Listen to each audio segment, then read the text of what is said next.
Chapter 31, Promlet's World Cup, Part 6, Promlet's First Quidditch World Cup, the Don't Let the Death Eaters Ruin It prank. August 20th, 1994. Hermione hovered nervously next to her parents as they dusted off their clothing in the Black reception room. The entire immediate House of Black was in attendance due to the arrival of Simeon Black and his family, his wife, Anna, and their baby son, Jason. The regent apparent for the House of Black had arrived earlier that day from Australia, and everyone was gathered to meet him. Penelope smiled at Hermione and ushered them out and down the corridor to the large summer room. The furniture had mostly been cleared out, although a few seating areas were discreetly laid out. A table with drinks and snacks took up the back wall, and the French doors had been opened, allowing access to the garden on a lovely sunny day. Hermione spotted Andromeda and Narcissa on the lawn, talking with a woman who had blonde hair and cooing over the baby she held. Further into the garden, she saw Lucius talking with Professor McGonagall, while Remus stood under a tree chatting with Ted. She grimaced as she quickly scanned the room and found Draco tucked into a corner, sitting on a sofa and glowering as Tonks chattered on about something to him. Poor Tonks, Hermione thought. It looked like the young Auror had drawn the short straw and been told to look after Draco. She was vaguely aware that Andromeda and her family had been meeting with Narcissa and Draco since the last family meeting in July, trying to help him acclimate to interacting politely with people he would normally simply sneer at, as he adjusted to the new world order. In some ways, she felt sorry for Draco. He had essentially gone from believing he and his father were at the top of the food chain to realizing that someone else occupied that position and would be quite happy to eliminate him if he so much as looked at someone the wrong way. But she couldn't deny that a large part of her also felt frustration. Part of Hermione felt gleefully smug that Draco was facing consequences for being such a bigoted prat. Unfortunately, she also knew that Narcissa had spent the summer teaching him to hide his prejudice better, not that he shouldn't be prejudiced. She straightened up as she realized she had missed her parents greeting Sirius and Harry, who stood by the door in a somewhat informal receiving line with another man who looked very much like Sirius. He had black hair and blue eyes instead of grey, but he shared the same haughty, classically handsome looks that defined the Blacks. "And this is Hermione," Sirius declared, nudging her forward toward the stranger. "Hermione, Simeon Black." Hermione curtsied as Andy had instructed her, bowing her head just a touch but not fully. "Senior Auror Black," she said. "Simeon, please," Simeon replied with an easy grin, a faint hint of France in his Australian accent. "It is a delight to meet you and your parents, Hermione. I believe my Uncle Alfred would have given his wand on to meet you, the first Muggle-born daughter of the House of Black." Sirius snorted. "We're lucky to have her, and we have two now since your wife was inducted earlier."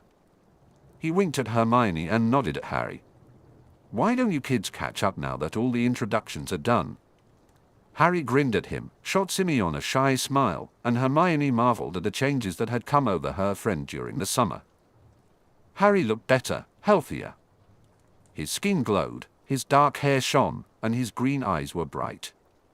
He appeared to be at a healthy weight, and he looked cared for, with his clothes being good quality, clean, and well-fitted. His glasses were new and fashionable. He no longer looked unkempt. More importantly, he looked happy, brilliantly happy and content in a way that Hermione had never seen in the 3 years of their friendship. She had had her doubts about Sirius's ability to take care of Harry despite the circumstances. Hermione had subtly suggested to Amelia Bones during her interview at the start of the summer that Harry would be better off away from the Dursleys. After all, Sirius was a stranger to her. What did they really know about him beyond his innocence and the fact that he was Harry's godfather? Yet, Sirius had risen to the occasion. It was clear to everyone that he loved Harry and would do anything to protect him. However, as Harry walked her over to the refreshments while she began to quiz him on their Transfiguration homework, Hermione felt flustered by another change in Harry. He had developed a sudden appreciation for studying. It wasn't that she didn't know Harry was intelligent, he was very bright, but during their previous 3 years at Hogwarts, he had only shown that when absolutely necessary. The rest of the time, he seemed content to fade into the background. As someone who loved studying and couldn't resist showcasing her knowledge, a habit she knew could come off as intellectual arrogance, she found it hard to understand. Yet, when she thought about the extra attention Harry would receive from excelling academically, it made sense. She sighed inwardly. One thing she had learned as Harry Potter's friend was that the wizarding world felt entitled to know everything about him. They had no qualms about pointing out even the smallest details, often in a negative light. At least Sirius was now managing the press to some extent, addressing the terrible fictional accounts written about Harry's young life. With that security and Sirius's encouragement to excel in his studies, Harry seemed to have let go of whatever had been holding him back intellectually. She felt a flutter of nervousness. Hermione couldn't deny that she was a little worried. Harry's knowledge of runes was on par with her own, and when he had demonstrated the boost to his magic one day by showing her some non-verbal transfiguration, it had left her impressed. Hermione had realized that Harry had surpassed her in her favorite subject. She wanted to attribute it solely to his powerful magic, but she knew he couldn't perform such a transfiguration without understanding the wand movements and the theory behind it. He was also good at debating. He preferred to let her, Ron, and Neville speak first, but when he joined the discussion, they all listened. He had a certain way about him. She began to wonder if he would still need her help studying or if he would need her friendship at all. It was a silly thought, she acknowledged, as she listened to Harry discuss the laws of transfiguration and his belief that it should be possible to transfigure something living from something non-living. Harry wasn't her friend just because she had helped him with his homework or contributed to solving some of his more adventurous problems. Yet, she couldn't shake the memory of how Ron and Harry hadn't spoken to her for weeks after the firebolt incident. The fallout had largely been her own fault. She had gone behind Harry's back, and if she had talked to him first, things might have been different. However, the time it took for them to reconcile and her growing sadness over their inability to forgive her were due to the boys. It had taken much longer than she had expected, especially after weighing her decision to take the broom situation to their head of house. Harry usually didn't hold grudges, except for Professor Snape, who regularly challenged her belief that all teachers deserved respect, and Draco Malfoy, who was insufferable. She found herself blaming Ron, who had also been at odds with her over Crookshanks and Scabbers. Her friendship with Ron was entirely different from her friendship with Harry. She doubted that she and Ron would have ever become friends without Harry. It was because of Harry that both boys had arrived at the bathroom just in time to rescue her from the troll, the incident that had effectively started their trio's friendship. Ron had disliked her intelligence and thought she was a bossy know-it-all. She had also noticed a shift in their dynamic. The day after the troll incident, when Harry had stepped away for the bathroom, Ron had quietly apologized for upsetting her and offered her a slightly battered chocolate frog he had been saving. Hermione had been touched by the gesture and accepted, knowing how much Ron loved his sweets. Since then, their friendship had been a blend of the tension that had marked their relationship before the troll, characterized by playful sniping, and something sweeter and more affectionate afterward. In contrast, her friendship with Harry lacked that volatility. It was much more straightforward. They accepted each other despite their flaws. Hermione knew she could drive him crazy with her studying habits and bossiness, while Harry's tendency to ignore authority and be stubborn often frustrated her. She had a poster in her muggle bedroom that read, "Friends are people who know your flaws and love you anyway," and she felt it perfectly captured her friendship with Harry. As Harry led her, drinks in hand, out to the garden to meet Simeon's wife and son, Hermione considered that perhaps their bond was stronger because neither of them had experienced true friendship before Hogwarts. Harry had shared bits about his life with the Dursleys, and they both valued their friendship more because of that shared experience. This made it all the more painful when Harry and Ron had refused to speak with her. She had forgiven them, partly because they had genuinely repented, partly because she felt remorseful too, and mostly because she missed them. The entire incident had prompted Hermione to reflect on her friendships as the school year came to a close, and she suspected it had encouraged Harry to do the same. Since the beginning of the summer and his return from the healing clinic, they had grown closer. Hermione believed this shift was partly due to her inclusion in the House of Black.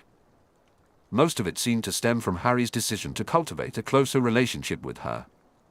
He had written to her, and yes, to Ron as well, in a journal that she had read cover to cover multiple times. He switched from divination to runes, and they began studying together in hopes of skipping a year. He asked Sirius if Hermione could join him for his potions and politics lessons without her having to remind him.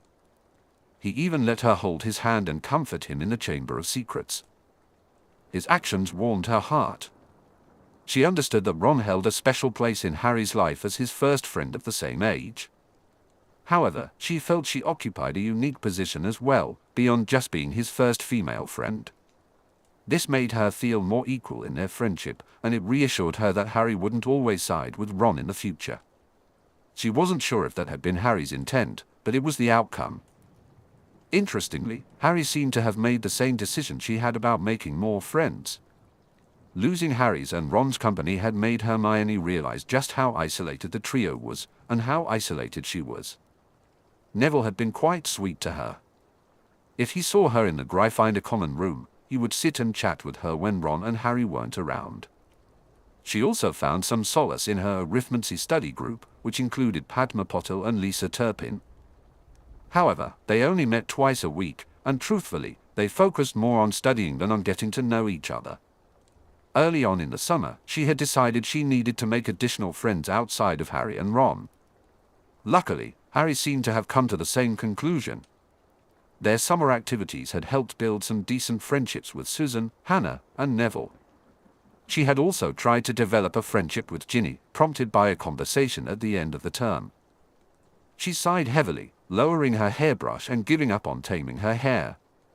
Turning away, she bumped into Ginny, who she hadn't noticed was hovering by her bed. "Sorry, Ginny. Did you want something?" "Talk with you," Ginny admitted, her hands twisting together. She looked around the empty dorm room and back to Hermione with hopeful eyes. Hermione gestured at her bed, and they both sat down. "So what's this about?" Hermione asked briskly. "Well, it's about Harry." "Do you?" Ginny hesitated, glancing around the empty room again before she took hold of her Gryffindor courage and pressed on. "What do you think Harry thinks of me, I mean, as a friend?" She blushed bright red. Pity stirred in Hermione at Ginny's question. "I think Harry probably thinks of you as Ron's little sister, the same as she did, rather than as a personal friend, Ginny," she said bluntly. Ginny slumped, folding her arms, a picture of dejected misery. Hermione sighed. "Look, Ginny, if you're serious about being Harry's friend, then you need to get him to see beyond the Ron's little sister tag and see you as your own person. Just as Ginny needed to see beyond Harry's a boy who lived her status and recognize him as a person. You have to make an effort to be his friend rather than someone who sits with her brother and his best friends occasionally. Talk to him. Get to know him." "I just never know what to talk about," Ginny admitted, looking down at her feet. "Well, what do you like that Harry likes?" Hermione asked. Ginny's expression brightened as she smiled. "Quidditch." But her face fell again. "Not that my brothers and Mum let me play that much." "It's a start," Hermione pointed out, gentling her tone. "I know Harry appreciates friends, so I'm sure he'd appreciate a genuine effort." Not as she suspected an attempt to get closer to the boy who lived. "Just talk to him, strike up a conversation." Ginny nodded slowly. It's hard for me to talk to him because he's the boy who lived," Hermione said, a bit scathingly. "You weren't raised in the wizarding world to be intimidated by him." "World, Hermione," Ginny said defensively. "You don't know what it's like. I was raised on stories about Harry. I know they're fiction, but it's hard not to think of him as a knight in shining armor, especially when, well, he's actually been your knight in shining armor," Hermione concluded with a heavy sigh. "Look, I understand that." She held up a hand when Ginny started to get defensive. "Troll, remember? He's saved me too. But Harry hates the boy who lived stuff, and you'd be better off forgetting all about it and trying to get to know the real Harry." She paused to let her words sink in. "And you have to remember, Harry doesn't see himself as a knight in shining armor. He doesn't think he's going to end up marrying the girls he saves." "Merlin." Harry's more interested in Quidditch than girls. She hoped she had made her point clear. Boys take a lot more time to mature than girls, she added. But Fred said he and George started dating in their 3rd year, and so did Percy. Bill got caught in a broom closet when he was in 4th year, Ginny argued. Hermione rolled her eyes. Maybe your brothers were ready for girls in 3rd and 4th year, but that doesn't mean Harry is or will be. Maybe Harry will want a girlfriend next year. Maybe he will start dating someone, but...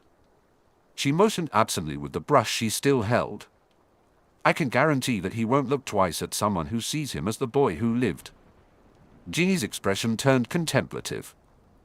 So he's more likely to ask someone out if they're his friend first. Genuinely his friend, Hermione replied gently. But yes.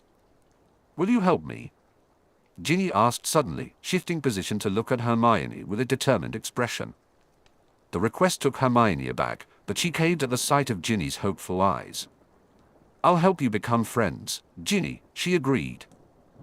But really, you're the one who has to make the effort to talk with him. Of course, Hermione had talked with Harry about Ginny. Harry seemed okay with the idea of being friends with Ginny. However, she still struggled to talk to him as she always had. Ginny couldn't seem to overcome her crush, and her blushing and stammering made Harry uncomfortable, so their conversations were usually brief. Still, at the last dinner with the Weasleys they had attended together, Harry had sympathized with Ginny about the pain of using Skeelgrow. Ginny had managed to talk to him for 5 minutes without clumsily spilling her dinner, which suggested that their friendship might be progressing. Hermione was pleased about that. However, she believed Ginny would always want more than just friendship. Hermione shook hands with Anna, Simeon's wife, and greeted the baby. She happily chatted with Anna about their different Muggleborn experiences until Anna began questioning Harry about the Wizengamot. Hermione stepped back and let her thoughts drift again. Truthfully, she realized she had faced a similar problem to Ginny. Harry had saved her from a troll, which had sparked a small crush in her. Fortunately, Harry had been completely clueless, allowing her to act normally around him and build a friendship. At the beginning of the summer, she hadn't thought of Harry as boyfriend material when her parents teased her. 3 years of friendship with him had become the most precious thing in her life. She didn't want to jeopardize it over romantic notions that she was sure Harry wouldn't reciprocate. Hermione was aware that there were prettier girls at Hogwarts, and she believed Harry was more likely to fall for someone like that. She thought Harry wasn't even thinking about girlfriends yet, a notion their conversation at the first barbecue of the summer had somewhat confirmed. Hermione contemplated her own readiness for romance. She realized that she was ready and secretly desired a boyfriend who would pay her compliments, hold her hand, and maybe share a kiss or two. However, she doubted anyone would want to date her. She was aware of the common belief that boys didn't go for smart girls, yet she hoped that someone would. She had considered Ron and Harry as potential boyfriends since they were close friends and felt safe. Still, she dismissed them after an honest assessment. Ron was a lazy student and they shared little in common, even though he had a kind heart. Harry was smart and sweet, but she felt he was unlikely to see her in a romantic light. While they shared some similarities, like being Muggle-raised and only children, their interests diverged. She decided that a different boy would be better suited as a boyfriend if one came along. However, things had changed since she made that decision at the beginning of the summer. Harry had changed, and so had she. Hermione was now a daughter of the House of Black, which provided her with a sense of security and belonging in the wizarding world that she hadn't felt before as a Muggleborn. This newfound security allowed her to relax her determination to know everything about everything. She enjoyed politics, but her favorite lessons were the cultural outings that helped her understand the heritage of the world she had entered. Additionally, her parents began visiting the wizarding world regularly, which had once seemed impossible. One day, she woke up late to find Andy and her mom gossiping in the kitchen over biscuits and tea. Her dad had attended the dueling finals as Sirius's guest and had even gone golfing with him. Hermione felt immense gratitude that her relationship with her parents, which had been drifting apart, had mended into the strong bond of her childhood. She now had a plan for her future. She wanted to become a healer and combine Muggle and magical practices. Dreamed of having a big family, but it never happened. So, I guess I just got used to it." He smiled at Jason, who was now reaching for Harry's glasses again. Hermione watched them, feeling a warmth spread through her. Harry had grown so much. His maturity was evident, especially in how he interacted with Jason. She felt a flutter of hope, contemplating the possibilities between them. "Maybe you should consider babysitting, Harry," Hermione suggested playfully. Harry chuckled. "I think I'd need more practice first." Professor McGonagall raised an eyebrow. "Perhaps a class on baby handling would be beneficial." Tonks laughed. "Or a crash course in parenting." As they joked, Hermione's thoughts drifted back to her own ambitions. She envisioned her medical research laboratory, focused on finding cures for rare magical illnesses and even tackling some muggle diseases like cancer. It would take hard work. She would need to catch up on her muggle education, complete a medical degree, and train for her healer mastery. But she was determined, especially with the support of the houses of Potter, Black, and Longbottom. Feeling more confident and settled, Hermione looked at Harry again. He was attentive and caring, and she couldn't help but think about what it might be like to be more than friends. But for now, she pushed those thoughts aside, focusing on the present moment with her friends. Had me babysit them so she and the others could enjoy a baby-free environment. He rolled his eyes. "Where's Draco?" Narcissa asked, looking around the garden with concern. Tonks pointed towards the house, where Draco was talking with his father, Simeon, and Sirius by the door. Uncle Lucy collected him for a man-talk. "Nymphadora," Andy said briskly. Although Narcissa seemed amused rather than angry, she added, "Try to be respectful." Harry focused on the baby, but Hermione noticed his smirk. He made a funny face, causing Jason to gurgle with delight. However, Hermione saw the amusement fade from Harry's face, replaced by a sad, contemplative look. Suddenly, time seemed to slow down. A gold and silver mist appeared, swirling around the group of women, Harry, and the baby. The family totems formed on either side of Harry. Each woman reached out, placing a hand on him. Hermione watched as her glass fell from her hand and bounced on the grass when she placed her hand on his shoulder. Anna was the only one who did not touch Harry. Instead, she delicately bit her thumb and drew the protective rune they had used in the blessing ritual across Jason's forehead in blood, her expression dazed. The snake hissed at Harry, who nodded shakily. In the next moment, the totems dissolved into the mist, swirling around the group briefly before vanishing. Hermione gasped, coming back to herself.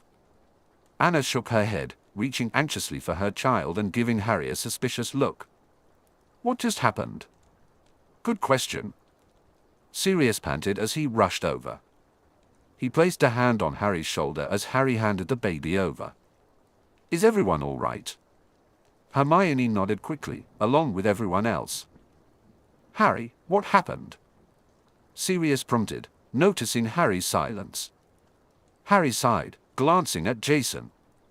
"I was just thinking about." His eyes flickered. Simeon stood close to the Malfoys, his arm comforting his wife. "About the blessing ritual we did," Harry began.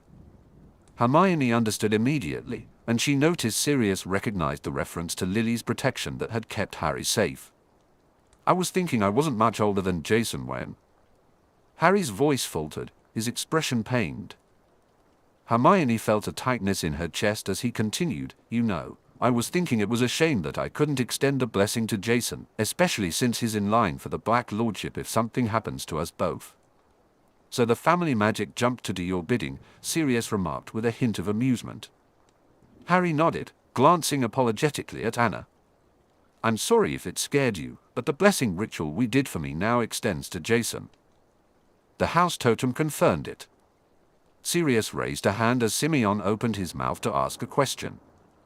"I'll explain later, Simeon, but suffice it to say, your little critter is now blessed under the protection of the family magics in a very special way."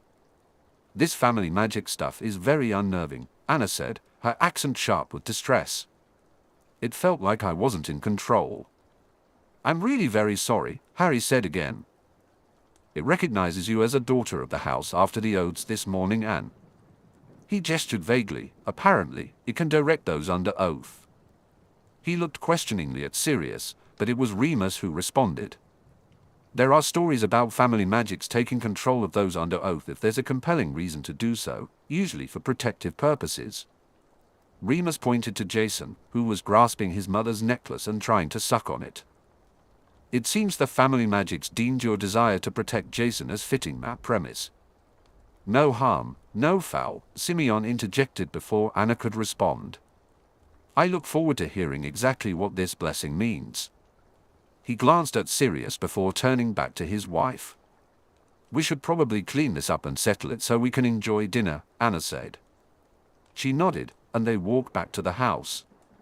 The adults dispersed, leaving Hermione and Harry alone with Draco. I guess family meetings will never be boring with you around, Potter, Draco sneered, pushing his hands deep into the pockets of his robes. Harry stiffened. It's not like I plan it, Malfoy, he replied. You never do, Draco sniffed haughtily. We're supposed to be civil towards each other, Malfoy, Hermione reminded him tartly. Or have you forgotten already? Draco glared at Hermione, and she glared right back at him. He rounded on Harry. I see you've already run and told your little entourage secret family business. Harry drew himself up smartly. I haven't said anything, Malfoy. What was agreed between your family and Lord Black has remained a secret. But Hermione is smart enough to figure out that we are supposed to have a civil relationship when dealing with each other. Hermione wondered, not for the first time, what had happened when Sirius faced off with the Malfoys. So you say, Draco said, although he seemed a bit more subdued. Look, between the Quidditch World Cup and the family stuff, we're going to see a lot of each other over the next week. Then there's Hogwarts. We have to get along, so why don't we agree to a truce? Harry thrust his hand out. Draco looked at it blankly for a long moment, then slowly withdrew one hand from his pocket and shook it quickly, a faint air of disgust evident on his pointed features. They both dropped their hands quickly. Harry! Remus called from the open door. Harry sighed. I should go see what that's about. He looked at Hermione uncertainly, a flicker of his eyes to Draco revealing his discomfort at leaving her alone with their Slytherin nemesis. Don't worry, Harry, I'll be fine, Hermione assured him. Harry felt an internal tug of doubt, but he nodded slowly. Malfoy. His parting words served as a warning to behave, and Hermione felt a rush of pleasure at Harry's protectiveness. Draco sneered at Harry's back. He was telling the truth, you know, Hermione said casually. He really hasn't told us anything. He hasn't even told the Weasley. Draco asked skeptically, arching one pale blonde eyebrow. No, he hasn't, Hermione replied sharply.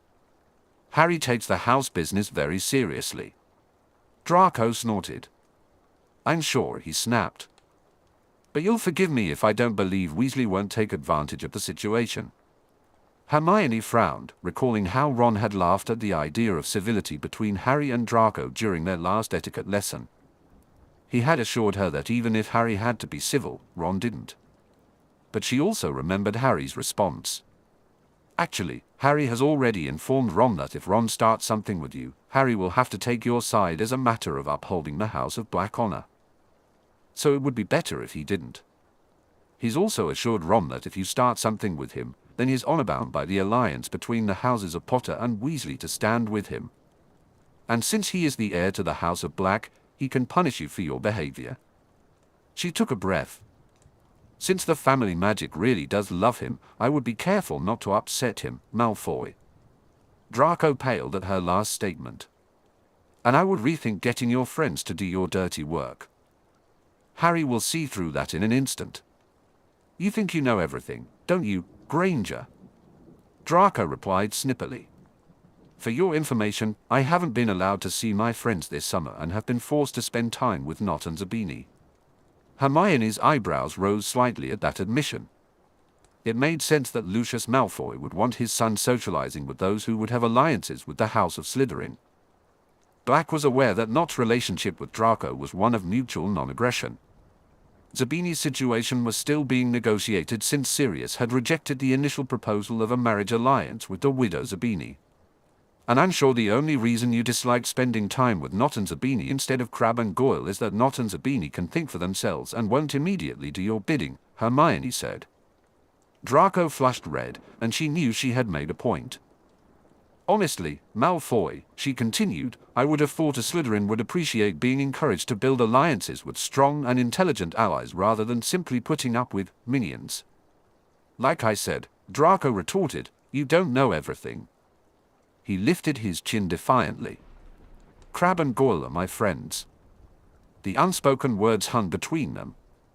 Hermione nodded slowly, realizing he was sincere. Maybe I don't know everything, but I know Harry has changed a lot this summer. He's very serious about civility and the truce. I suggest you and your friends do your part to maintain both. And you'll do your part? Draco asked, his sneer revealing his disbelief that the Gryffindors, most likely Ron in particular, would keep the truce. Hermione rolled her eyes. Yes, we'll do our part. Draco stared at her, as if assessing her sincerity, and Hermione found it amusing. Draco, Hermione! Andy called out suddenly. Come in and get washed up for dinner. Draco turned back to her, his expression smoothing out.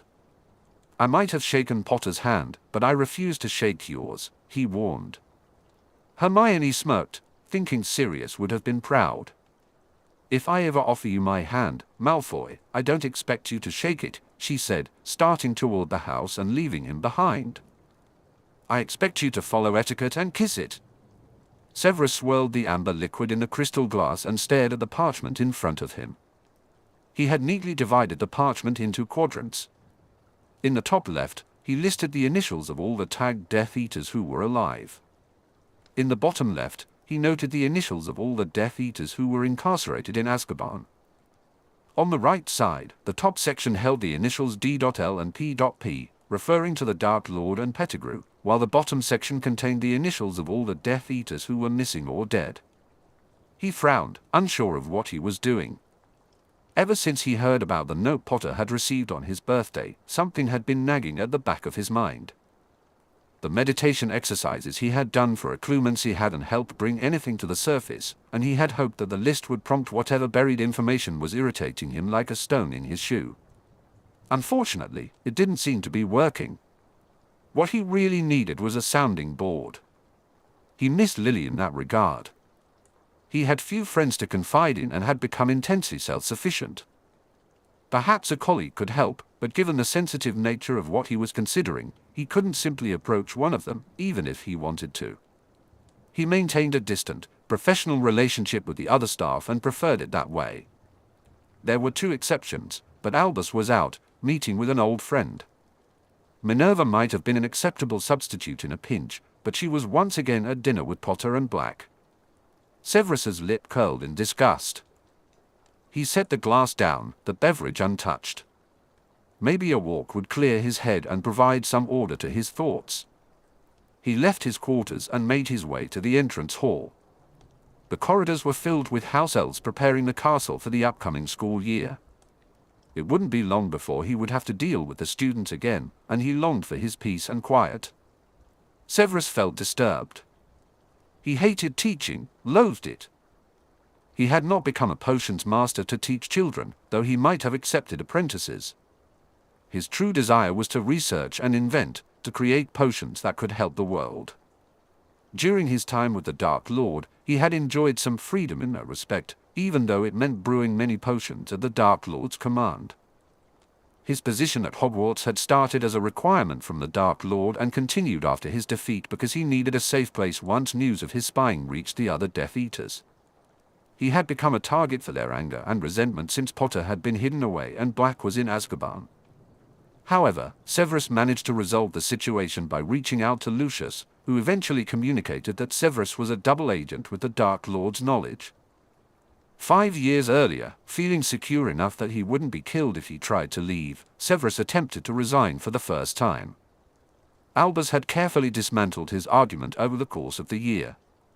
There was no successor lined up, so surely Severus would stay until Albus could find a replacement.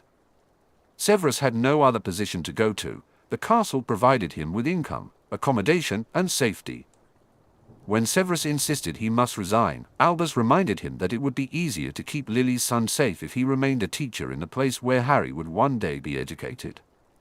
In the end, he had given in. With a huff, Severus made his way across the grounds to the lake. He barely noticed the weakening sun, the gentle breeze that hardly disturbed his hair, or the rustling leaves in the nearby trees.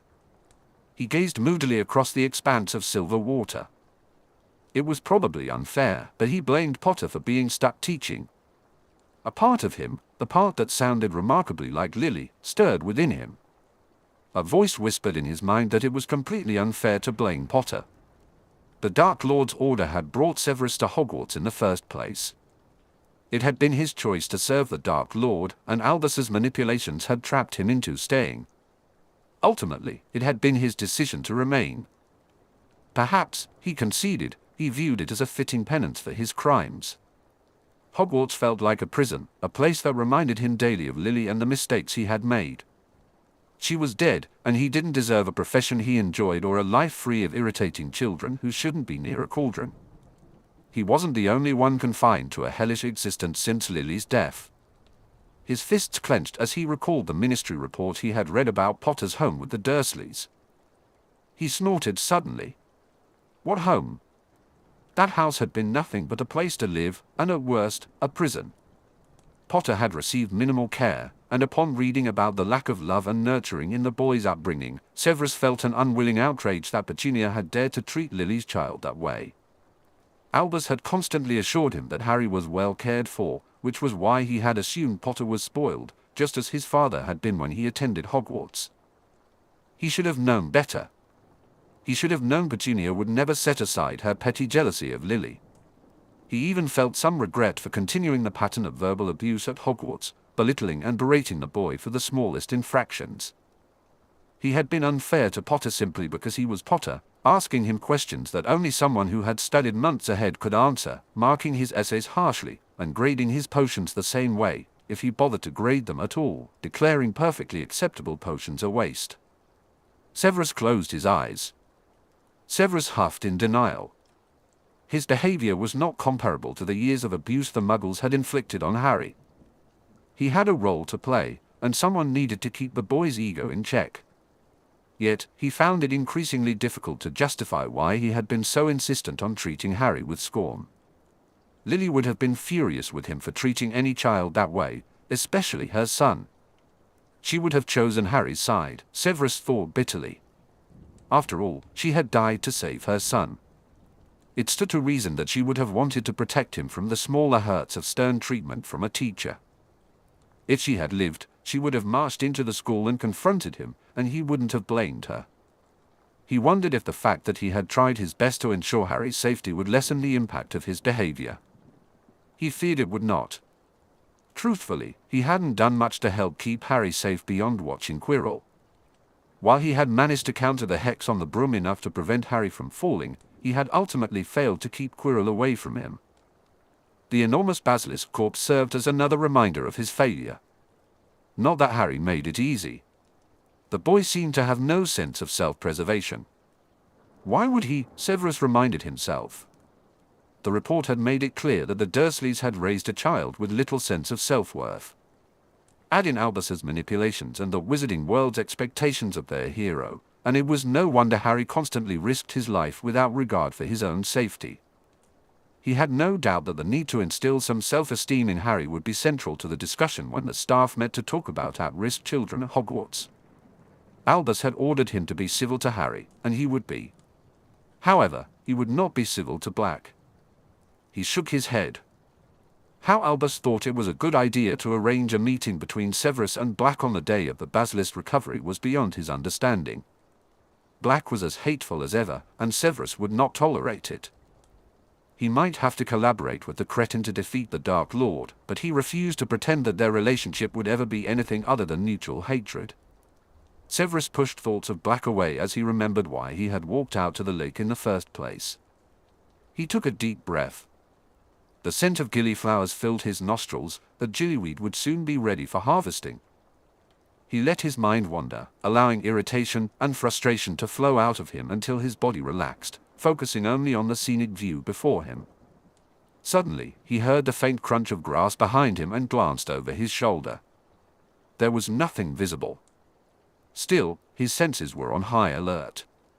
He could faintly smell sweat, soap, and damp clothing. Someone was disillusioned.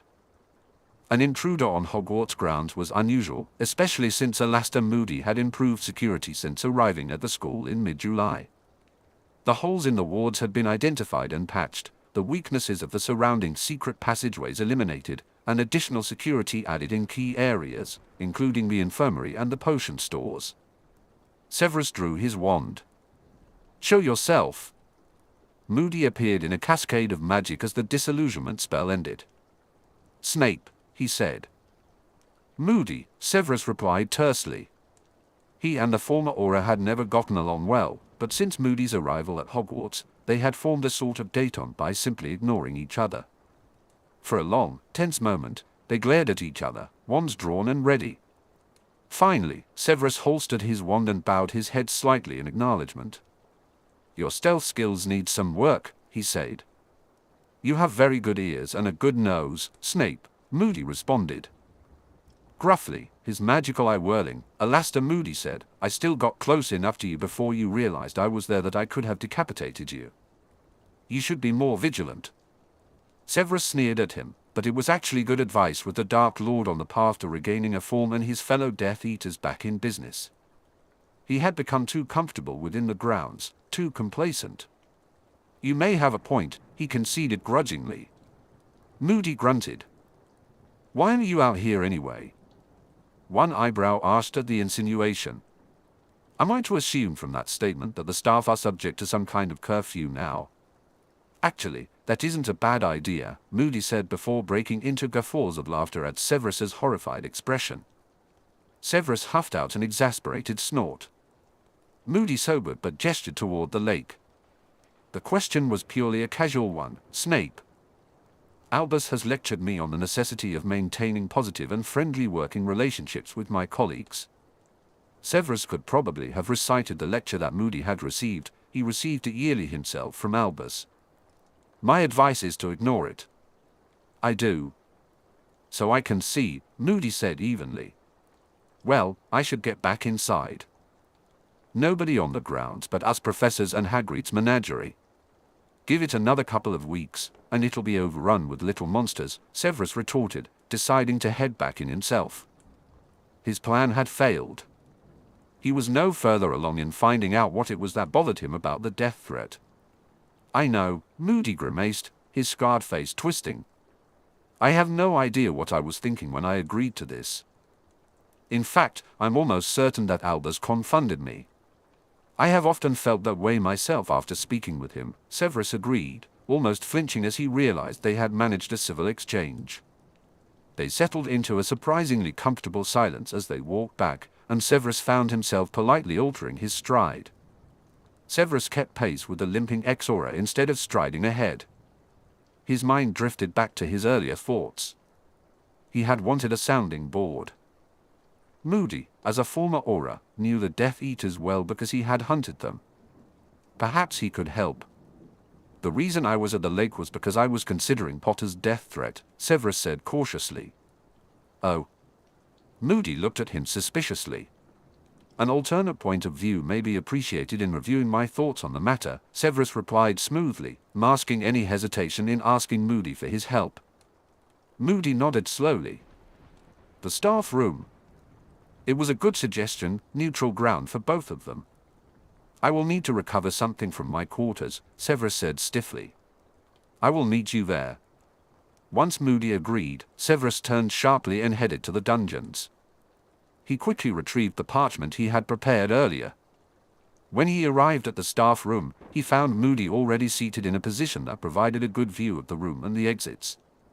Severus typically sat in the same chair. He approached and sat down, pulling his black robes close. Moody waved his wand, creating a privacy bubble, and lifted his flask. "Opt-ins." Severus was about to refuse when he reconsidered. Sharing a drink might make their discussion more convivial. He gave a sharp nod. Moody conjured 2 glasses and poured the drink. They saluted each other silently before knocking back the drinks.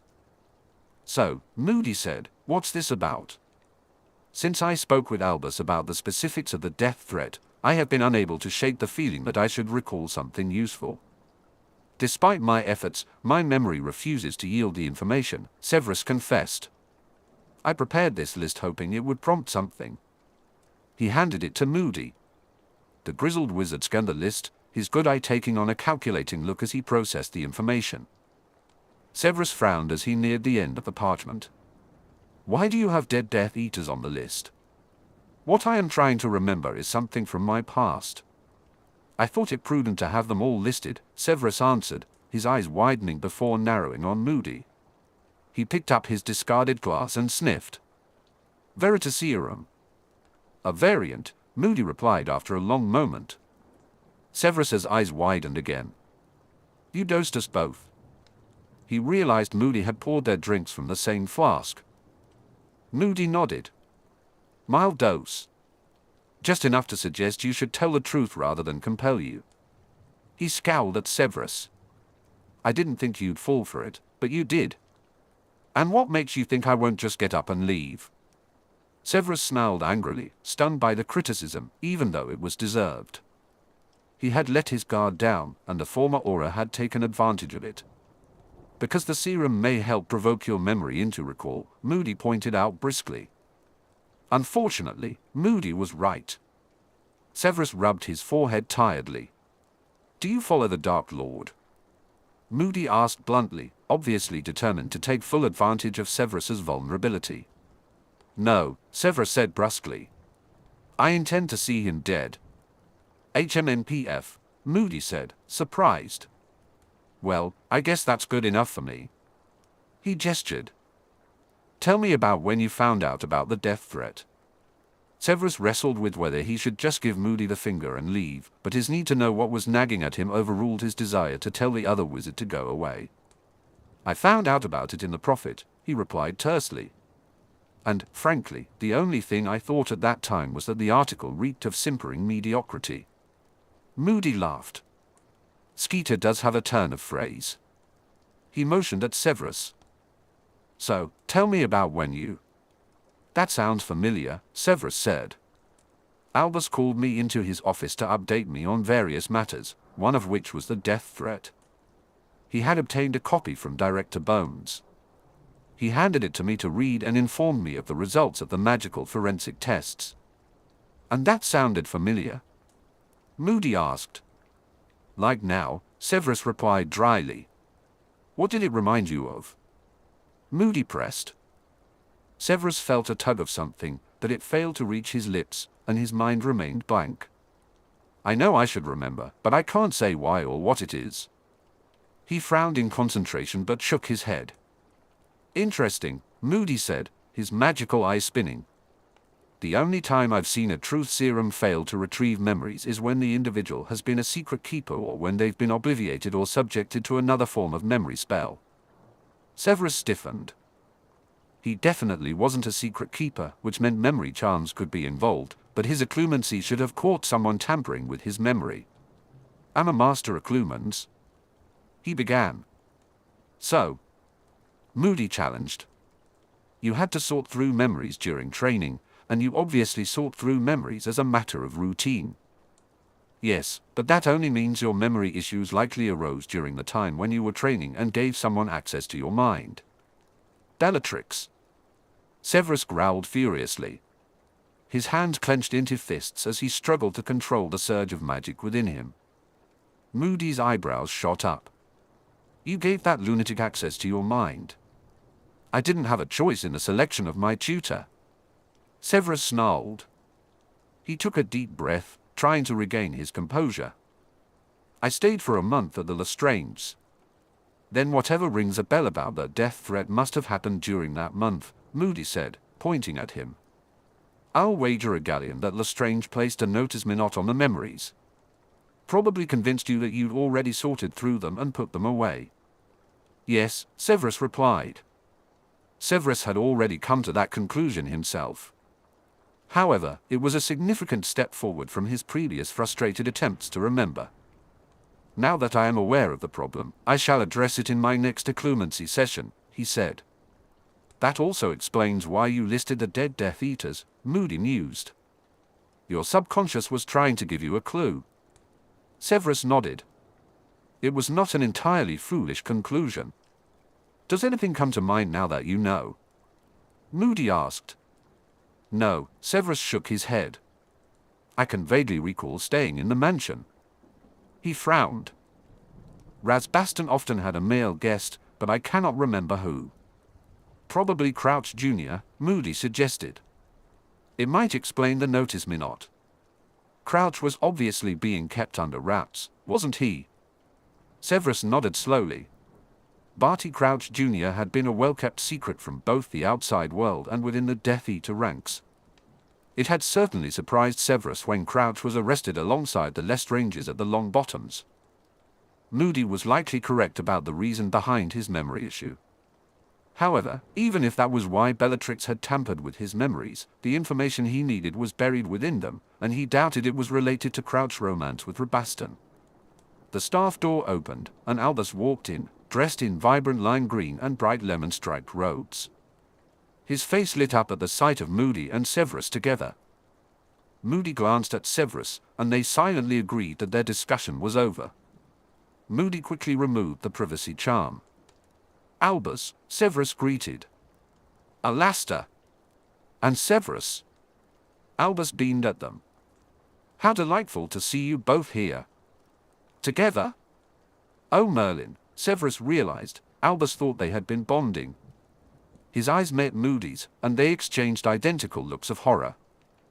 Then, they shared identical looks of consternation at having exchanged glances at all, and that perhaps Albus had noticed. Severus had made the right choice. He did the sensible thing. If you'll excuse me, he said, and quickly left for his quarters. Sirius was in a grumpy mood. Sundays were usually reserved for father-son time with Harry, but that wasn't possible due to Simeon's visit. To make matters worse, during dinner the night before, Remus had brought up the Black Country estate. The rest of the family had eagerly decided that a visit to the property was necessary. Sirius sighed as he stepped out of the flue into the entry hall. He had no desire to visit the estate, he had avoided it since regaining the lordship, despite Remus's persistent nagging. He felt helpless against the combined efforts of Remus, Harry, and Andy, who had unfairly teamed up against him. He moved aside to let the other visitors enter. Soon, the hall was filled with various factions of the House of Black. His gaze immediately sought out Harry. His son was with Remus, apparently listening intently, along with Hermione, to Remus's history lesson about the old manor house. Remus was in full teacher mode, waving his arms animatedly. Sirius snorted under his breath at how close Hermione and Harry were. The two teenagers were rarely far from each other, and he had a bet with Remus that they would get together by the end of their 4th year. They had wagered 5 galleons on it. Despite his amusement, Sirius occasionally worried about their relationship. Teenage romances rarely lasted, and he was concerned that if they got together and then broke up, it would affect their friendship and Hermione's comfortable place in the House of Black. Sirius's eyes widened as Draco asked Remus a question and joined the small group. I'm glad to see he's attempting to integrate, Andromeda said dryly, catching Sirius's attention as she stood just behind him. I was worried he would spend the entire day clinging to Sis's skirt since Lucy. I declined to come along, and my daughter is on duty today, Sirius said with a huff. Harry had mentioned that he and Draco had agreed to some form of truce the day before, but Sirius would only believe it when he had undeniable evidence. I haven't been here for years, Andromeda remarked, looking around with nostalgia. He glanced at the familiar walls and sighed. Me either, he replied. Do you remember the week-long summer gatherings your grandfather insisted we attend? Andromeda sighed. Of course. In retrospect, they must have been family meetings. They were, she confirmed, looking at him sharply before nodding in understanding. You always disappeared during the day, And we thought you were being bratty and avoiding us, but you weren't, were you? I was the heir from the age of 8, Andy. So, no, I wasn't avoiding you all. I was sitting and watching grandfather keep the family in line. He shivered at the memory. He had hated those black family meetings, although he could now better understand his grandfather's ruthlessness and ironclad control. The sound of a throat being cleared interrupted his memories. He turned gratefully to Remus, who gestured at the gathered group around him, Simeon and his family, Narcissa and Draco, Ted, Harry, and Hermione. I thought I'd give everyone a tour while you sort the study out, Remus said firmly. In other words, Sirius thought with resigned amusement, go and sort the study out. He nodded. Good plan. I'll come with you, Remus, Andromeda offered. I'm sure Sissy and I can tell some stories about this place. Narcissa smiled at her sister, a hint of mischief breaking through her placid demeanor. I'm sure we can, like the time you convinced us all to drink fire whiskey. Andromeda winced before she rallied. Yes, well, there is the time that you decided you wanted to look like Aunt Cass. Dressed up in. Perhaps Harry would find tales of Sirius more interesting? Narcissa smoothly interrupted. That'd be brilliant, Harry declared. Sirius shot him a look. Traitor! Harry grinned as Remus led them away. His son gave a small wave goodbye. Anna fell into step beside Harry, and Sirius breathed a small sigh of relief. The Muggleborn witch was making an effort to fix the hurt she had caused Harry the night before with her cool distance after Harry had blessed Jason. In some ways, Sirius could appreciate her perspective. Harry had performed magic on her child without her consent, magic that compelled her to participate in a way not dissimilar to an imperious curse. She hadn't been raised with the same magical traditions and viewed family magic, and therefore Harry's use of it, with high suspicion. Worse still was that they had been unable to immediately explain the specifics of the gift Harry had given her because of the presence of the Malfoys. Regardless of the vows, Sirius didn't want them to know the exact nature of Harry's protection. But Harry had apologized, and Anna's attitude had made dinner particularly uncomfortable for him as she had all but ignored him. Simeon had tried to make up for it by being jovial with Harry himself, but the damage had been done. Harry had tried not to be affected, but he was hurt, and Sirius could see the shadows of the Dursleys' criticisms flickering once more in Harry's eyes. He could have cheerfully throttled Anna for that. After dinner, Harry had requested to return to Griffin House, and Sirius had let him go, sending Remus along to comfort and reassure him. Sirius had sat down with Anna and Simeon and informed them exactly what kind of priceless protection against evil Harry had bestowed upon their son, a protection created through the sacrifice of his own mother's life. Anna had been somewhat abashed. At breakfast that morning, she had apologized wholeheartedly to Harry for her standoffishness and thanked him for his gift. It was good to see Anna work through the initial misunderstanding and conflict by spending time with Harry on the tour. He still felt anger toward her for hurting his son, and he found himself empathizing with Molly's treatment of him earlier in the summer. Sirius realized he was loitering in the hall, procrastinating, and he sighed heavily. He made his way through the manor to the large study on the ground floor. The study door had been locked when Remus entered the estate, and it wouldn't open for him. Remus believed it would only open for the head of the House of Black, and Sirius couldn't argue with that. What he did argue was the need for the room to be opened at all. His reluctance surprised him. He didn't have particularly bad memories of his grandfather. Arcturus had been ruthless, a political shark, and a hard taskmaster, but he had been proud of Sirius during his childhood. He had surprisingly encouraged Sirius's mischievous streak, likely because it showed some Slytherin cunning.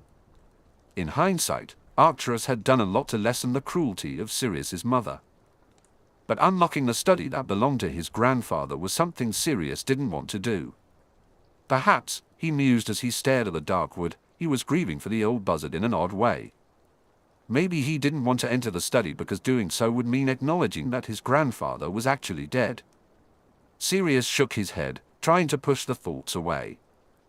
He didn't want to grieve for his grandfather, who had embraced the pureblood agenda and bigotry that had led to Voldemort, the war, and the loss of his friends, his real family.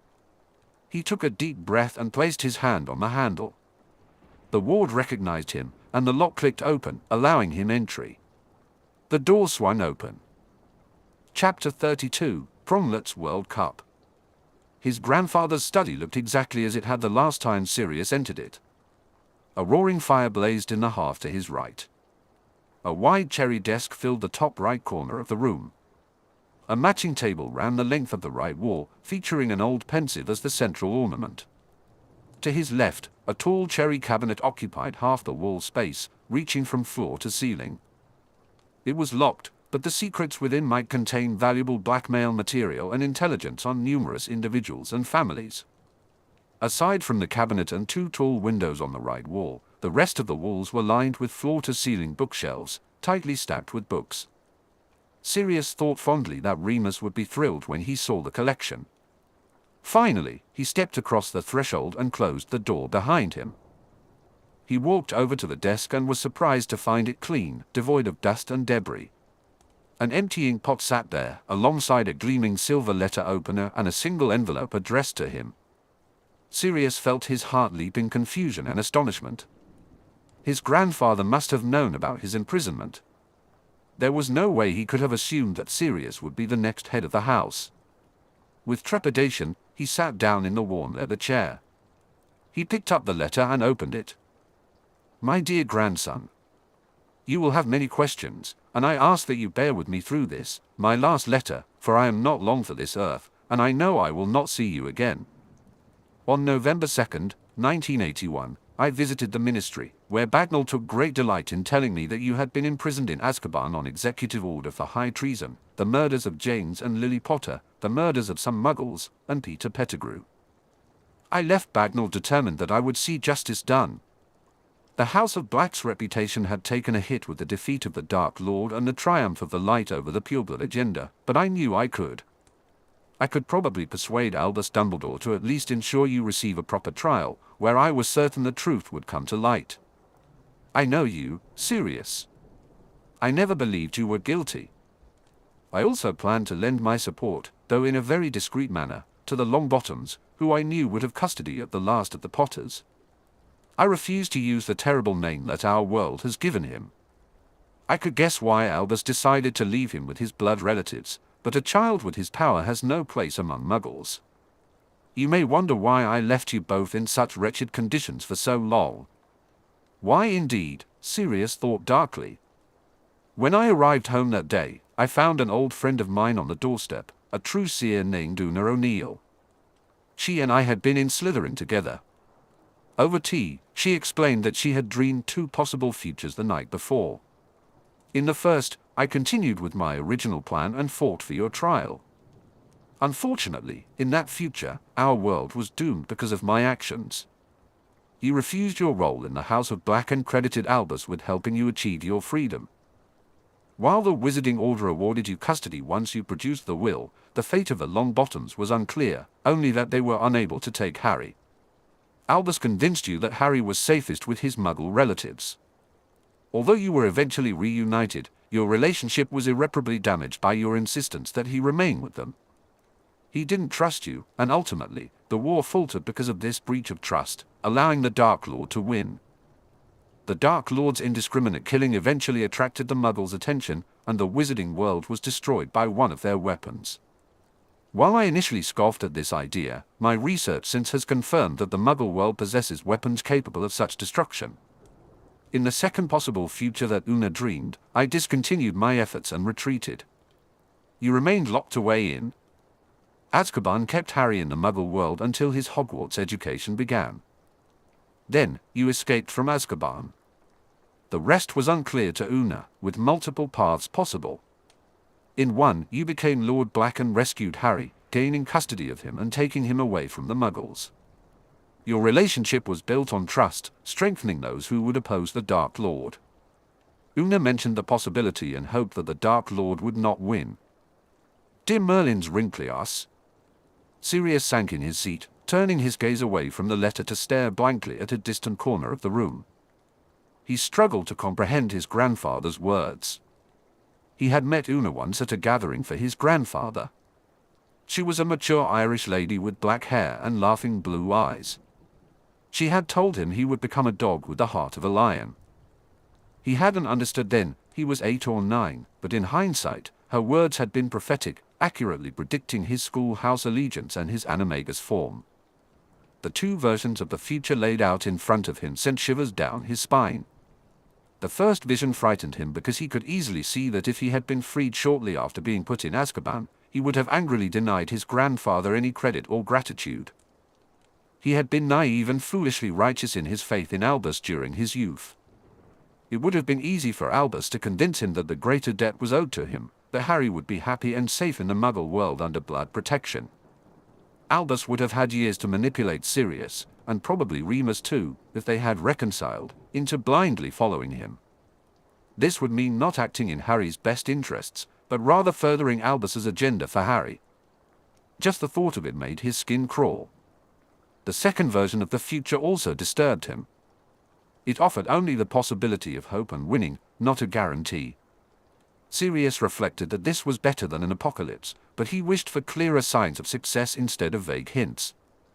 His gaze returned to the parchment in his hand. It must be clear which path I chose. I would apologize for your suffering, but I won't seek forgiveness I don't deserve. An apology wouldn't lessen or excuse my role in your wrongful imprisonment or in Harry's situation, as his life with the Muggles has not been easy, according to my investigations. As much as I despise Albus Dumbledore, I agree with him that sometimes sacrifices are necessary to save the world. However, unlike him, I believe it's important to take responsibility for the pain we've caused. Sirius felt torn between anger that his grandfather hadn't sought another way and a strange pride that his grandfather acknowledged the hurt caused by his decisions. His grandfather had been ruthless, but he had always owned up to his choices. He sighed heavily. He wasn't entirely sure he wouldn't have made the same decision in his grandfather's place, years of misery but eventual rescue versus guaranteed doom. If someone had told him he needed to stay in Azkaban for 13 years to prevent an apocalypse, he might have agreed. But to make a decision that would cause Harry to suffer? No.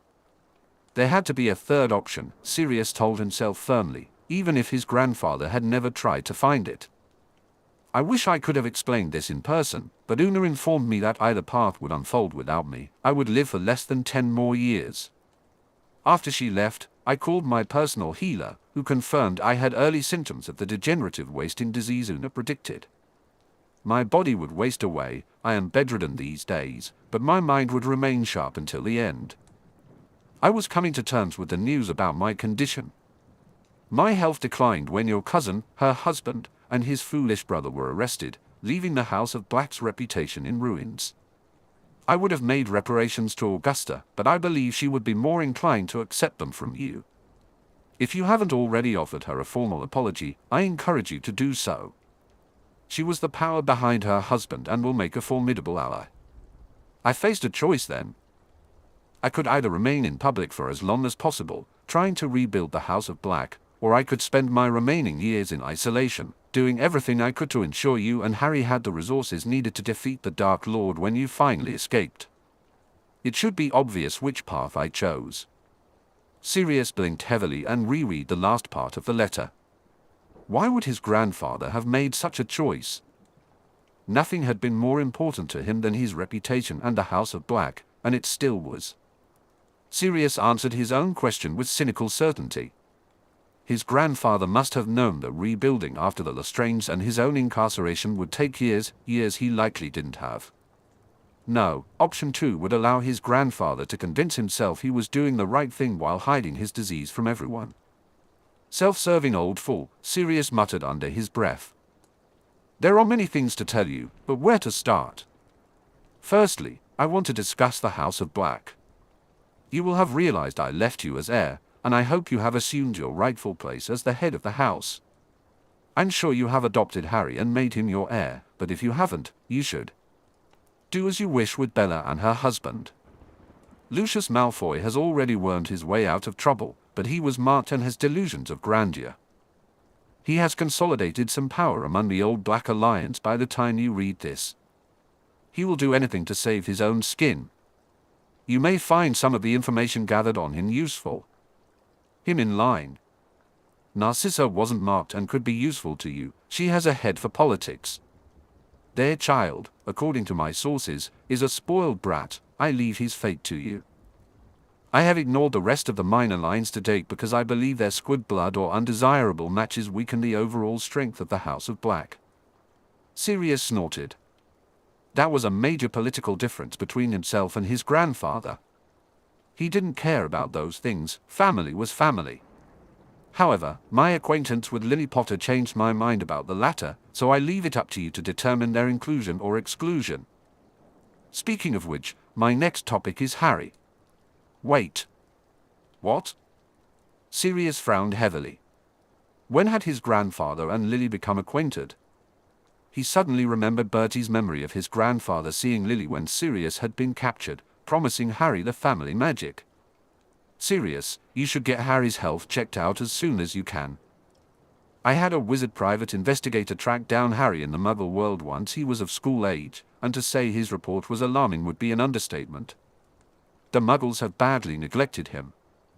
The man I hired was so incensed about the state of the boy when he returned to deliver his findings to me that I had to obviate him so he wouldn't do something rash and bring Albus's attention to my interest in Harry. I did have the situation reported anonymously to the Muggle authorities, but they failed to take any substantial action. Secondly, he is a powerful wizard and will need training. I have left memories in the bottom drawer of the desk that you need to see. If you do nothing else, Sirius, please watch these memories. Sirius paused in his reading once again and unlocked the drawer. He withdrew what looked to be a custom-made box filled with vials of silvery memories. He sighed and set it on the desktop. He picked up the letter again. In the middle drawer of the desk is all my research about family magic. You will understand the importance of this when you watch the memories. His grandfather had researched family magic. Of course, he had noticed Harry's affinity for himself. Sirius unlocked the middle drawer and pulled out 3 journals filled with notes, 2 rare books, and a thick folder of parchment. Remus would be thrilled, Sirius thought with a smirk. Lastly, the top drawer contains all the information I could gather about the Dark Lord.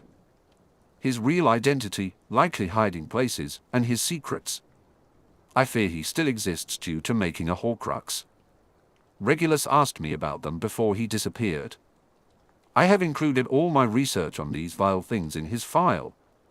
I hope I have provided enough for you to defeat him.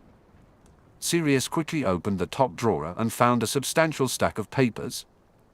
Clearly, his grandfather had used his time in isolation wisely. He returned to the letter. You were always my favorite, Sirius. You are an intelligent, powerful wizard with strong values and ideals. Beyond the bloodline, that is why you were always my heir. I failed to rein in your mother. I had thought that formally making you heir would be enough to curb her madness, and I regret that more than I can express. If you had come to me that night instead of the Potters, Sirius, I would have chosen you and protected you. You have a significant responsibility with young Harry.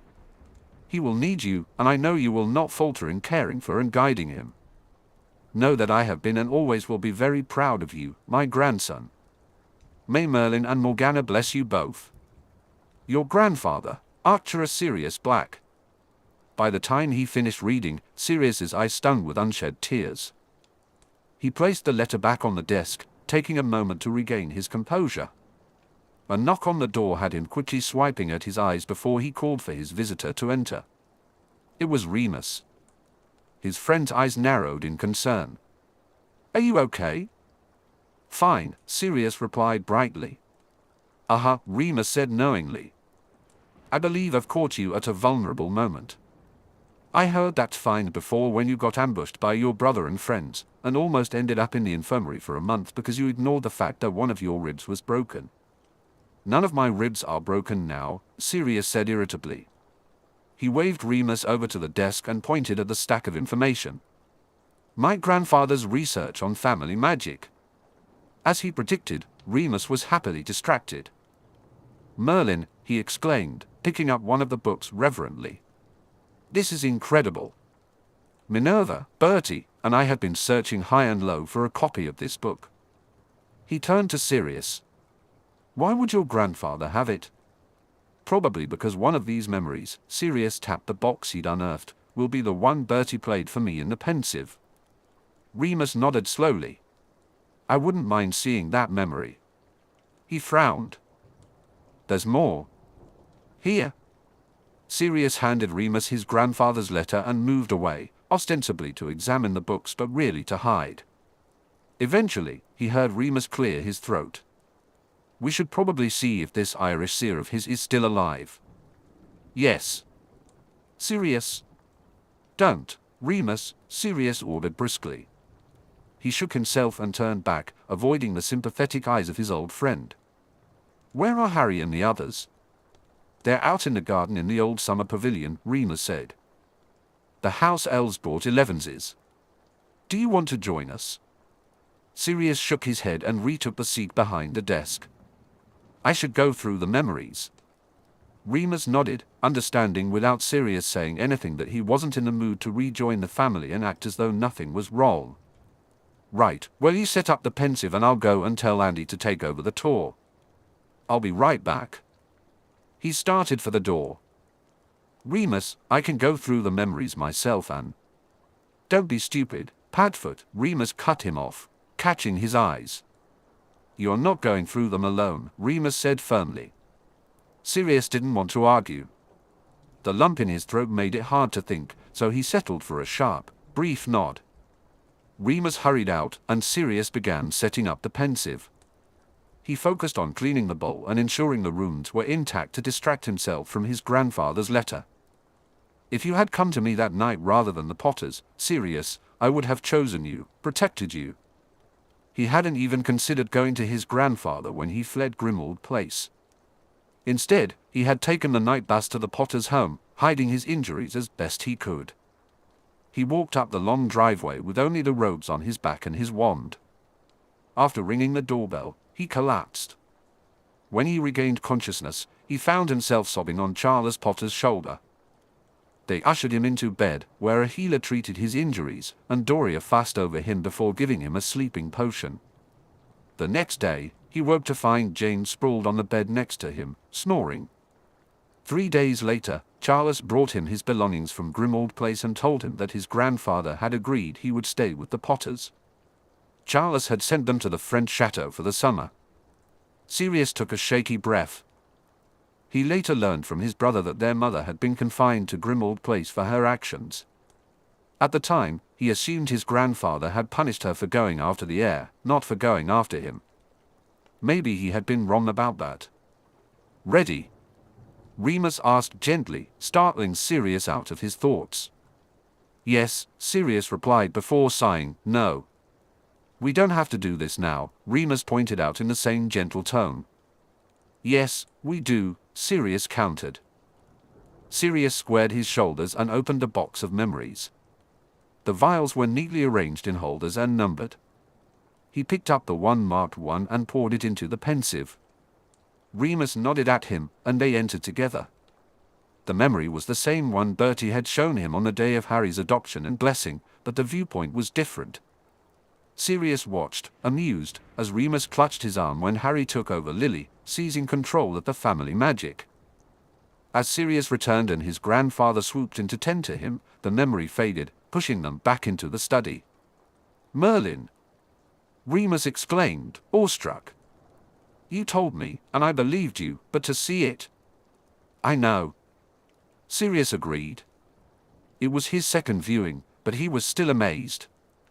Yes, Remus continued, that right hook of Lily's was just miraculous. Sirius turned quickly to see Remus's mischievous gotcha face, feeling a rush of dizziness. He burst out laughing. If the giggles at the end hinted at hysteria, neither he nor Remus mentioned it. Thank you, Mooney, Sirius said eventually, straightening up and brushing away the tears of laughter from the corners of his eyes. I needed that. Shall we take a gander at number 2? Remus gestured at the box. A moment later, Sirius entered the pensive of the first memory, and they dove into the second. They landed in a St. Mungo's waiting room. Sirius's grandfather sat in one uncomfortable chair by the door, while Bertie, Albus, Bagnold, and Crouch conferred in low voices on the other side of the room. It took a moment for Sirius to realize that Charles and James would likely be with Lily, who must have been taken off to a healer after Harry's impromptu takeover. The four officials seemed embroiled in a heated discussion with Bertie on one side and the rest on the other. A shiver of foreboding ran down Sirius's spine. "May I sit with you?" Lily's sweet voice drew his grandfather's attention away from the group. He rose to his feet automatically, his wand already out, transfiguring the seat next to him into something more comfortable as he gestured for her to take it. "You are recovered?"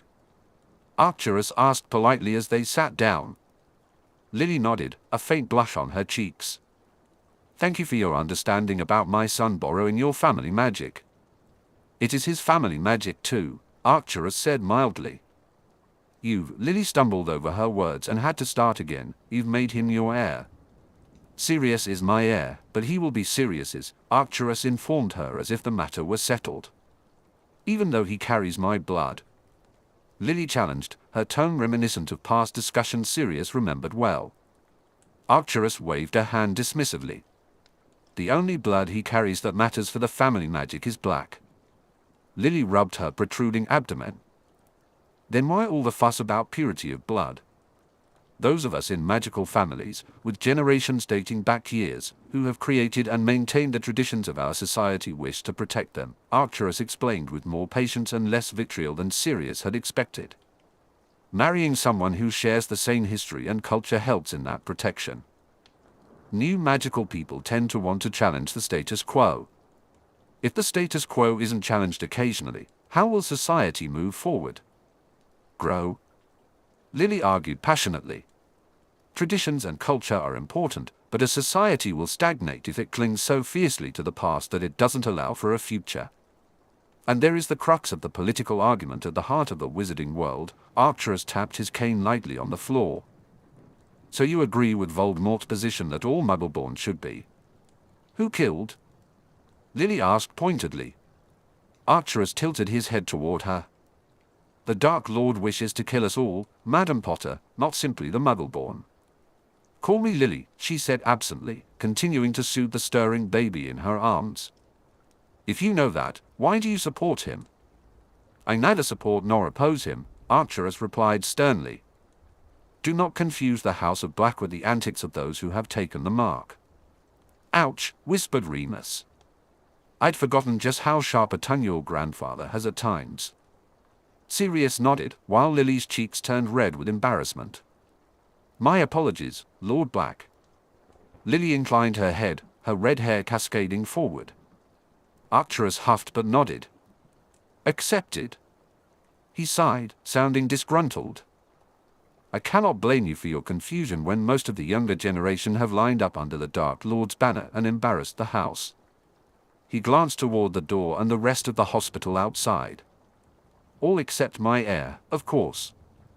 Pride was evident in his voice. Lily smiled. "Sirius is one of the most stubborn men I know." Her smile faded. Charles and James went for news. Apparently, Arcturus picked up on her worry just as Sirius did. "Sirius is a survivor. He will recover. He'll be staying with us." There was a hint of challenge in her voice, but Arcturus bowed his head in agreement. Lily's eyes flickered to the group on the other side of the room. "They're talking about my son, aren't they?" "I'm afraid so," Arcturus said. He played idly with his cane, a sure sign of his internal agitation. "The boy will be a very powerful wizard.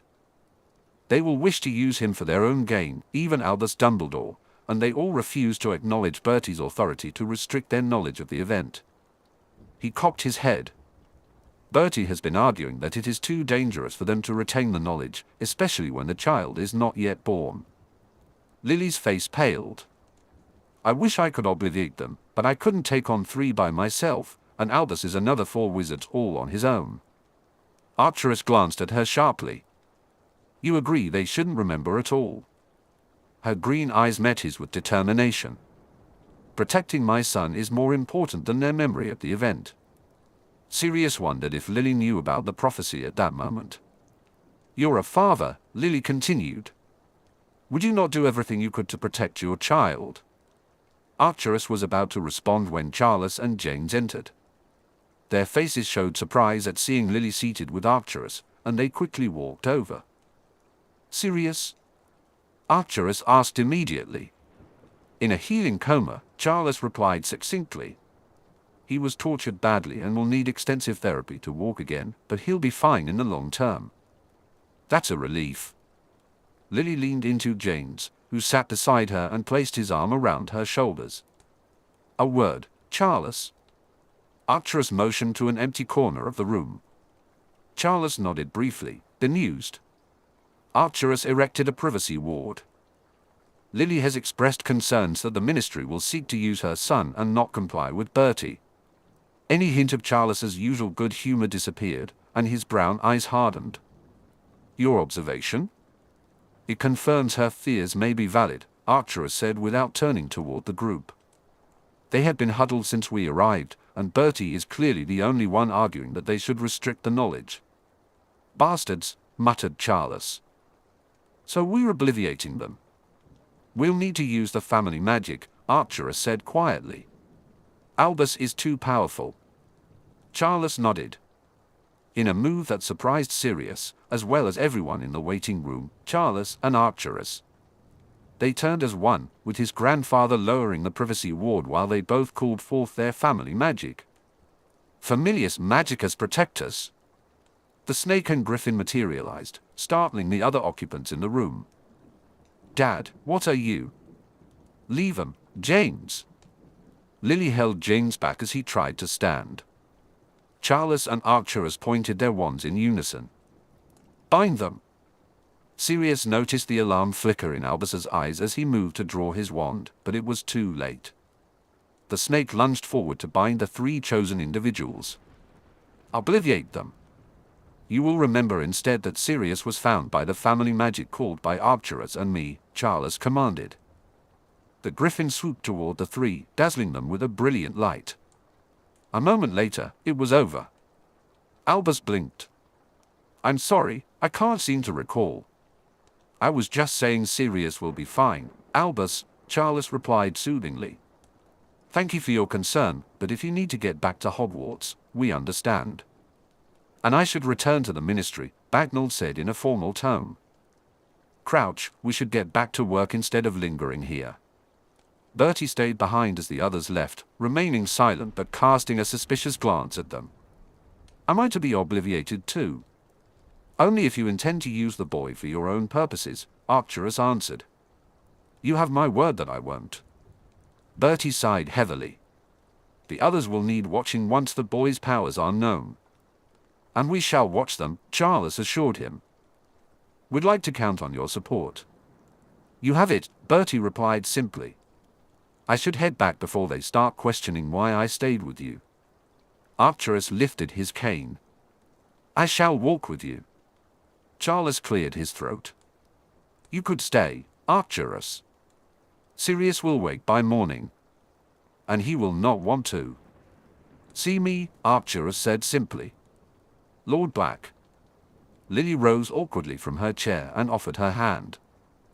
"Thank you." Her gratitude for his action in protecting her son shone from her expressive eyes. "Yes, thank you," James added stiffly. Arcturus nodded at James but took Lily's hand and kissed her knuckles. He straightened as he let go and smiled at her. "My dear Lily, since your son will be Lord Black one day, you should call me Arcturus." The memory ended, and Remus and Sirius fell out of the pensive. Sirius thrust a hand through his hair, trying to gather his fragmented thoughts. "He told Lily to call him Arcturus," Sirius said. "I know you said Bertie told you they ganged up, but to see it." "He told Lily to call him Arcturus," Sirius repeated. "And it wasn't the first time the two of them worked together," Remus added. "You could tell they had done it before, but when and where and to whom?" "He told Lily to call him Arcturus." Remus scowled at him. "Merlin, Sirius, there are more important." "We already knew what the memory showed us," Sirius shot back. There were personal aspects of the memory he didn't want to think about too closely. His grandfather had waited for news, had been concerned, had clearly understood Voldemort's agenda better than anyone else at the time. But the fact that my grandfather asked Lily to call him Arcturus is important. Why? Remus asked, confused. Because it means he considered her family, bar the oath, Sirius said, agitated. And that's bad because... Not bad so much as unbelievable. Sirius whirled away to pace the room. All my life, my grandfather told me he would never accept a Muggle born into the House of Black. And he was disowned by him because of Ted, for Merlin's sake. You have to admit, Padfoot, that he hinted as much about his opinion of Lily in his letter. Remus tried to soothe him but failed. Why? The word burst from Sirius without fault. Why didn't he ever tell me he'd changed his mind when he was alive and I wasn't locked up? He could have told me. And would you have listened back then? Remus asked pointedly. Sirius opened his mouth to argue but shut it again as he shook his head. He was right, you know. If he'd stayed until I was awake, I wouldn't have wanted him. Remus nodded slowly. Why don't we look at another memory? Sirius agreed, as it was better than confronting his relationship with his grandfather. The third memory dropped them into the same study, but sitting across the desk from Arcturus was Charles. I brought a photo, Charles said proudly, handing over a wizarding photo that showed Lily propped up in bed with baby Harry in her arms. Jane sat beside her, both captivated by their sleeping child. What have they named him? Asked Arcturus, his eyes never leaving the small features of the babe in the picture. Harry James Potter, Charles replied with a smile. She really insisted on going through with that Muggle name. Arcturus complained as he made to pass the photo back. You can keep the photo, Charles said, taking a sip of his tea. And Harry is a family name. It's the name of Lily's favorite grandfather, so it is in keeping with our tradition of naming sons after favored forefathers. It's better than Pronglet, which James insists on calling him. He set his cup down. Sirius will be named Godfather. He'll make a good godfather, Arcturus said proudly. He all but raised Regulus until he went to school. Yes, thought Sirius darkly, and then his mother had gotten her claws into his younger brother, and things had never been the same between them. Charles sighed. I wish you would reconcile with him, Arcturus. I agreed that he would stay in your care years ago, Charles. I am content, Arcturus said firmly. His recovery goes well. He's not back at work and he's still walking with a cane, but yes, he's doing well, Charles informed him. He was questioned closely about the deaths of the 10 Death Eaters found at the place where they think he was held by Crouch and Bagnold. Albus was unsurprisingly disapproving about the loss of life. Arcturus snorted. I fail to understand how he thinks the light will win if he's not prepared to fight back. You know, Albus, Charles said almost absently. You're worried about something, Arcturus said, straightening his robes. Charles sighed heavily. James and Lily aren't telling me something, but I think they've joined Albus's not-so-secret order, although they haven't explicitly said so to me. You think Albus is meddling in their decisions? Asked Arcturus bluntly. Charles raised both his eyebrows in a silent, seriously query. When isn't Albus meddling, Arcturus? He shifted suddenly and gestured at the photo. Let's forget about Albus's machinations. My grandson is much more interesting. You can't tell from the photo, but he has Lily's eyes. The memory faded. Sirius dumped the next memory into the pensieve and took a deep breath before he and Remus tackled it. Both Remus and Sirius tensed as they realized they were in the front parlor of Potter House during the Yule holiday of 1980. Lily sat in one overstuffed armchair, and Harry was asleep in his bassinet beside her. Arcturus sat across from her. Green and red tinsel decorated the mantel. A tree laden with glittering ornaments took up a whole corner, and there were already presents wrapped in shiny red and gold paper under it. Thank you for allowing me to visit, Lily, Arcturus said, and to offer my condolences for Charles's death in person. We didn't get a chance to talk at the funeral. James needed me, Lily said simply. She reached out to Harry and smoothed his blanket. How is James? Arcturus asked politely. Lily sighed. He's taken Charles's death very hard, but he's distracting himself with you. He wants Harry to have a good first Christmas, even if Harry's too young to remember any of it. She grimaced as she picked up the mug of cocoa next to her on the coffee table. He's also resigned as a head wizard since the estates will take up all of his time. He and Sirius went off to Gringotts this morning to sort everything out. And how is Sirius? About the same as James, truthfully, Lily said bluntly, sipping her drink before placing it back on the table. Sirius considered Charles the father he would have chosen for himself, and Charles was happy to play that role for him. Arcturus nodded. And you? Lily's eyes shone with tears. I miss him. He offered her a clean handkerchief, and Lily took it, dabbing at her eyes so her mascara wouldn't run. Lily. Arcturus began gently, I'm not sure if you were aware, but Charles and I met regularly after the events where Sirius was rescued from the Death Eaters. Lily nodded and gave a watery smile. Who do you think made sure he had the photos?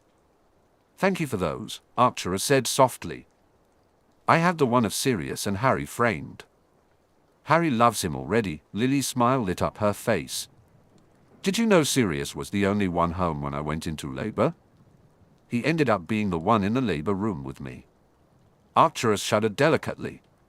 It was the practice when I was a young man to be far from the actual birth as it was possible to get. I couldn't have done it without Sirius supporting me through it, Lily said simply. Sirius felt his own eyes prickle with tears. Remus placed a comforting hand on his shoulder. Lily expressed her concerns about Albus and his unusual interest in Harry. What are your thoughts? She asked. Arcturus got to the point of his visit. He visits Harry once a week, but I know from Alice he does the same with Neville. She gestured with her handkerchief. We joke that he's picked the pair of them as substitute grandchildren since he's not likely to have his own. Arcturus nodded slowly. Well, if you're comfortable with his interest. Lily shrugged, and a small frown crossed her face for a moment. In hindsight, I'm not sure we needed to obligate him. James and I have spent a lot of time with him recently. He's a good man, Arcturus.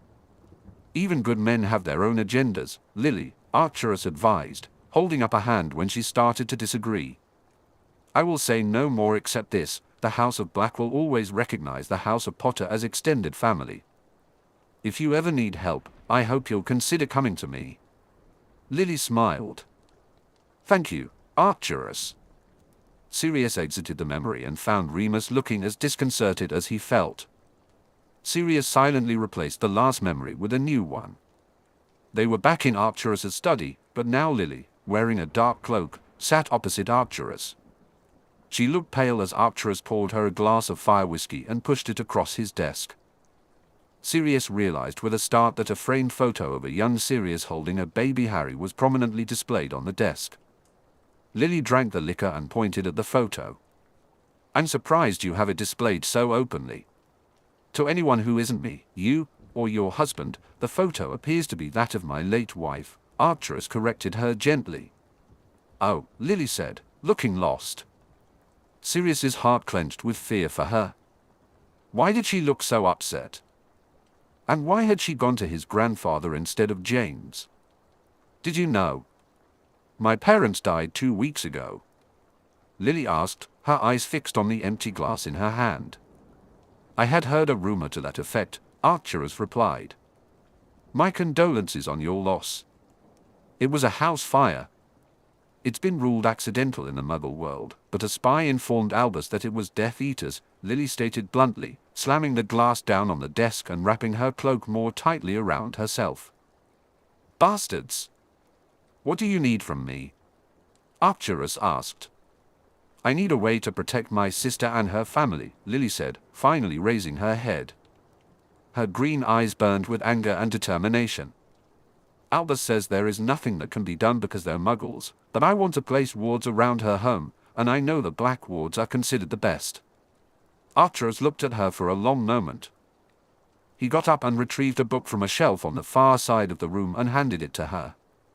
The blood wards described within will keep your sister safe, but they are considered borderline illegal these days.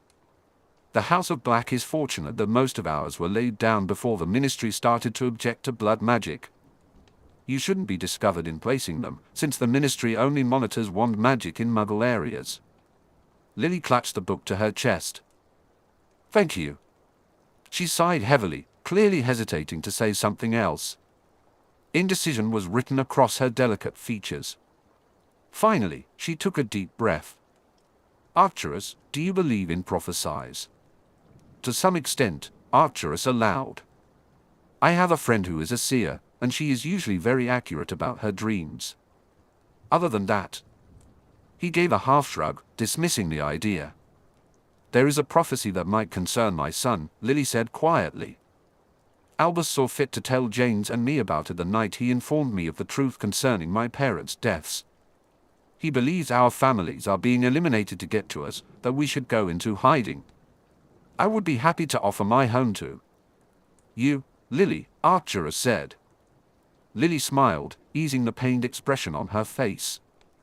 Thank you, Arcturus, but nothing's decided. If you took us in, it would mean declaring your side once and for all.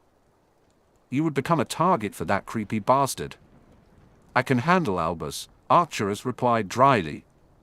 Lily laughed at that, but soon her expression turned serious again. I'm so scared for Harry. We will probably go into hiding, but I just don't think it will be enough. Call it maternal instinct, but I feel I need to do more to protect my son. For the second time, Arcturus rose and browsed a bookshelf, pulling down 3 old books and handing them to Lily. My wife followed the old religion, and these contain witches' magic. The spells can only be cast by a mother or a woman, he explained. Perhaps you will find what you need in them. Lily's face brightened. Thank you. She sighed and got to her feet. I should get back before Harry turned Sirius's hair pink again. The memory ended, and Sirius and Remus were pulled out of the pensive. Your grandfather gave Lily the spell that saved Harry, Remus said, sinking into one of the nearby visitor chairs. Sirius sat down beside him. I can't believe she came here. What was she thinking?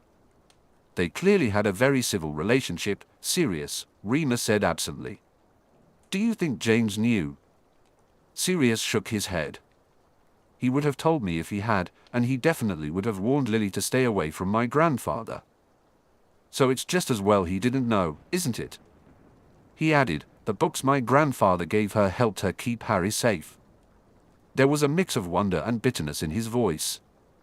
Remus ran a hand over his face. Are there any more memories? 1. Do you want to stop and join the others for lunch or continue? Remus asked. Continue, Sirius muttered. The last memory was the most shocking. At the time of the memory, Arcturus was bedridden. He was propped up in a large 4-poster bed, shakily drinking tea as a house elf showed a visitor into the room.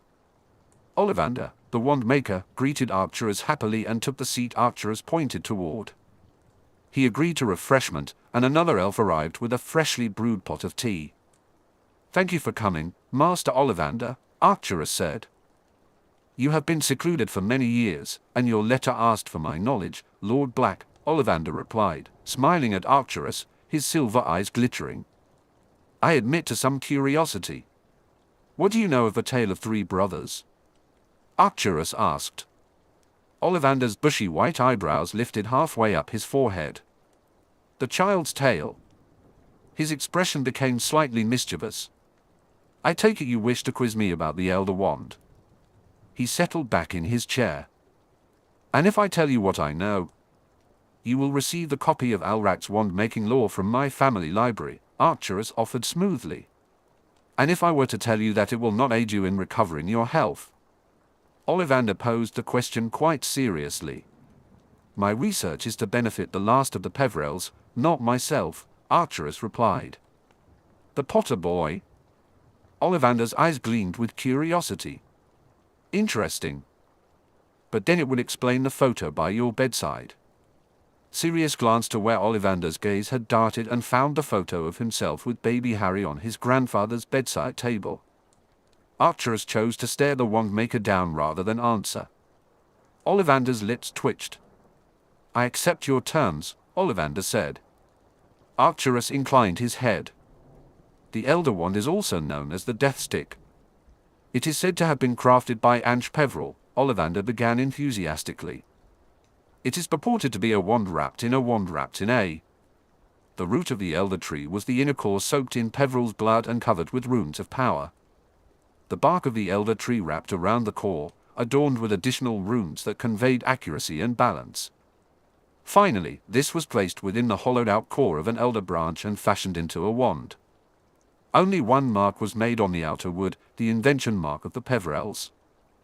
Was there no other magical core? Arcturus inquired. It's all supposition, as nobody knows for certain. Because of the tale that has death gifting the wand, some believe the rumor that the inner core was thestral hair, but I consider that a story, Ollivander said, waving his thin hand in the air. If it is made entirely of wood, it would make the wand very unique. The main difference is that normal wands choose the wizard or witch who has the best affinity with the magical element at their core. However, their allegiance can be borrowed or stolen if there is a near match to someone else or a close relationship between the two users. That's why families that struggle financially often reuse their ancestors' wands. But the Elder Wand's true allegiance is said to be only with the line of Peveril. But in the tale, the wand transfers its allegiance to someone more powerful once and used it to kill someone and boasted about it, Arcturus said thoughtfully. Pish and tosh nonsense, Ollivander dismissed with another wave. Ange was killed in his sleep, and the wand was taken. It isn't sentient. It couldn't have known the danger, woken Ange up, and killed the thief all by itself. It is a powerful wand, a most unusual and unique wand, but it is only a wand. Do you know where it is? Arcturus asked. The last rumor that I believed had any veracity was that Gregorovitch had it, Ollivander replied with a smile. He's always been fascinated by the topic. He's tried. On 4 separate occasions, I've tried to replicate a nuncle wand, but I haven't had any success, Ollivander said. Arcturus smiled at him. And where do you suspect it actually is now? Ollivander returned a smile, recognizing that Arcturus had seen through his evasion. If you want to find a powerful wand, you need to find a powerful wizard. To find this powerful wand, it is wise to look at the last time 2 powerful wizards clashed. The history of the wand is drenched in bloodshed. Suddenly, Arcturus's gaze sharpened. Dumbledore? He won the wand from Grindelwald. Sirius's mouth dropped open. Albus? Albus had the Elder Wand? That explained his insistence on searching for it when the Resurrection Stone was found. Ollivander spread his hands in a gesture of uncertainty. That's just my theory, but I believe it explains why Albus never personally challenged in a one-on-one battle. He didn't want to risk losing its allegiance to the Dark Lord, Arcturus said. Exactly, Ollivander replied. He blinked, his silver eyes shifting as if seeing something in his own mind. I suspect the wand will eventually make its way to the Peveril child. What about the other Hallows? Arcturus asked. Do you know where they are? The other what? Ollivander asked, seemingly surprised by the question. The other Hallows, the cloak and the stone, Arcturus clarified. Ah, Ollivander smiled again. I'm afraid I can't help you there. They're not wands, and I have no interest in them. You're not interested in the idea that if all 3 are reunited, the holder becomes the master of death. Arcturus countered. Ollivander burst out laughing. Dear me, Arcturus, that tale is fictional. Death did not give the artifacts to the Peverils, they created them. Bringing them together creates a powerful, an arsenal, but one to master death itself? I rather doubt that, Arcturus huffed, gesturing weakly. What does the wand law say about the Elder Wand and the Peveril family magic, or family magic in general? Ah, now that is a much more interesting question. Ollivander paused to take a sip of his tea, set it aside, and leaned back. The most credible account I've encountered about the origins of family magic speaks of the wizarding world on the brink of collapse as Camelot fell. It was beset by power-hungry wizards and witches eager to fill the vacuum, and by muggles who feared them. In response, Merlin invited 30 families, each with the most powerful wizards and witches, and cast a spell of protection. This spell bound and sacrificed their most powerful member, who, instead of dying, transformed into guardian spirit totems that embody family magic. Merlin was then able to direct all these spirit totems together to hide magical folk from the Muggle world and eradicate the evil within the wizarding community. Once this was accomplished, Merlin disappeared. It is said that he died in the effort. The 30 families then formed the Wizarding Council and began the Wizarding Society that would evolve into our world today. He paused for a moment. Soon, they realized that the most powerful wizard in each generation of their family was bound to the sacrifice, able to call upon the family magic, with the price being that they added their own magic upon dying. Family magic became insular, each family seeking to protect its own pool. Over time, the 30 families drifted in politics and values. Yet, the pool of magic available to help protect the wizarding world remains, and theoretically, the most powerful wizard in each generation should be able to call upon not only their family's magic but that of the others. What of those families that have died out, such as Hufflepuff? Arcturus asked. The magic is still there in the ether to be called upon, Ollivander stated with a shrug. One presumes the most powerful within those families would be able to call it. But no one knows for certain if this is true. Arcturus asked, bemused. There are many origin stories, Ollivander replied. Who knows which is the truth? My preference is this one. And what of the Elder Wand and family magic? Arcturus pressed on. The account of the Elder Wand that I believe is a very old one, made by a French wand maker named Lumiere. He claimed to have spoken to Ignatus about Ansha's invention personally. It is from this account that the description of the non-magical core originates. Ollivander took a breath. I admit that I only took a passing interest in the rest, but I believe it talks of a dark wizard named Seven. Arcturus made a noise. Like the river? Like the river, Ollivander agreed. The Peverells created their artifacts to fight this wizard, calling upon their family magic to assist. Lumiere theorized that the reason why nobody else could replicate the Elder Wand was because its magic was gifted to it by family magic. His lips twitched. Did you know the Peverell totem was purported to be a thestral? The totem changed when they took the name of Potter and became a griffin. I see. Arcturus leaned back. So the defeat of the river in the tale is actually the defeat of the dark wizard using magical artifacts created from their family magic, where the totem is symbolic of death.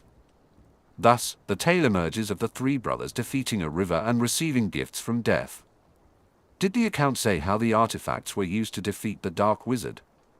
It may have done, Ollivander shrugged unconcernedly. I wasn't really interested in that part. Arcturus nodded. Thank you, and I'm sorry. He whipped out his wand. Oblivate. You came to examine my wand and found it to be in excellent condition. In the future, should anyone ask about the Elder Wand, you will say only what the tale of three brothers imparts and the rumor that the wand was with Gregorovitch. You will say you do not know anything else about the other Hallows, as they have nothing to do with wands. Ollivander blinked at him and dropped his wand. As I was saying, thank you for coming out, Master Ollivander, but I fear I need to rest now. He motioned for an elf to pop in, ready to escort the wand maker out. Of course, Lord Black, I will take my leave. Ollivander soon left the room. Arcturus picked up the photo and smiled gently at Sirius's happy face, which beamed down at a giggling baby Harry. I don't have long, and I have done all I can. The rest is up to you, my boys. Sirius stumbled as he exited the pensive and groped for a chair. He sat down heavily. Well, I can go to Ollivander and ask him about his source for the family magic story, Remus babbled. And I can get Bertie onto the Lumiere story, I'm sure. Maybe the Department of Mysteries already has a copy of it. Actually, it could be in that stack of paper about family magic in your grandfather's desk. And Albus has the Elder Wand, Sirius interrupted sharply. He has a Potter family heirloom in his possession, and obviously, he doesn't intend to give it back. Remus sat down with a thump. Sirius, it's not that simple, Anne. Oh, I get that it's not simple, Remus. Sirius lurched to his feet and started pacing. You know, back then, I always thought that Albus didn't confront Voldemort because he was old and better suited to running things than field action. He certainly corralled enough into the Order to do the fighting for him. And then I found out about the prophecy, and I thought maybe that was the reason. But no. He didn't confront him because he has a wand that doesn't even belong to him. Sirius. He could have given James the wand to store in the Potter family vault. Nobody has it then. Nobody uses it. Just like we did with the stone. Sirius. Sane now. Sirius continued. He doesn't have to use that wand. And it doesn't even belong to him, and he knows it. Sirius. What? Sirius whirled around, breathing heavily. Remus looked calmly back at him and pointed at the chair. Sirius flung himself down into it with a scowl. I don't disagree with you in principle, Remus said, rubbing his chin. Albus has to know what the wand is and its history. He was quick enough to recognize that the stone belonged to Harry, so he must understand that, in principle and certainly from a sentimental viewpoint, Harry is also the rightful owner of the wand. However, the international law of conquest, I know, Sirius said quietly. Albus won the wand in a duel. He was entitled to keep it. And he could argue, probably very successfully, that the wand's ownership is entirely subject to that law since it has had many owners, and they have changed, usually through a duel, Remus sighed. If you wish to challenge him, the alternate argument is that the wand was stolen from its original rightful owner and is effectively hot property. Sirius grimaced. But since Albus must know all this, Remus stressed, I believe he probably has a reason for keeping the wand from Harry beyond a desire to keep it in his possession. No doubt it's to keep the wand from falling into Voldemort's hands, Sirius said. I can see that. All he had to do, rather than lie to me, was to say, I have the wand and you'll agree that until Voldemort is defeated by Harry, it would be best for me to keep it, or some other argument he has up his multicolored sleeves. It's just, he's keeping secrets again. Deciding he knows best. He threw up his hands. It drives me bonkers. He noted Remus didn't argue with him. Are you going to tell Harry? Remus asked, eventually. I'll show him the memories once Simeon leaves. Sirius couldn't help the tiny flinch at having to face them. Between the revelations that his grandfather had cared for him and that he had also conspired to keep both him and Harry in prison for so long, along with the fact that he had known and liked Lily, and she had known and apparently liked him, Sirius knew his mind healer would earn his salary 10 times over in their next session. Then there was Albus creating problems again. Harry can decide whether we confront Albus about the Elder Wand. At the end of the day, it is Potter property. He needs a say in what we do, Remus said. Sirius winced at the thought. He sighed, agreeing with Remus. It wouldn't be a pleasant discussion when Harry realized that Albus had kept something from them, especially from Harry. It was potentially useful if they could figure out how all 3 artifacts had been used to defeat the Dark Wizard 7. Harry had forgiven Albus once, Sirius wasn't sure he would do so again. Chapter 33, Pronglet's World Cup. Neville waited impatiently at the flue with his gran. They were hosting an introduction party for the Black Regent apparent. It was the first time that the Longbottom and Black Alliance would be on public display, rather than the Longbottom and Potter. Neville knew his gran was determined that the event would be a smashing success to show how much the House of Longbottom valued its alliance with the House of Black. He had seen a significant change in his gran over the summer. It was as though she had been given a new lease on life. He would always be grateful to Lord Black, Sirius, for that reason alone, though there were many others. He had convinced his gran to buy Neville a wand that was properly matched to him, along with providing politics lessons, estate management lessons, magic lessons, and outings. Most importantly, he had fostered Neville's friendship with Harry. It had surprised Neville to learn that Harry's parents had been his godparents, but it made sense of why he had only his gran and a handful of elderly relatives in his life. Since the start of the summer and that revelation, he had asked his gran about his father's friends and discovered that the 2 men closest to his dad had been the Pruitt twins, Fabian and Gideon. They had died at the hands of the Death Eaters. His mother's closest friend had been Lily Potter, and his gran had not known any others, only noting that both women were well known and accepted in the social circle of the Potter Alliance. Neville wondered why none of them had come forward to help his gran until he realized, from an overheard comment, that his gran had pushed most of them away at some point in her grief. It was difficult for Neville not to feel resentful. He loved his gran, but her previous behavior had turned away people who could have helped him, helped them. He could have had adults in his life who did not despair over his lack of magical ability or who constantly compared him to his father. He could have grown up with friends instead of being isolated in Longbottom Manor. But then, in fairness to his gran, perhaps it wouldn't have made a difference. Maybe Neville would have still been shy and awkward. Maybe. But he wasn't isolated any longer, he assured himself. The Potter Alliance was re-established, and all of the heirs were committed to working together. Moreover, he and Harry had both delighted in being godbrothers. It was a relief to Neville that Harry was just as eager as he was to establish a better friendship. They hadn't been unfriendly at Hogwarts, but Neville had never wanted to intrude too much into the territory of best mates that Ron had clearly marked out for himself. In hindsight, Neville could see that alongside the possessiveness, Ron had truly been protective of Harry, who had been overwhelmed by the attention. In truth, Neville had been too insecure about his own worth to force himself upon the boy who lived and later, on the boy he had come to know as Harry. Somehow, though, thanks to their family alliance, Neville had been given the opportunity to forge a unique place with Harry. Harry wanted him to be his godbrother just as much as Neville wanted Harry to be his. Neville had grasped the inner courage that had made the Hat sort him into Gryffindor and seized that opportunity with both hands. He was pleased beyond measure at the result. Harry trusted him and believed in him, and Neville had meant every single word of the oath of fealty he had sworn. So, just like his gran, he wanted the evening to be a success, for Harry, the heir of the House of Black, and his godbrother. Neville smoothed down the front of his robes nervously, his fingers absently tracing over the stitching of the Longbottom crest. His gran shot him a quick smile, and he straightened as he smiled back. The flute chimed, and immediately Sirius stepped through with an elegant precision that his gran approved of with a smart nod. Sirius, his gran offered her hand, which was quickly kissed. "It's wonderful to see you. I hope everything will be to your liking." "Knowing you, it will be perfect, Augusta," Sirius replied.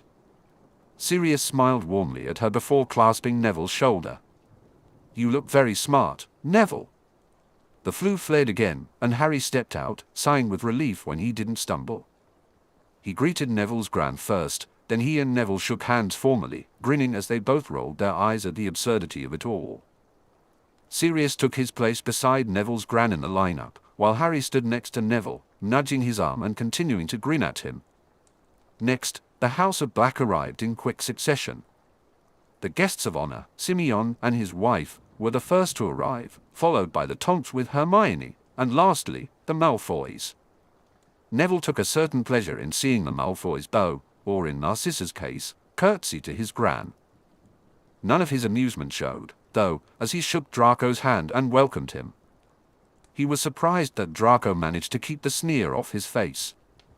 Simeon took his place in the lineup beside Sirius, while everyone else was ushered into the formal parlor where the refreshments had been set out. Neville knew that Andromeda would play hostess in the absence of his gran. "Well, gentlemen," his gran said, "are we ready for the hordes from the Ministry and the Wizengamot to descend?" "You mean locusts," Sirius commented dryly. "They can't be that bad." Simeon protested, winking at the two boys. Neville and Harry exchanged looks before sharing a smirk with Sirius. "Worse," they chorused. "Really?" his gran admonished, though her eyes were sparkling. "All locusts except for our allies," Sirius agreed. "Got it." His gran seemed ready to retort, but the flue chimed again. For the next hour, Neville was mostly occupied with shaking hands and kissing knuckles before presenting his friend and ally, Lord Potter, head of the House of Potter, and heir to the House of Black. Harry's smile became tighter and more fixed as the hour progressed. The entire Wizengamot was present, along with most of the upper echelons of the Ministry, including the department heads and their wives. While their allies knew better than to fawn over Harry or condescend to him, the others were at a loss on how to interact with the boy who lived. Even more unsettling were the families known to be dark, having previously aligned with Voldemort. However, Harry did not waver or cower in their presence, nor did Neville. A show of strength was essential. The most daunting moment came when Bartemius Crouch Sr. stepped out of the flue. Crouch, Sirius practically snarled, causing everyone in the receiving line to tense. Black, Crouch snapped back, and neither wizard offered his hand. Barty, Neville's Gran stepped forward, extending her hand with a quiet authority that forced Crouch to take it. "Let me introduce you to Simeon Black, the Black Regent apparent." Crouch shook hands quickly with Simeon, who regarded him with a speculative gaze. "You remember my grandson, Neville, of course." Neville shook hands and offered a stiff smile. Crouch stood rigidly, his grey robes were impeccably pressed and tailored, his short grey hair neatly parted, and his toothbrush moustache trimmed as straight as a ruler. "May I also present Lord Potter, heir of the House of Black," his Gran continued. "So you're the boy who lived?" Crouch sneered. "And you're the wizard who threw my godfather into prison without a trial," Harry shot back, his green eyes colder than Neville could ever remember. A shiver ran down Neville's spine. The flue chimed. "Amelia!" Neville thought he detected a hint of relief in Sirius's voice. "Bones!" "Crouch!" Amelia Bones greeted her former boss evenly, but without any fondness, as she allowed her hand to be kissed by Sirius. "Brian!" "Good. It's good to see you." Sirius grinned at her escort as Amelia moved to curtsy to Neville's Gran and present her hand to Neville and Harry. "Sirius," Brian smiled at the smirking wizard and sighed, although his face was lit with humor. "Is there any way you're not going to tease me about this?" "No." Amelia shot Sirius a look. "I mean, yes," Sirius hastily corrected. "Why would I tease you about escorting our lovely Amelia?" "Nice recovery, my Lord Black," Amelia said dryly. Her eyes landed on Crouch again. "Well, it's good to see that you've finally recovered from Wizard's flu, Barty." "And just in time to attend the World Cup," Brian pointed out smoothly, offering Amelia his arm. Crouch glared at the solicitor while Harry exchanged furtive smirks with Neville.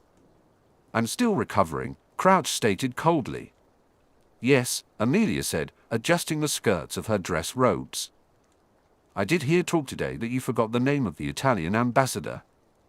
"Memory loss is common after a serious bout of the flu," Crouch defended himself briskly. "Short-term memory loss," Amelia pointed out. "You've been meeting Antonio every month for 10 years. How you failed to remember his name is beyond comprehension." A throat being cleared behind the director had them all peering at the new arrivals, the Diggories. "My apologies, Lady Longbottom." "We seem to be holding up the receiving line," Brian stepped in diplomatically. "Bartemius, Amelia, perhaps we should continue this discussion in the parlor." Amelia smiled at him gratefully as Crouch muttered an agreement. Neville noticed the dark look Crouch threw towards Sirius and Harry as he left. The Diggories greeted Sirius, his Gran, and Simeon. There was some tension in the air because nobody in the line had voted for Diggory when he had been nominated to join the Wizengamot. Amos shook hands. "Good to see you again," Amos said pompously.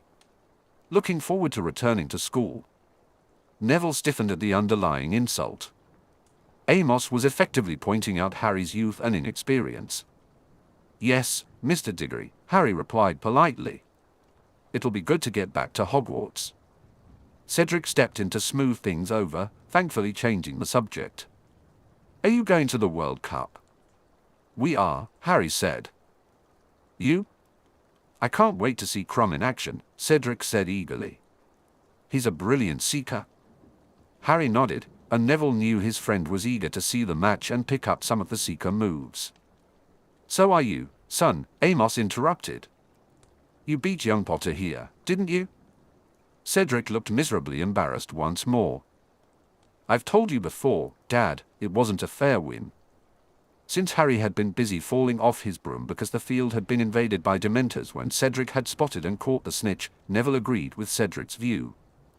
Nonsense, Amos blustered. You won, that's all that matters.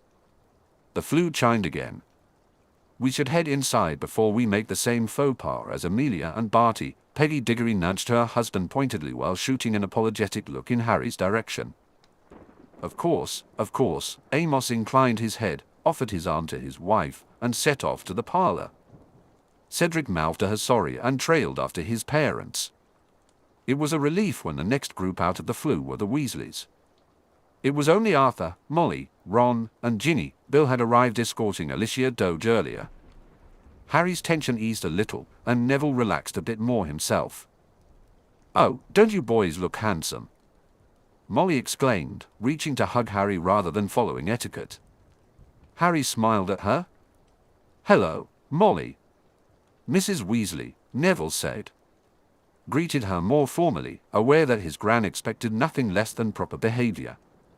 Neville. Molly smiled at him as he kissed her hand. Ginny extended her hand with a smirk. Neville rolled his eyes at her but kissed her knuckles. When she turned to Harry, she went bright red.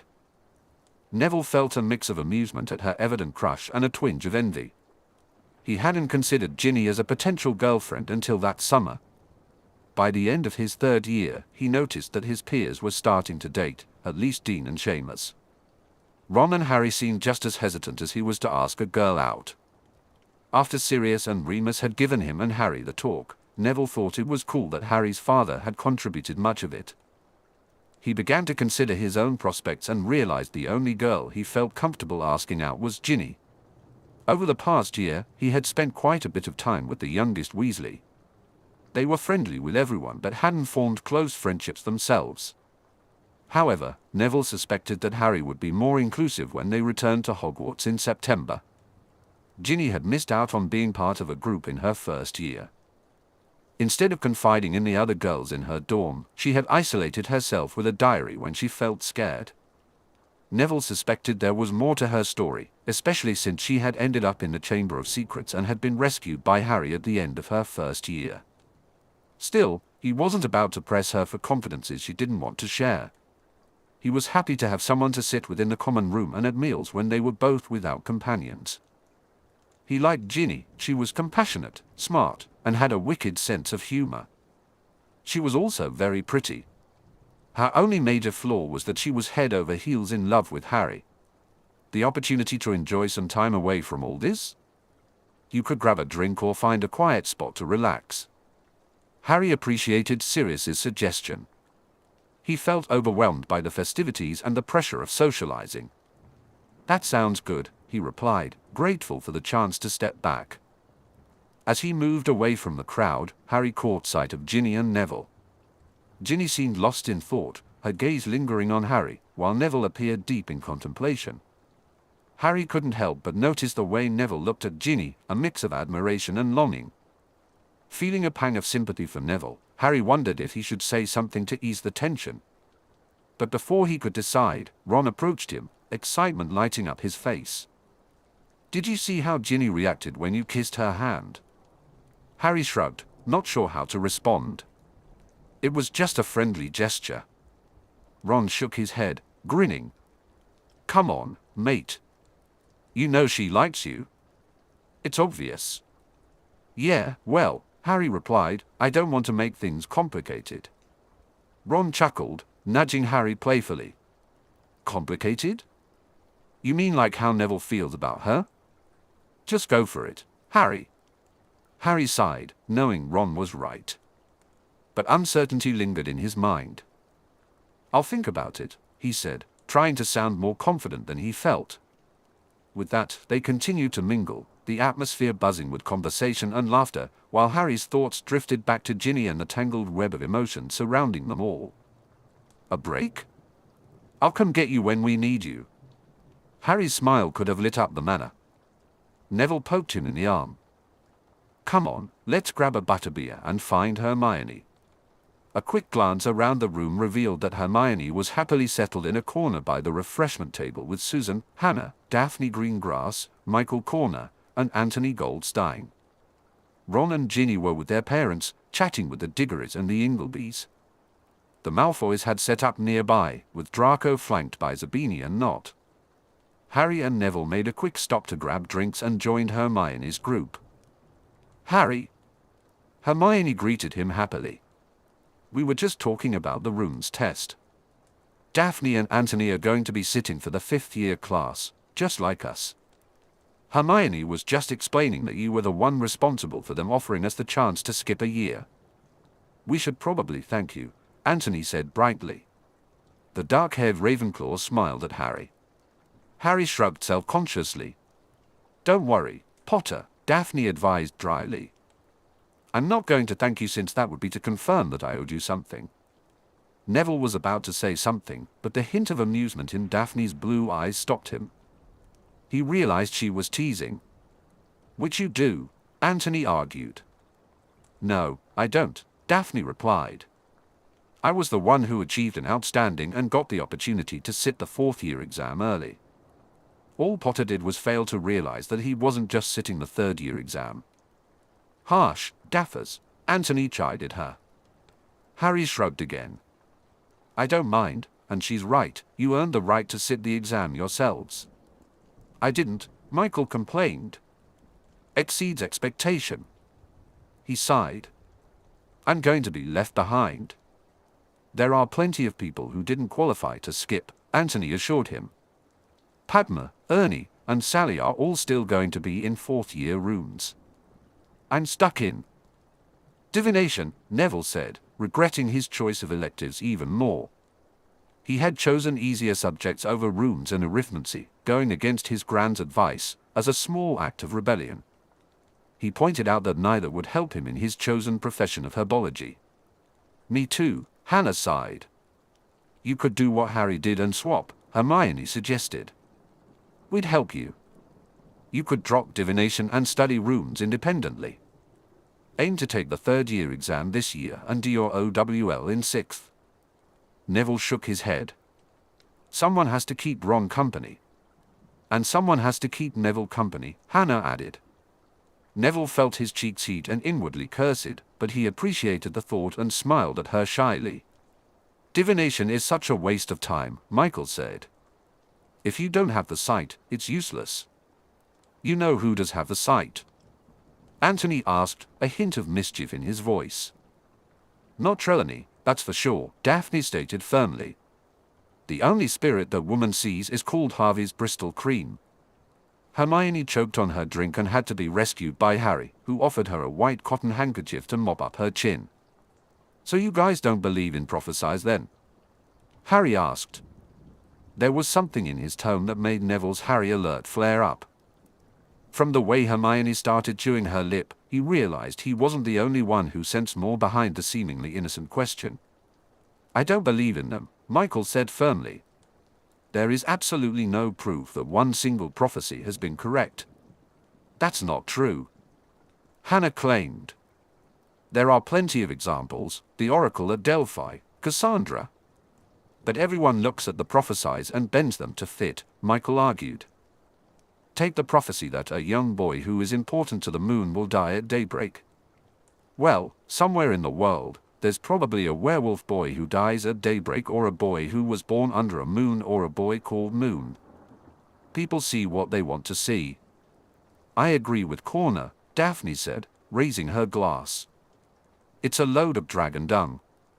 "Me too," Hermione added. "And Trelawney is a complete fraud." "Ah, but as I was saying earlier," Anthony asserted, "there are true seers, and I know one." Harry looked at Anthony curiously. "Who?"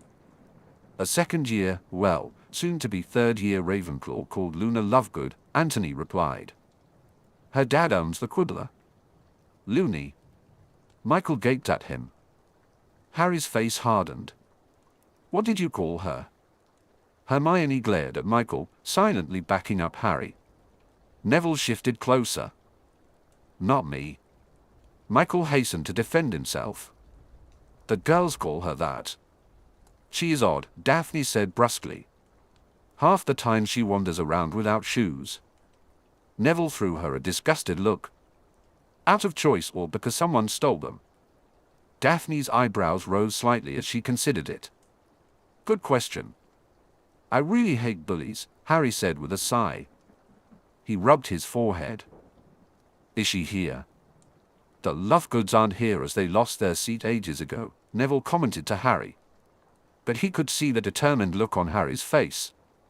If Luna was being bullied, Harry would step in, and Neville would support him all the way. We're off topic, Michael pointed out. Whether Luna is a seer or not is not the point.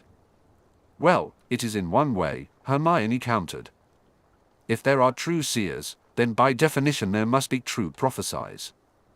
Harry winced. Maybe. He suddenly smiled. Anyone want to make a prediction about the World Cup? Just like that, the topic changed, with Hermione berating Harry and the others for being obsessed with Quidditch. Neville kept out of the debate over Ireland and Bulgaria. He wasn't that interested in Quidditch and mainly watched. The games at Hogwarts were played out of house loyalty. Neville contemplated Harry's curiosity about whether prophesies were real. Why was Harry so interested if he was dropping divination? After a moment, the obvious answer struck him. Harry must have heard some kind of prophecy involving himself. It wasn't surprising, Neville thought, considering all the trouble Harry had faced and the strange words the spirit of Morgana had spoken during the blessing ritual. Something about being caught between light and dark, and perishing or mastering death. Sirius cleared his throat behind Neville, causing him to jump slightly. He glanced over his shoulder, and Sirius grinned back at him, unapologetic. Sorry, Nev Simeon and I need to borrow Harry. Harry sighed but went willingly as Sirius and Simeon pulled him away for a tour of the room and the crowd of people eager to talk to them. Poor bloke, Michael said sympathetically. Neville spotted his gran approaching and sighed. I have to go mingle too. Hermione offered him a sympathetic smile. Good luck. Hannah reached out hesitantly and patted his arm. Neville smiled warmly at her before falling in step beside his gran. They started on the opposite side of the room from Sirius and Harry. Unfortunately, that meant they began with the Malfoys, who had gathered with the Knots and the Wilkes. Blaise Zabini stood next to Draco, but thankfully, his mother was nowhere in sight. Neville thought with amusement that she was probably stalking Sirius as his gran initiated small talk. Longbottom, Draco sneered. Malfoy, Neville replied with a cautious nod. Longbottom Manor is great, Theodore Knott said. I didn't realize it was so big. Neville nodded. All my ancestors added to it, except for my dad. Draco shifted, feeling vaguely uncomfortable with the reference to Neville's parentage.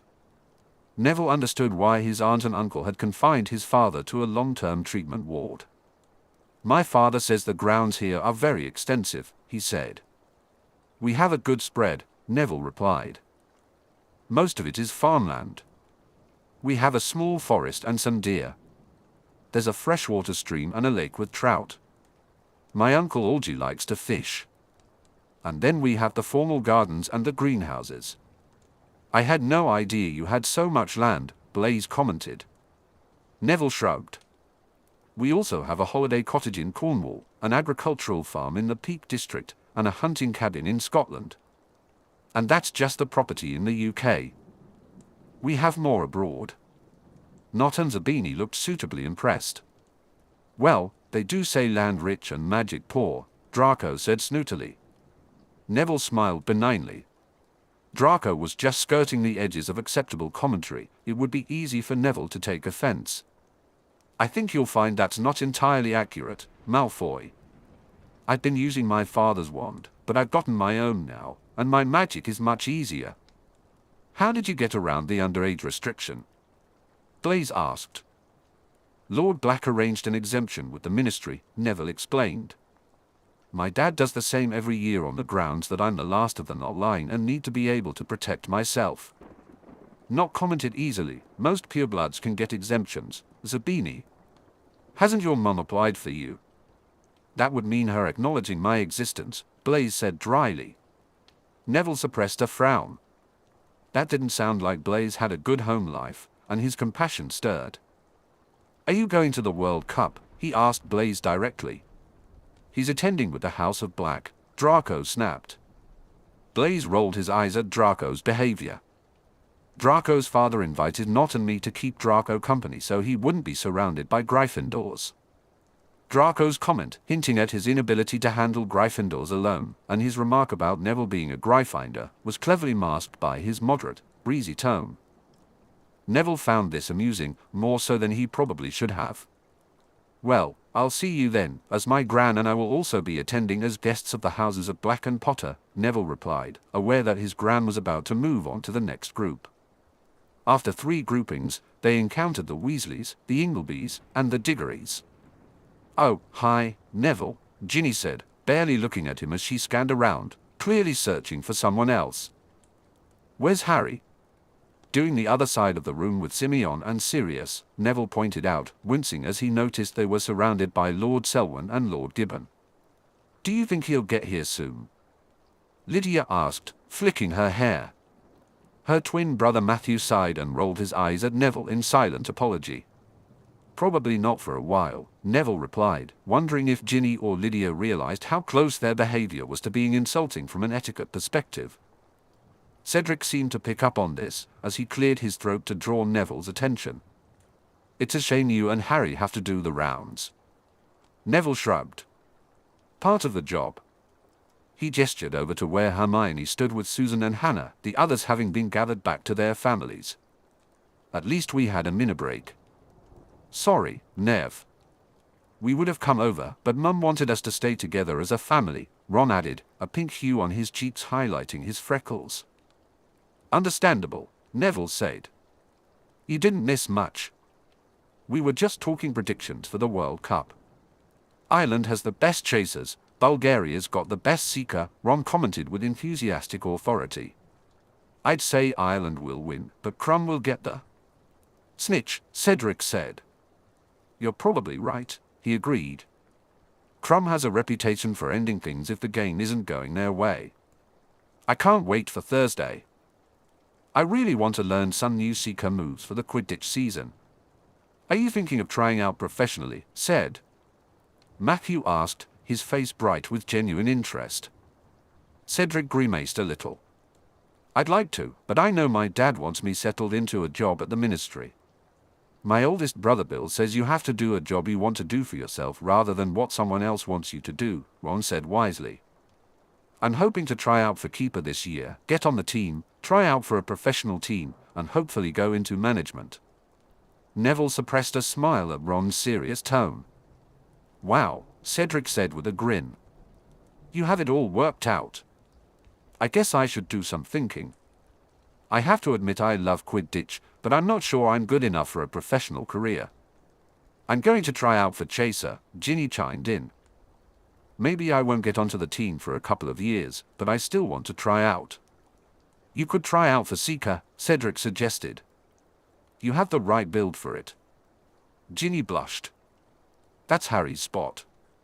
I want to play on the team with him, not challenge him for his position." Lydia snorted. "Like you could. Harry's the best seeker we have at Hogwarts." Cedric cleared his throat. "Well, that certainly put me in my place." Matthew shot his sister an exasperated look. "Apologies," said. "She's a tad Potter obsessed." He dodged the slap aimed in his direction. "It's okay," Cedric said cheerfully. "Harry's great competition." Neville felt the nudge from his Gran and said his goodbyes as he moved on. He definitely needed to look elsewhere other than Ginny, he mused. She was so caught up with Harry that she couldn't see anyone else. It was a shame. He was in the middle of talking to Bill and the Doges about the plans he had. A scream echoed from the outer hallway where the ladies' powder room was located. Neville immediately drew his wand. He noticed Harry had done the same across the room, while Sirius and Simeon quickly flanked their heir. His Gran raised her wand and fired off a small bang to capture everyone's attention as she began walking. "Please remain in the room while we investigate. It may simply be a spider that has surprised one of our more fearful ladies." "Sirius, Simeon, could you see to everyone?" Sirius nodded right away. "Of course, Augusta. Amelia, would you accompany me?" His Gran was already halfway to the door.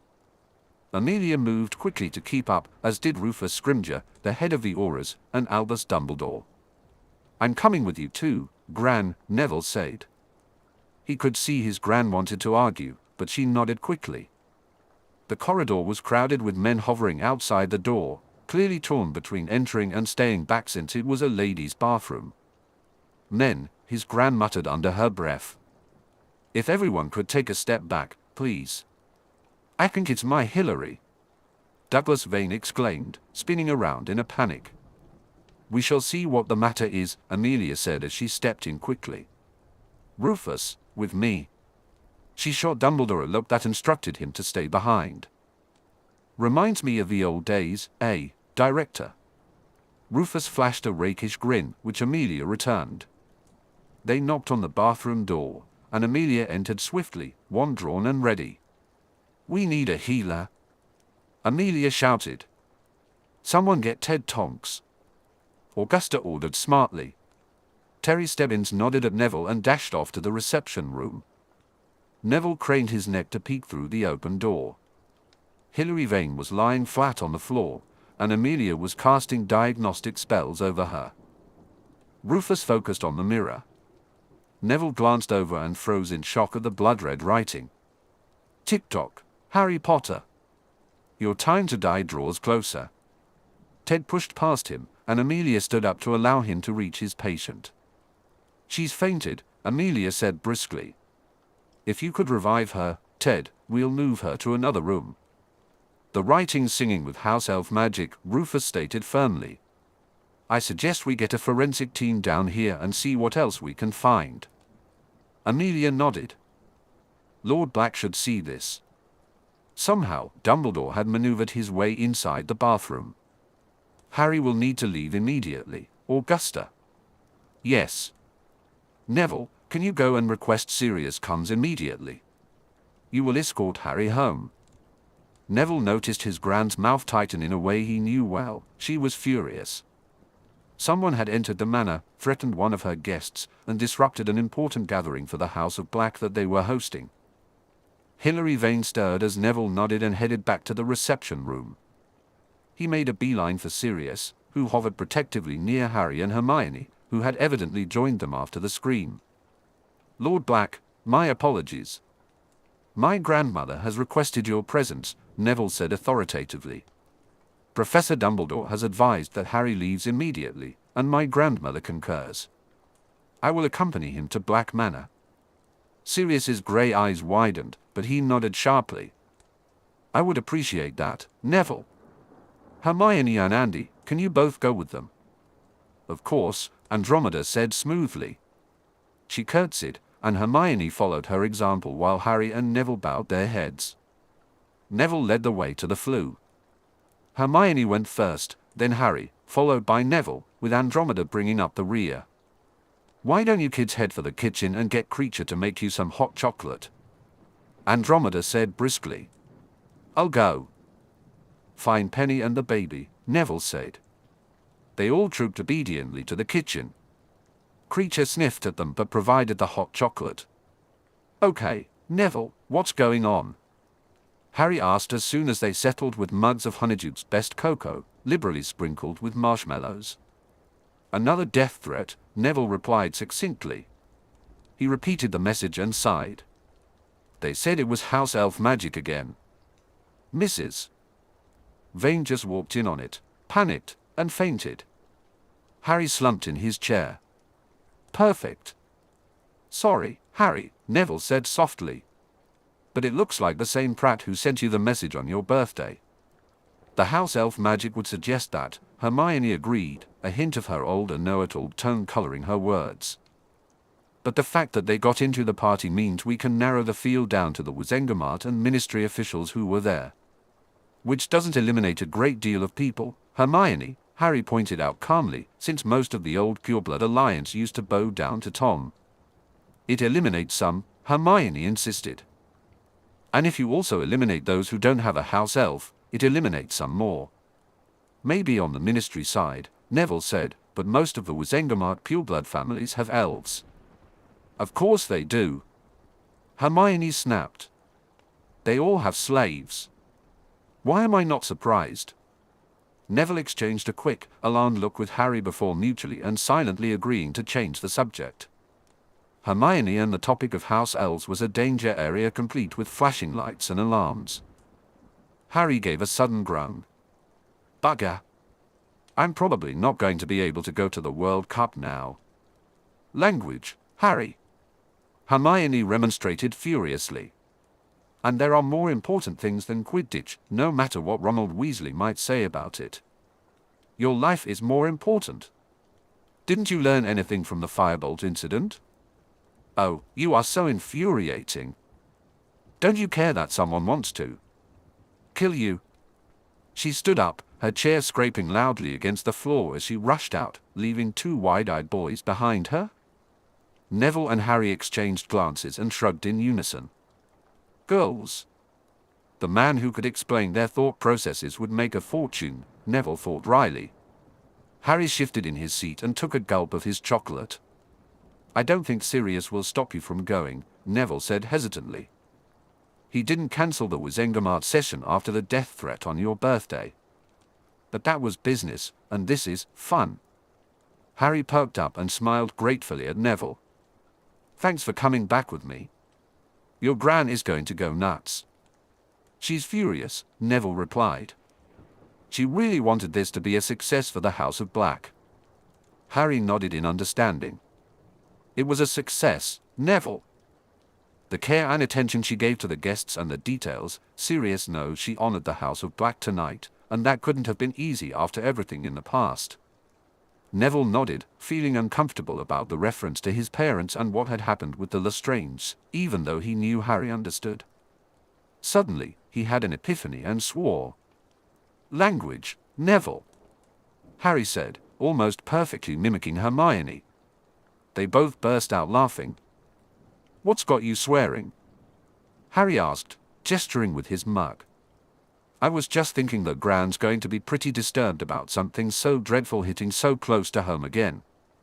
If it was a Death Eater or someone in league with Voldemort, that means they managed to land a blow, even a small one, within Longbottom Manor. Neville sighed. Gran's going to hate that since it's the first time since, well, you know. If he thinks Sirius is bad, he has nothing on my Gran. Cancelling the World Cup will be the least of it. Harry winced visibly. I'm really sorry, Nev. It's not your fault that some dark nutter is after you, Harry, Neville replied. Even if it wasn't a matter of house honor, we'd stand with you anyway. Same here, Harry said quietly. I just wish he wasn't after me. His expression shifted into serious contemplation. Neville bit his lip, gathering his courage. Harry, did you have a reason for asking if everyone believed in prophesies? He could almost see Harry debating it internally, weighing the pros and cons of confiding in him. It no longer surprised Neville to see Harry take the time to think. After getting to know him well over the summer, Neville realized that Harry wasn't quite the reckless Gryffindor archetype that most people assumed. Yes, he had moments that fit that image, usually when his temper flared, but generally, Harry was much more thoughtful about his behavior and actions than people gave him credit for. Harry shifted in his seat again before drawing his wand and creating a privacy bubble. Neville had seen Professor Flitwick teach Harry the charm the week before but hadn't expected him to use it anytime soon. This indicated that whatever Harry was about to reveal was very important. You can't tell anyone else about this, Neville, Harry began. Well, maybe your Gran, because I think she knows some of it, but no one else, okay. Neville nodded. Of course. Harry fidgeted with his mug for a moment before his green eyes flashed up to meet Neville's, shining with determination. Have you ever wondered why I have the Dark Nutter after me? Suddenly, everything fell into place. Neville's eyes widened. Oh Merlin, he breathed. A prophecy? Harry nodded unhappily. Actually, I've been debating whether to tell you since I heard it because, well, the other person it might have referred to was, aren't you? Me. Neville squeaked. The beginning goes. Something like, the one to vanquish the Dark Lord approaches, born as the 7th month dies, born to those who have thrice defied him, Harry said, gesturing toward Neville. Both you and I meet the criteria. Some Death Eater overheard it and told Tom, so he targeted us, our families, Neville stated quietly. He gazed at Harry in wonder. It could have been me. The next part talks about him marking whoever it was as an equal. Harry lifted his finger and traced his scar. He chose to come after me, so. Merlin, Harry, Neville said, trying to gather his composure. He finally blurted out the only thing running through his head.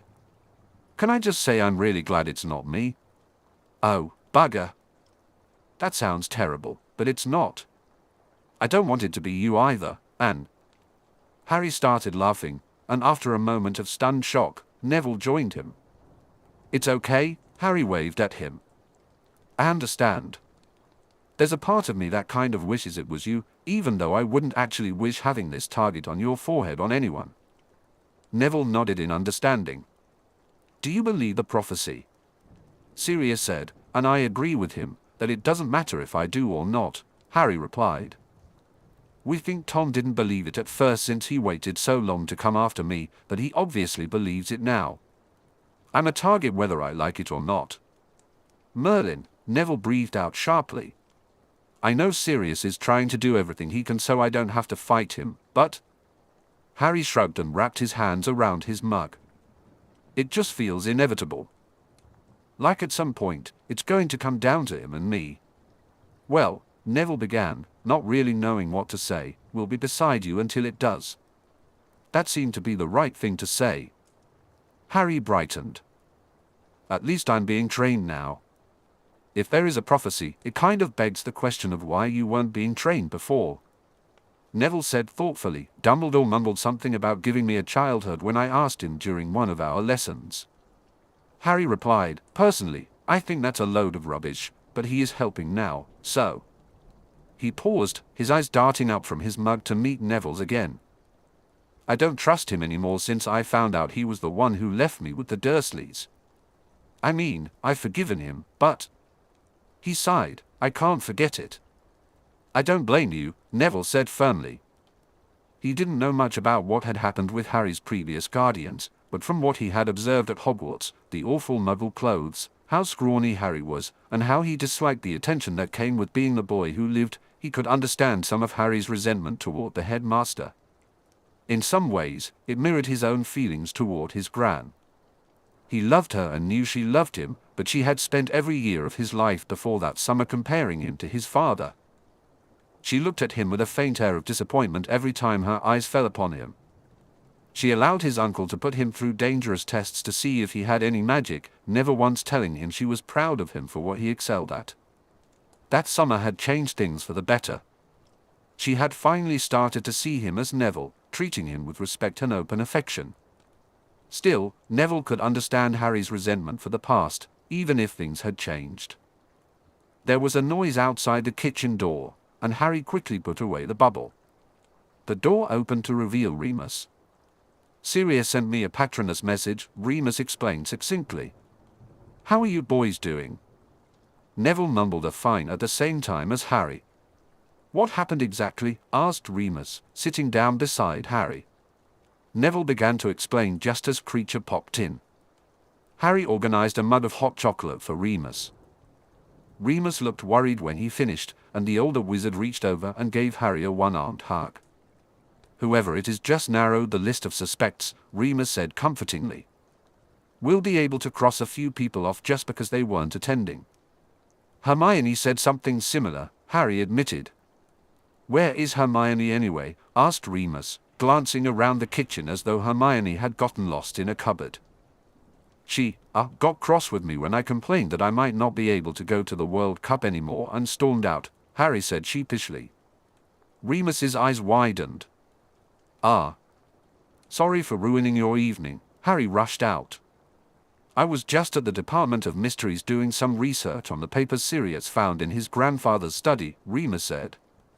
So the evening is hardly ruined. How was the party before the excitement? It was going well, I think, Harry said. People were enjoying themselves, and everyone was polite to Simeon and Anna. Good. Another set of voices outside the kitchen door had Remus rising, wand in hand. Andromeda walked in, with Hermione trailing behind her. Hermione looked as though she had been crying, and Harry's eyes widened in surprise before filling with guilt. Remus, good, you're here. I'm going to take Hermione home, Andromeda said crisply.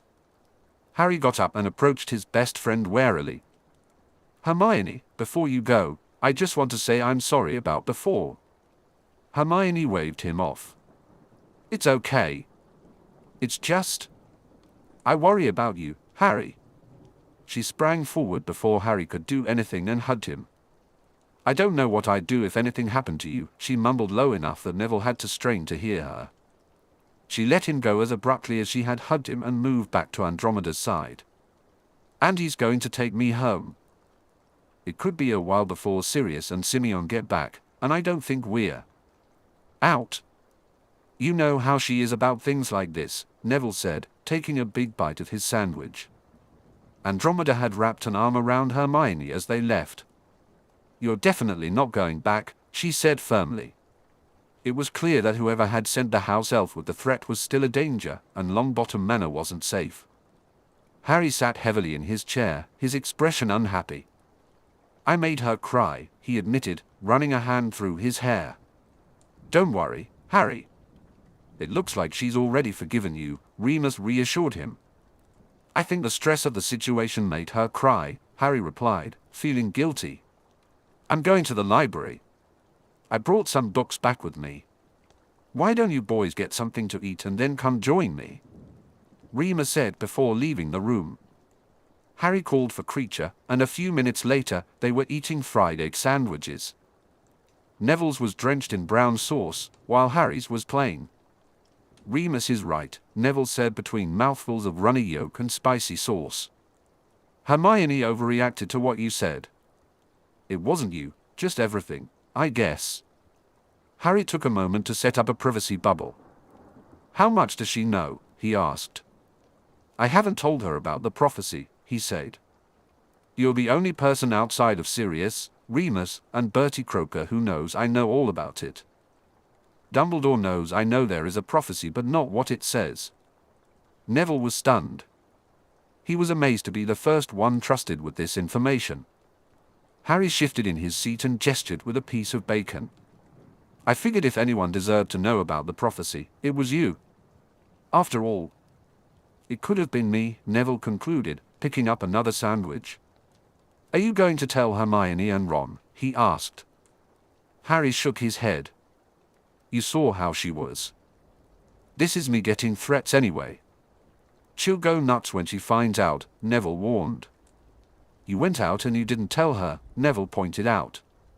What about Ron? I don't know, Harry replied. I want to tell them, and I know they would back me up without question. But the more people who know about the prophecy, the more likely it is that the whole thing gets back to Tom. So, probably no. Thank you for telling me, Neville said, understanding the risk Harry was taking. He finished his second sandwich and encouraged Harry to eat his. Shall we go over the business plan again? Harry nodded in agreement. Once they finished their sandwiches, they headed to the library. Remus was using Penny's desk, surrounded by scrolls and books spread out like an obstacle course. They settled into two comfy armchairs in a corner and began discussing the potion supply. The challenge was obtaining good quality harvests of all the ingredients at the right time. With Neville's knowledge of herbology and Harry's expertise in magical creatures, they managed to draft a workable plan. It was with some surprise that Neville realized they had been immersed in the plan for hours when Sirius arrived. Padfoot! Harry exclaimed, jumping to his feet and rushing across the room to be enveloped in a hug by his father. A wave of longing swept through Neville. He wished, but it was never going to happen for him. His father would never hug him like that, and with his godfather gone, he couldn't expect anyone else to fill that role either. He sighed as he felt a hand on his shoulder. Remus smiled at him sympathetically. Sirius? Remus asked. Sorry it took us so long, Sirius said. Simeon and Anna said good night. They went straight up to bed. What happened after we left? Harry asked impatiently. Not much, to be honest, Sirius explained, urging them all to take a seat. The Aurors arrived and took some shots of the mirror where the threat was written, performed some forensic work, which confirmed that yes, it is a house elf, which we already knew. Hilary said she walked into the bathroom, saw the writing, and passed out in fear. She was nearly hysterical. Douglas had to take her to St. Mungo's for a calming draught and a sleeping potion. He gestured tiredly. Other than that, the Aurors questioned everyone, but nobody admitted to seeing anyone in the bathroom before Hilary. No one saw anything suspicious, and nobody confessed, so we're still none the wiser, Remus finished. Sirius nodded. Lucius made a point of telling me the whole thing was very Gryffindorish, which I think was his way of saying it wasn't the former Death Eater crowd. You know most of them were Slytherins. Remus gaped at him. You don't think he was suggesting it was Peter? No, just someone else, Sirius said. Although, thinking about it, the risk that whoever it was took tonight is more suited for a lion than a snake. He raised a hand to stop the questions. It's late. Neville, Amelia is staying over at the manor, and your grandmother said you can stay with us tonight if that's okay with you. Neville nodded, pleased that his gran wasn't alone, so he didn't feel obligated to go back. In that case, we have to give you this. Remus smiled wickedly and pulled a piece of parchment from a drawer. He handed it to Neville. Messrs. Padfoot, Mooney, and Promlet all invite Neville Longbottom to Griffin House, Potter Lane. Harry grinned at him. Brilliant. Come on. Let's go home. Neville followed an excited Harry out to the flue. He kept the address in his head as he flew through after Harry and Sirius. Harry welcomed him into the house, and Sirius ushered them off to bed. Harry pulled Neville up the stairs quickly, giving him a brief tour of the upper floors and his own room before taking him to a room on the floor below. Harry snapped on the light switch, and the room was flooded with yellow light. Neville looked around. Neville smiled as he looked around the cozy bedroom. The linen and chair upholstery featured Gryffindor red and gold accents, while the rest of the room was a warm chocolate brown. A dresser, a wardrobe, and a desk filled the space. Above the bed hung a picture of a lion, and a warm red woolen rug covered the hardwood floor. An open door led to an ensuite bathroom.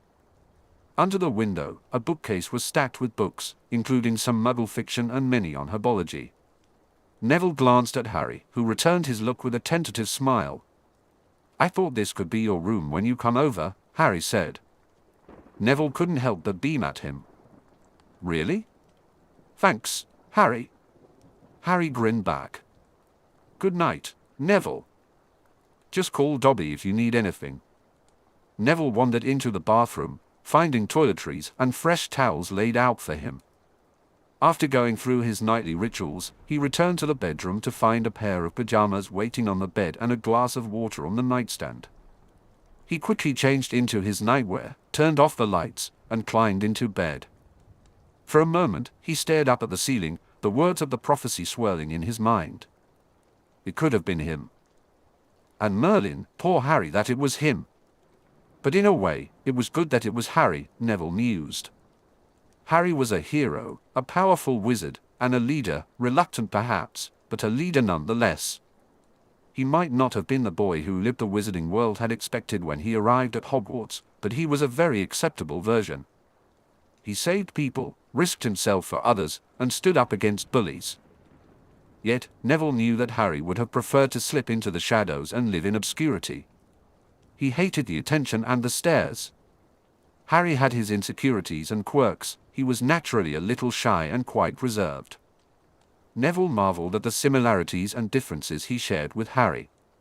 He considered how easily Voldemort could have chosen the Longbottoms instead of the Potters to attack. What would have happened then? Would Neville have become the boy who lived? Would Harry still have had his parents, or would it have been the Potters who ended up at St. Mungo's? Neville bit his lip. The burden of being the boy who lived was already immense for Harry. Having defeated Voldemort once meant that everyone would expect him to do it again. It would be even worse if the full truth and the prophecy were revealed. Neville firmly decided that prophecy be damned, Harry did not have to face this alone.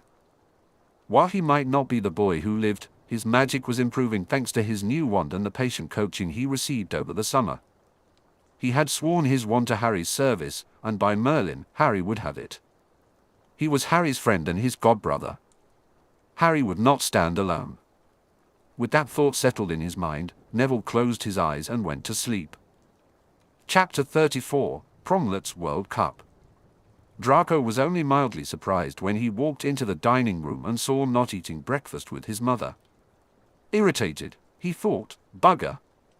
He was tired of being forced into the company of the other boy. All he wanted was a nice, normal breakfast, but instead, he had to endure not. He walked over to the table, nodded at his mother, and sat down in his usual seat. Not, he said. Malfoy, not replied. Draco turned his cool grey eyes to his mother. Are we expecting Zabini to join us as well? She raised her eyebrows at his biting tone. Your father and Lord Not are hosting a business breakfast with some of our allies. Our guests will be gone by lunchtime, but you will host Theo until then. Of course, Mother, Draco replied automatically, noting the steely command in her words. Since the Black family meeting in July, his mother had been asserting more authority within the house. His father had hardly spent any time with him and had deferred to her. It was she who decided that Crabbe and Goyle couldn't visit and that Draco should spend time with those toadying to Black. It wasn't fair, Draco thought moodily, and it was all Potter's fault. His mother placed her napkin on the table and rose gracefully, sweeping out of the dining room without another word. Draco decided that ignoring Not was the best course of action, so he helped himself to bacon, eggs, and sausage, leaving the baked beans, tomatoes, and mushrooms untouched. He added fried bread to his plate. Not snorted. You won't stay skinny if you continue to eat like that. I have a fast metabolism like my father, Draco snapped back. Your father had a poached egg on a slice of wholemeal toast and a grapefruit. He certainly didn't eat like you. Not said mildly. Draco glared at him. You don't understand. I understand that you don't want me here, Not replied. Look, I understand that I don't want to be here either. Our fathers may be allies, but we're not. However, since our fathers want us to get along, perhaps you could stop being difficult and at least be civil, Not said. I was being civil, Draco sneered. You were the one who insulted me. Merlin, Malfoy, Not said, exasperated. I only commented on the amount of fried food on your plate. I didn't call you a prat. Even if you are one, Draco thought. He glowered at Not and threw down his napkin, his food almost untouched. I seem to have lost my appetite. Not raised an eyebrow mockingly. Now you're being a drama queen. He paused. For the record, that was an insult. Anger surged through Draco. You should show some respect, Not, otherwise. Otherwise what? Not replied without raising his voice. You'll run to Daddy. Draco scraped his chair back and raised his wand. You take that back or... How you got into Slytherin, I don't know, Not said calmly, picking up his pumpkin juice and sitting back as though Draco wasn't threatening him at all. You don't seem to realize that things have changed, Draco. Your father has spent every waking hour this past month convincing the old Black Alliance that he still has the power to lead them, despite the fact that the basis of his power, your position as the Black Heir, has been completely shattered. He's holding on only because Lord Black has no interest in the old Black Alliances except that he doesn't want us supporting the Dark Lord, and your father is useful in arranging deals of neutrality with him. Draco was speechless at Not's words, but he couldn't deny them. And yet, Not continued, you want to risk all that by attacking the heir to the ancient and noble House of Not, a house that outranks the House of Malfoy, and with whom you have an alliance of mutual aid and support. And let's not forget, the ancient and noble House of Black, which holds primacy over your minor house, has a détente alliance with us. That means no raising of wands. Not looked casually at Draco. You want to hex me? Go ahead. I'll be sure to ask Lord Black to use judgment on you for breaking oath. Each point not made hit Draco like a bludger. The last one made him pale before flushing with frustrated anger. He had no desire to end up without his magic. He yanked his wand down and stormed out. Draco headed automatically for the music room on the 3rd floor of the manor. His mother had forced him into piano lessons when he was young, but his father had dismissed them when he began focusing more on Draco's education. At the time, Draco had adored his father even more for stopping the torture of practicing scales and finger movements. The music room had the best view in the house. A small balcony overlooked the beautifully manicured gardens of Malfoy Manor, and Draco loved it there. As a child, he had pretended he was a king gazing out over his kingdom. He had stopped pretending, of course, but it remained a favorite thinking spot. Once he reached the balcony, he collapsed into the wrought iron chair and stared out into the thin morning sunlight. He breathed deeply, the sight and scent of the garden settling him as the initial rush of adrenaline that had made him storm out of the dining room subsided. His stomach rumbled. "Cobley!" Draco called quietly. The house elf popped in, his large ears twitching. "Yes, little Master Draco." "Bring me a bacon sandwich and a pot of tea," Draco ordered imperiously. He suddenly remembered what Nott had said about his diet and waved a hand. "Oh, and a grapefruit." Cobley popped away, and almost immediately, the food appeared on the small wrought iron table beside Draco. He picked up the sandwich and began eating, methodically and precisely. The act of eating, along with the scenery and stillness of the morning, finally drained away the last of Draco's anger. Instead, he was left with a lingering sense of frustration, irritation, and unfairness. He sipped his tea and stared at the untouched grapefruit. The problem was that Nott was right, Draco mused with resentment. Everything had changed, and he hated it. He found himself worrying over Nott's comments. Not the one about Slytherin, though. Draco had been born and raised to be in Slytherin, even if his father would have preferred to send him to Durmstrang and avoid Hogwarts altogether. It had been his mother's insistence that he attend Hogwarts. Still, Slytherin was for the ambitious and cunning, and Draco had been raised to be both. He cursed Nott for his stupidity in suggesting he should have gone anywhere other than Slytherin. Draco knew he ruled in Slytherin, at least he had until that summer. He shifted position, uncomfortable with the thought, a frown on his pointed face. Truthfully, he had always known he held his place in Slytherin because of his father. The Malfoy name, status, and wealth kept most of his peers in line, and the older students would ignore him rather than risk upsetting him and provoking consequences for their families' businesses or political dealings. What was beginning to sink in was that it hadn't been just the Malfoy name, status, and wealth, but the Black legacy as well. He had been told he was the Black heir and would complete the inheritance rituals when he turned 17. His father had mentioned a family fortune from his mother's side that would add to the prestige of the House of Malfoy. What he hadn't told Draco was that other candidates for the position were still alive and that his great-uncle Archerus hadn't actually named him as heir, even though he had lived until just before Draco entered Hogwarts. In hindsight, he realized he had naively accepted his role. His father's word. He had accepted much of what his father told him as truth, but now he was beginning to understand that some of it was not true at all. It was not true that he had been the Black heir. Once Sirius Black claimed his rightful position by law, blood, and magic, any claim Draco had to inherit the House of Black was gone, especially since Black had made Potter his heir. Perhaps in another life, Draco could have been Black's heir if Black had done the right thing, sorted into Slytherin, and hated the Potters. However, the likelihood of Black ever ditching Potter and naming Draco instead was very remote and would likely require some kind of compulsion spell. Potter! It was all his fault, Draco thought furiously. How dare he swoop in and take what was rightfully his? He should show Potter that nobody messed with a Malfoy. Suddenly, his magic tingled, and Draco recognized the warning signs of the magical vow he had taken.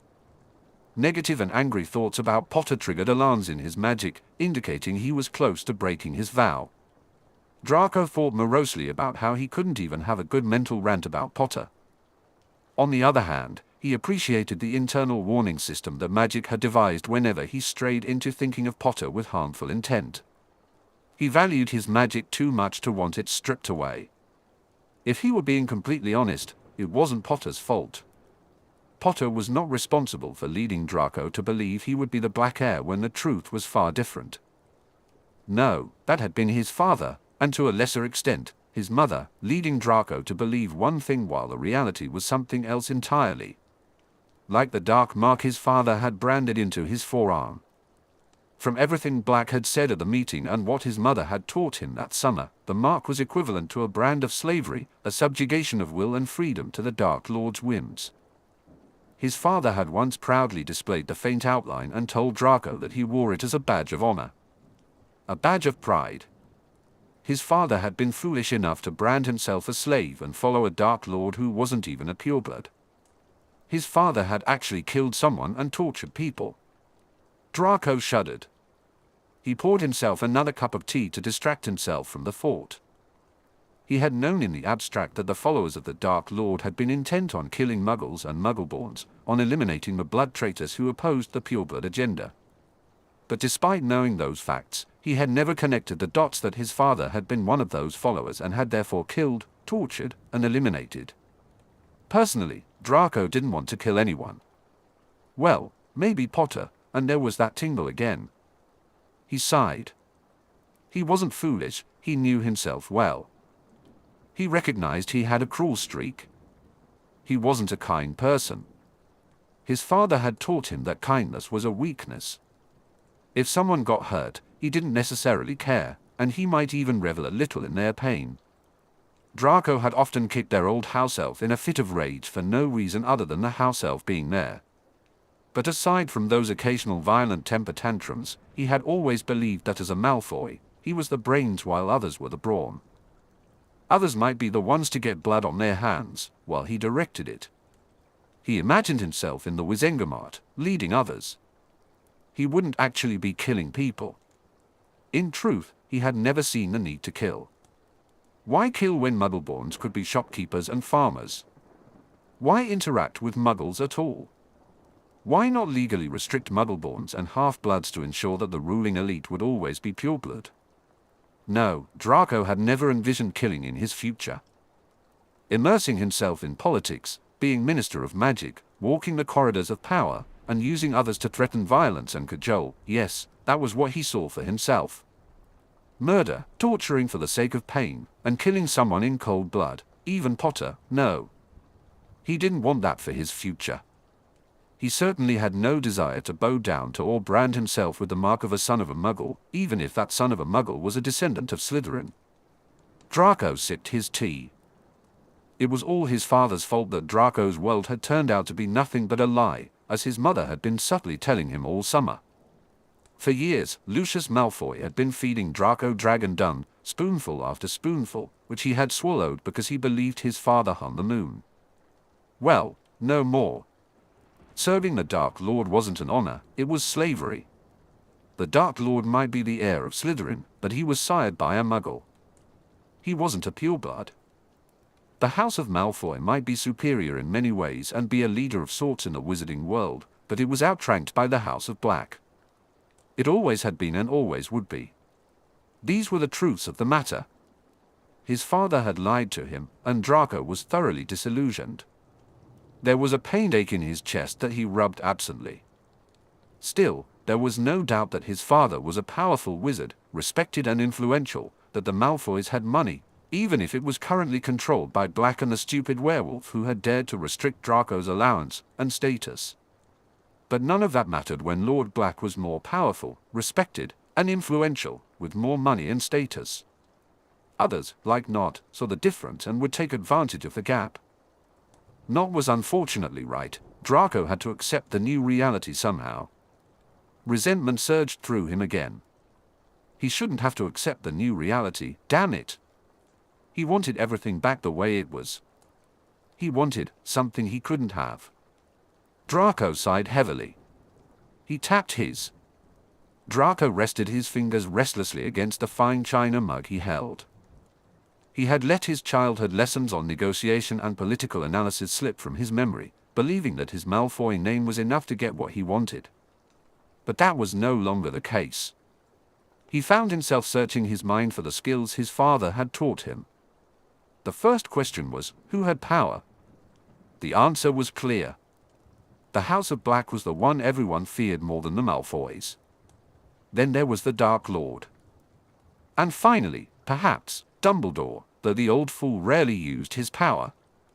To gain power, Draco realized he couldn't hope to defeat either Dumbledore or the Dark Lord. The obvious solution was to remove the House of Black and have the House of Malfoy take its place. Yet Draco had sworn oaths to support the House of Black, to be loyal to its head, and to deal neutrally with its heir. He couldn't conspire to harm the House of Black, though he thought that believing his actions, even those that might damage the house, were for its good could give him some leeway. But was it worth the risk of losing his magic? The House of Black seemed to be the only one capable of standing against the Dark Lord or Dumbledore. Draco frowned.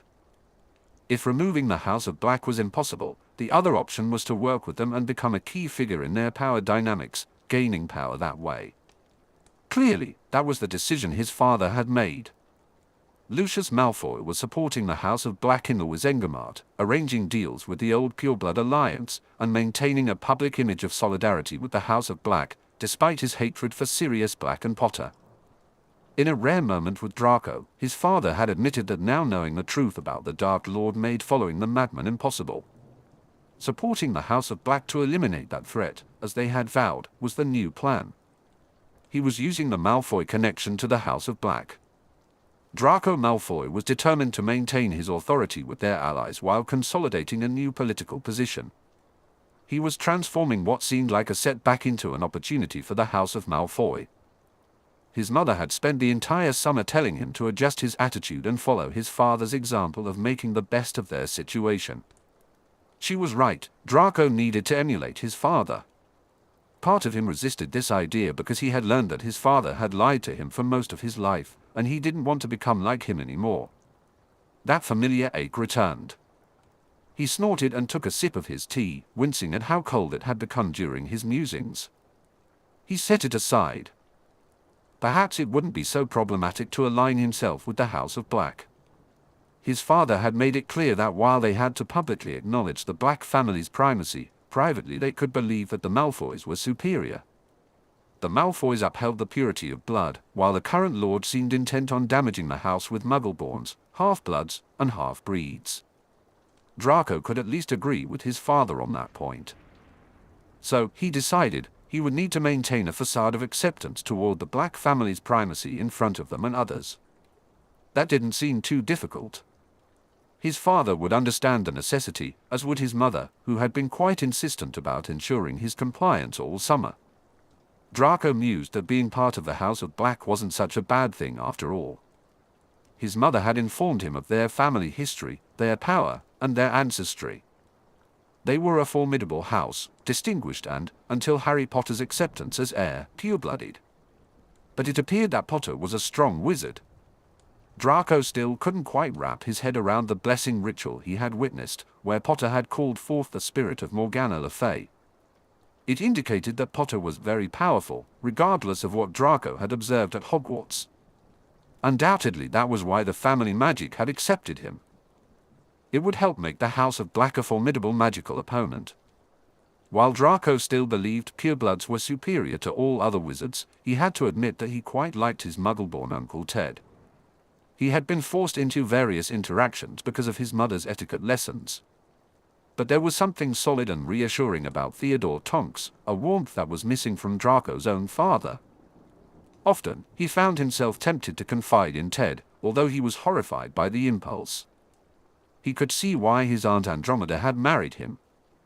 She was witty, intelligent, and very much a lady, despite having rejected the politics of her upbringing. He could secretly admit, if only to himself, that he admired her. She also made his mother smile more. Their daughter, on the other hand, Nymphadora, was too spiky and barbed, too clumsy and graceless for Draco to approve of. He couldn't approve of Granger either, she was too brash and shrewish.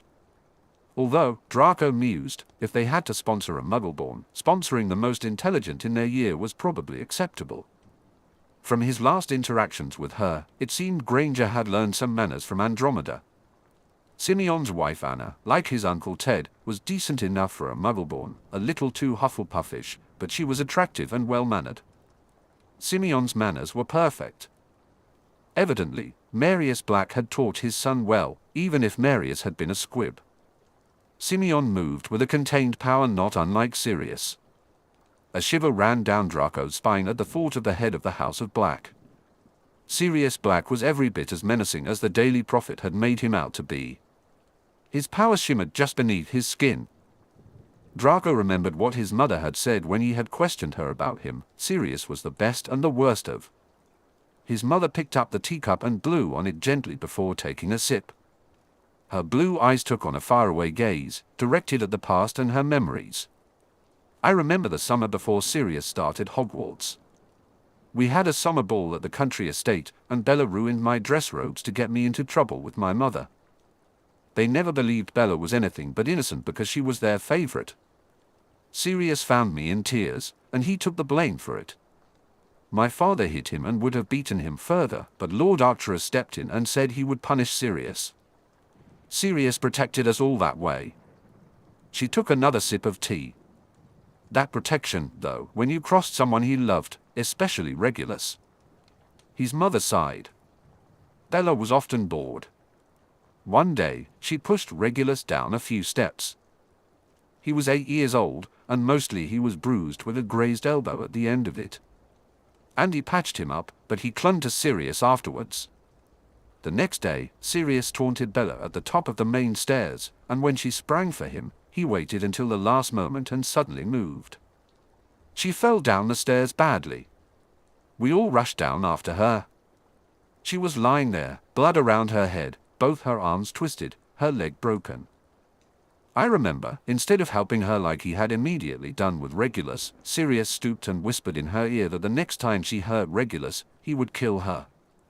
Our parents came, and Sirius, as cool as a cucumber, said Bella had slipped. She was in St. Mungo's for a week. Draco swallowed hard. It's hard to imagine that Regulus ended up betraying Sirius, but he did. He attacked Sirius once at Hogwarts just before Sirius graduated, trying to impress the Dark Lord, maybe trying to prove that his mother was right and he was the new Black heir since Sirius had left home. Sirius put down 4 of Regulus's little friends before James Potter arrived to help him. Only Sirius and Jane stood at the end of the corridor, with Regulus unconscious on the ground. Regulus had told Draco that Sirius visited him in the infirmary late at night. Sirius had said he went easy on him because they were brothers.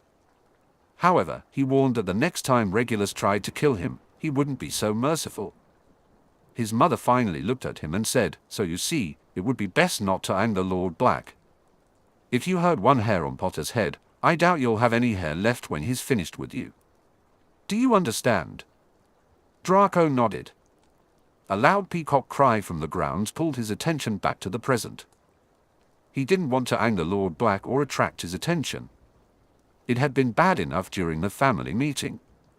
He flushed at the memory of Sirius's biting tone and derisive eyes that dismissed him as unimportant. No, he both feared and respected Sirius Black. He was a powerful wizard, a true Lord Black, worthy of the title. Draco didn't wish to cross him.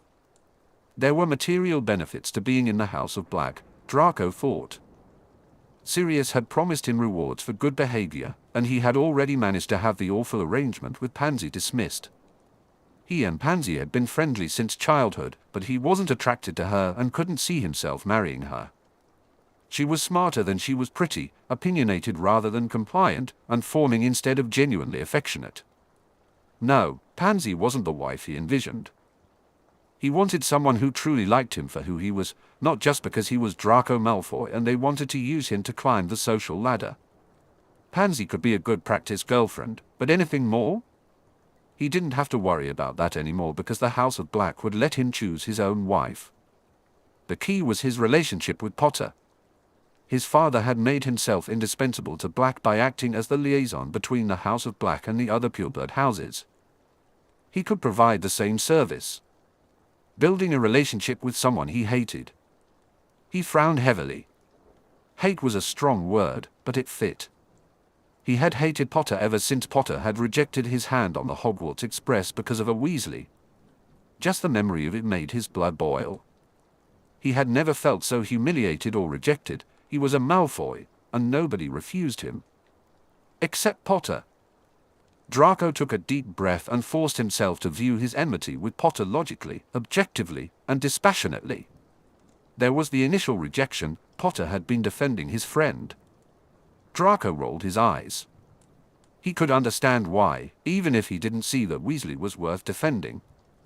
If he and Weasley had swapped roles on the train, Draco would have been horrified if Potter had taken Weasley's hand. So, maybe he understood why Potter had rejected him.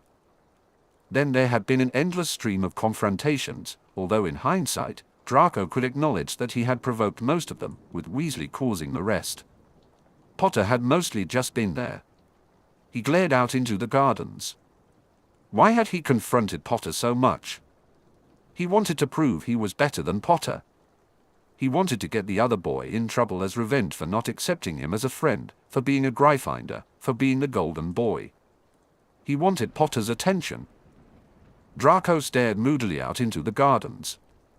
Just before going to Hogwarts, his father had pulled him into his study.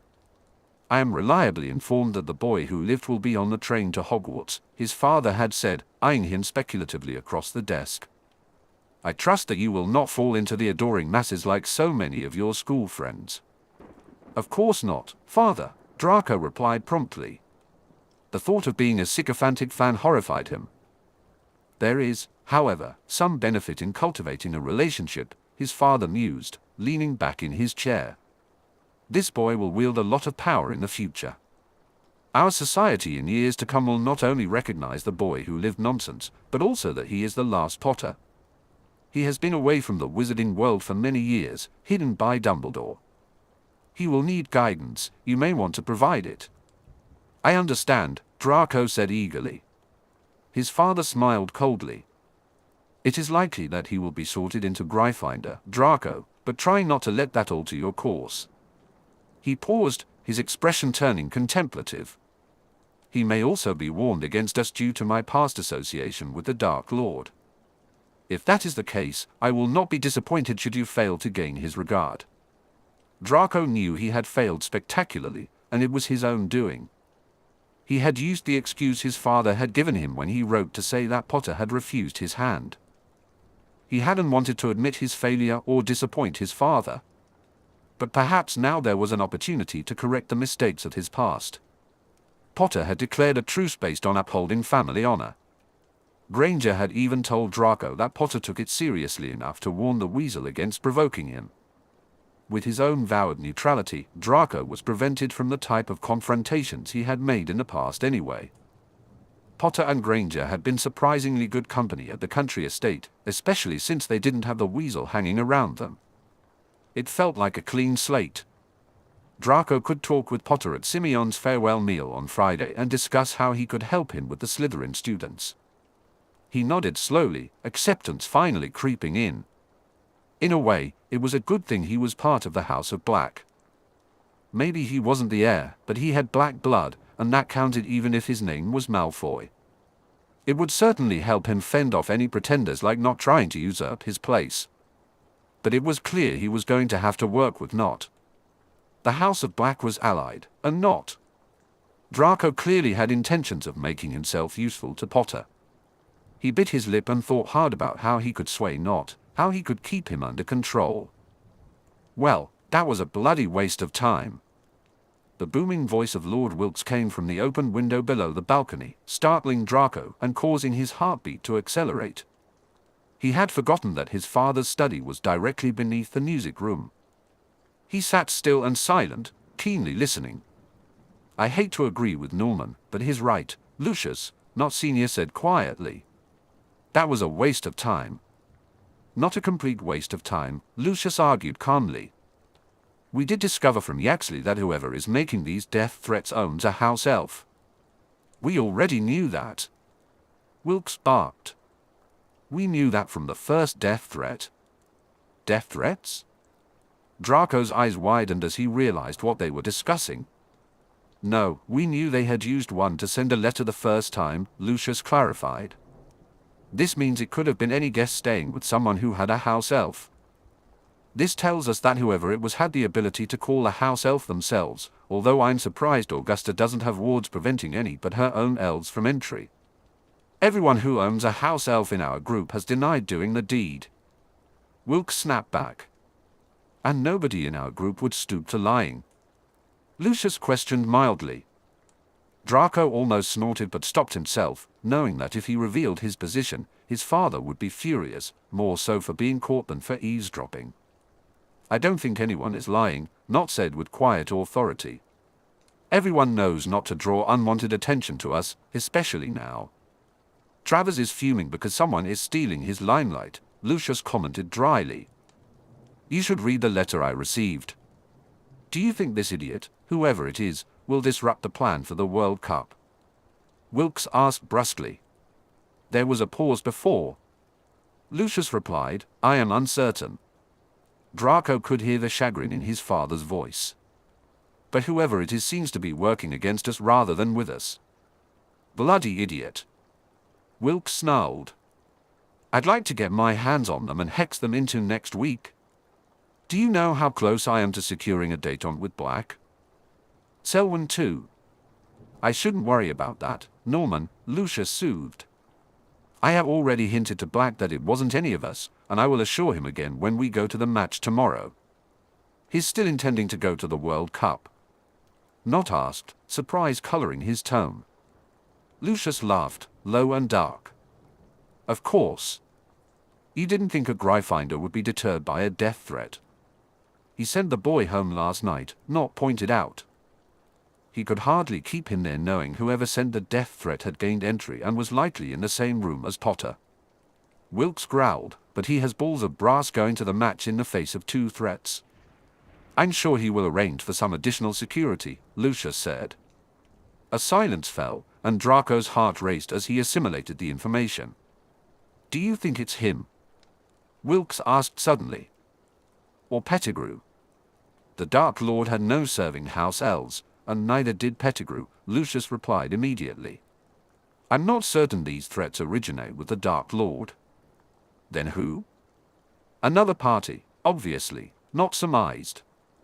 Either another follower of the Dark Lords we did not know or someone else who has a grudge against Potter. The latter is more likely, surely? Wilkes asked. Lucius cleared his throat. Pettigrew? Need we say more? So, the Dark Lord had Pettigrew as a secret spy. That doesn't mean he had a dozen of them. Wilkes retorted. There were also many associates of his followers that were kept secret but known to the Dark Lord, not counted. Carrows had that vampire they kept secret until they moved in with him after the war. The Lestranges had Crouch Jr. living with Rab, apparently. Those are the ones I know about so far. I suspect Selwyn has someone who was his contact in the werewolf community during those years, and Mulciber probably had someone hidden away. He was rarely home in the final days of the last war. You have a point, Lucius said. Perhaps we should turn our attention to those in Azkaban. There may be connections we have missed. Many of those incarcerated had house elves that may have remained loyal to a secret lover or retainer. It's an avenue of investigation, not a greed. You'll take it to Black. Indeed, Lucius replied. Wilkes snorted. Well, if we're done talking about that, we should discuss the Bloody Muggle Affairs Committee, Lucius. Draco slumped back in his chair, thinking hard. Someone other than his father's old crowd was sending the death threats. The old followers of the Dark Lord weren't involved. And whoever it was owned a house elf. His head felt stuffed with information. Silently, he made his way from the balcony and hurried back into the manor. He wandered down the main stairs and froze at the sight of his mother in the hallway, evidently waiting for him. Mother, Draco said cautiously. His mother had always been kind to him, loving during his childhood before he turned away from her hugs and comfort, but he knew she didn't like to be crossed. Tell me, Draco, his mother said softly, where is your guest? She was already sketching a privacy bubble around them, and Draco blanched as he realized his error. He had left not alone in the dining room, alone and free to roam around the manor by himself without a Malfoy watching what he saw and heard. Not only that, but he had disregarded his mother's orders and quite a few more etiquette rules by abandoning a guest in their home. "My apologies, Mother," Draco said hurriedly, bowing his head. "Blonde head." "Not," and I argued, and I made the mistake of leaving the room to calm myself. I was just on my way to find him and apologize. Her expression didn't soften. "We will speak more of this later, Draco," she promised. "For now, your guest is in the library." Draco nodded, acknowledging the information, and quickly escaped his mother's presence before she could reprimand him further.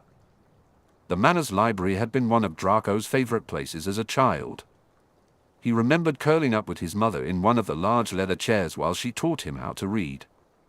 He recalled evenings spent with his father at the polished oak table in the center of the room.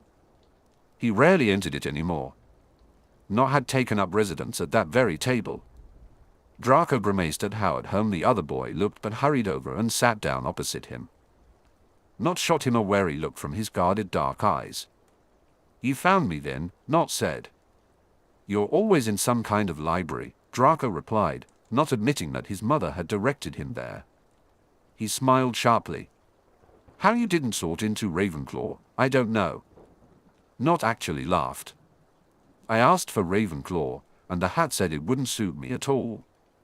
Apparently, wanting knowledge to achieve your ambitions is ambition, not a desire for knowledge.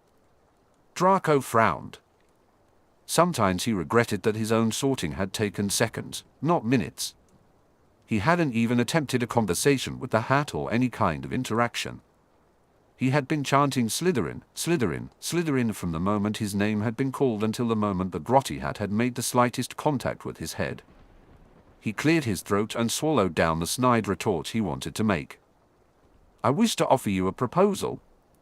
"I'm not interested in you that way, Malfoy," Not said in a bored tone. "What?" "No." "I was." Draco finally caught sight of the amusement in Not's eyes and sighed. "Very funny, Not." "Not pun." Not smirked at him. "Like I haven't heard that one before." "Do you want to hear my proposal?" Draco demanded, trying to suppress his annoyance. Not shrugged and closed the book he was reading. He raised an eyebrow in expectation. Draco cleared his throat again, feeling inexplicably nervous. He knew his usual "I'm a Malfoy, you will do as I say" approach wouldn't work. He would have to use the politicking his father had once taught him. "I believe you are planning a coup in Slytherin. Your house is allied with Black, albeit in a détente. You intend to make yourself useful to Potter by providing him with a liaison to the other pureblood heirs at Hogwarts, assuming I will not be that liaison. In this way, you will achieve a position of power and authority." He leaned back and regarded Not with what he hoped was a calm demeanor. "I have no intention of allowing you to usurp my place.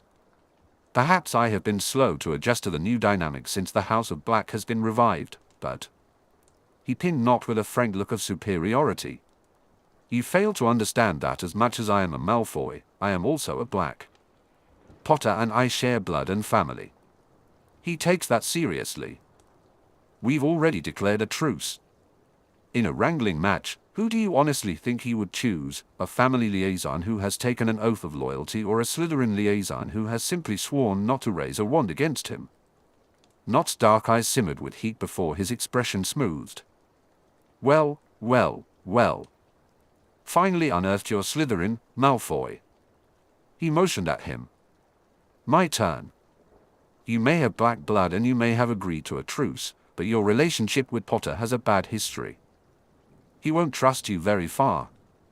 My political agenda isn't very far off Potter's, but I'd be surprised if you even know what his is." "I have?" "You have allies in the Potter Alliance, I do not. A liaison needs the trust of both sides. Some of your peers may follow you like a puppy, Malfoy, but not all of them. I believe I stand a good chance of gaining Potter's trust, regardless of your family connection." Draco inclined his head slightly in acknowledgement, even as irritation flared within him at Not's valid points. "So, we have a choice." We can fight each other for the top position, contradicting the oaths of alliance between our houses, or we can find a compromise. What are you offering? Not asked, not disagreeing with Draco's statement. I suggest we work together, Draco replied. It is what our parents wish, and it would benefit our house's political positions. You help me retain my position within Slytherin, and I will help you gain power and authority of your own. We can work as a team with Potter. My black blood and status will lend us credibility with the Slytherins, and your lack of history with Potter will foster greater trust. Your idea has some merit, Not said slowly, considering it. I will think about it. Draco nodded. That was about as far as he had expected to get in one day. Not was not impulsive. In the meantime, Draco planned to use the rest of the week and his time with Potter to his advantage, consolidating his new start with Gryffindor and laying the groundwork for his liaison position. Theodore. Lord Nott's voice snapped their attention to the library doorway. The elder Nott entered the room, and his son hurried to his side. Draco scrambled to his feet and bowed slightly. Lord Nott. Draco. Thank you for hosting my son this morning, Lord Nott said. Draco decided that a dignified silence was the better part of valor and inclined his head slightly in acknowledgement. Yes, thank you. Nott spoke dryly, concealing the fact that Draco had nearly abandoned him. I'll see you soon, Malfoy. With that, father and son departed, and Draco let out a small sigh of relief. He left the library and decided to practice on his broom. He went up to his suite to grab his nimbus and change into his Quidditch gear. Just as he was about to leave, his parents entered his sitting room. He froze in the doorway of his bedroom, surprised to see them together. They rarely partnered for discussions with him, and it made him uneasy. Mother. Father, Draco said, hovering uncertainly. His mother chose an armchair while his father stood beside her. Come and sit down, Draco, his father ordered. Draco opted for the sofa across from his mother. If this is about what happened this morning with Nott. No, although I was disappointed to hear from your mother that you allowed an argument to occur and that you ignored a guest, giving them unwarranted freedom in our home, his father said tersely. However, that is not what this is about. He turned to his wife. She adjusted her skirts and met Draco's eyes coolly. Since July, your father and I have been discussing the possibility of having another child. We agree that a daughter would be a nice addition to our family. We wish to know your thoughts before we make a final determination. A baby? Draco's nose wrinkled automatically. Weren't babies noisy and smelly? Why would they want another child? Doubt suddenly assailed him. Why wasn't he enough? I always wanted a son and a daughter, Draco, his mother seemed to read his mind. However, a son was a greater priority for our first child, and after the Dark Lord's defeat in 1981, it was more important to re-establish our position and status than to have another child. I had not realized your mother wished for a daughter quite so much, his father added quietly. Otherwise, we would have discussed the matter some years ago. I see, Draco replied, feeling a knot in his stomach. Draco stilled his movement, realizing this was clearly his mother's desire. His father seemed to be going along with it. He cocked his head and glanced at his father's expressionless face.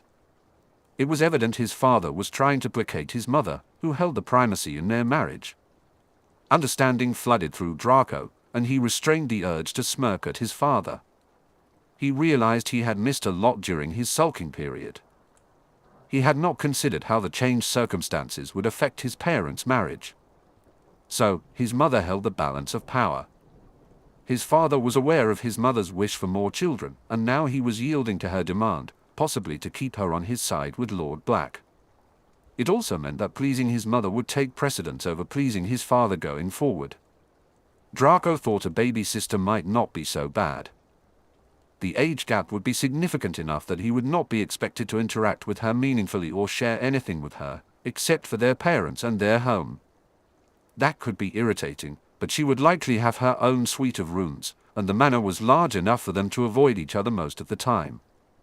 A sister could be a useful asset in negotiating alliances. Arrangements might be out, but introductions would be allowed. If it pleases you, Mother, then I would be happy to have a sister, Draco said formally. His mother smiled, a genuine smile that lit up her eyes and made her look infinitely younger. She got up from her chair and hugged him briefly. Thank you, Draco, she said. Yes, thank you, Draco, his father drawled. We shall let you know if your mother falls pregnant while you are away at school, but you should be aware it may be some months. Draco blushed a little at the allusion to his parents' private life. He didn't really want to think about that. Thank you, Father. Well, we'll leave you to your flying practice, his mother said, squeezing his arm gently. Be careful. They left as quickly as they arrived, and Draco pushed the entire situation to the back of his mind. He wanted to fly and think about how he could gain Potter's trust. He had plans to make. Harry smiled at the baby he was feeding, feeling a strange kind of contentment. Jason's small hands waved at him as he eagerly took another spoonful of mashed vegetables. He likes you, Anna said, swooping in to wipe Jason's face with a damp cloth before settling into a dining chair beside Harry. I like him, Harry replied simply. He's a great kid.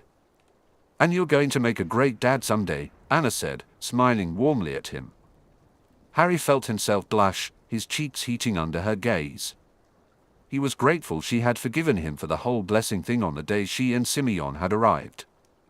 Hopefully not for a long time, Remus interjected, surprising them both with his presence.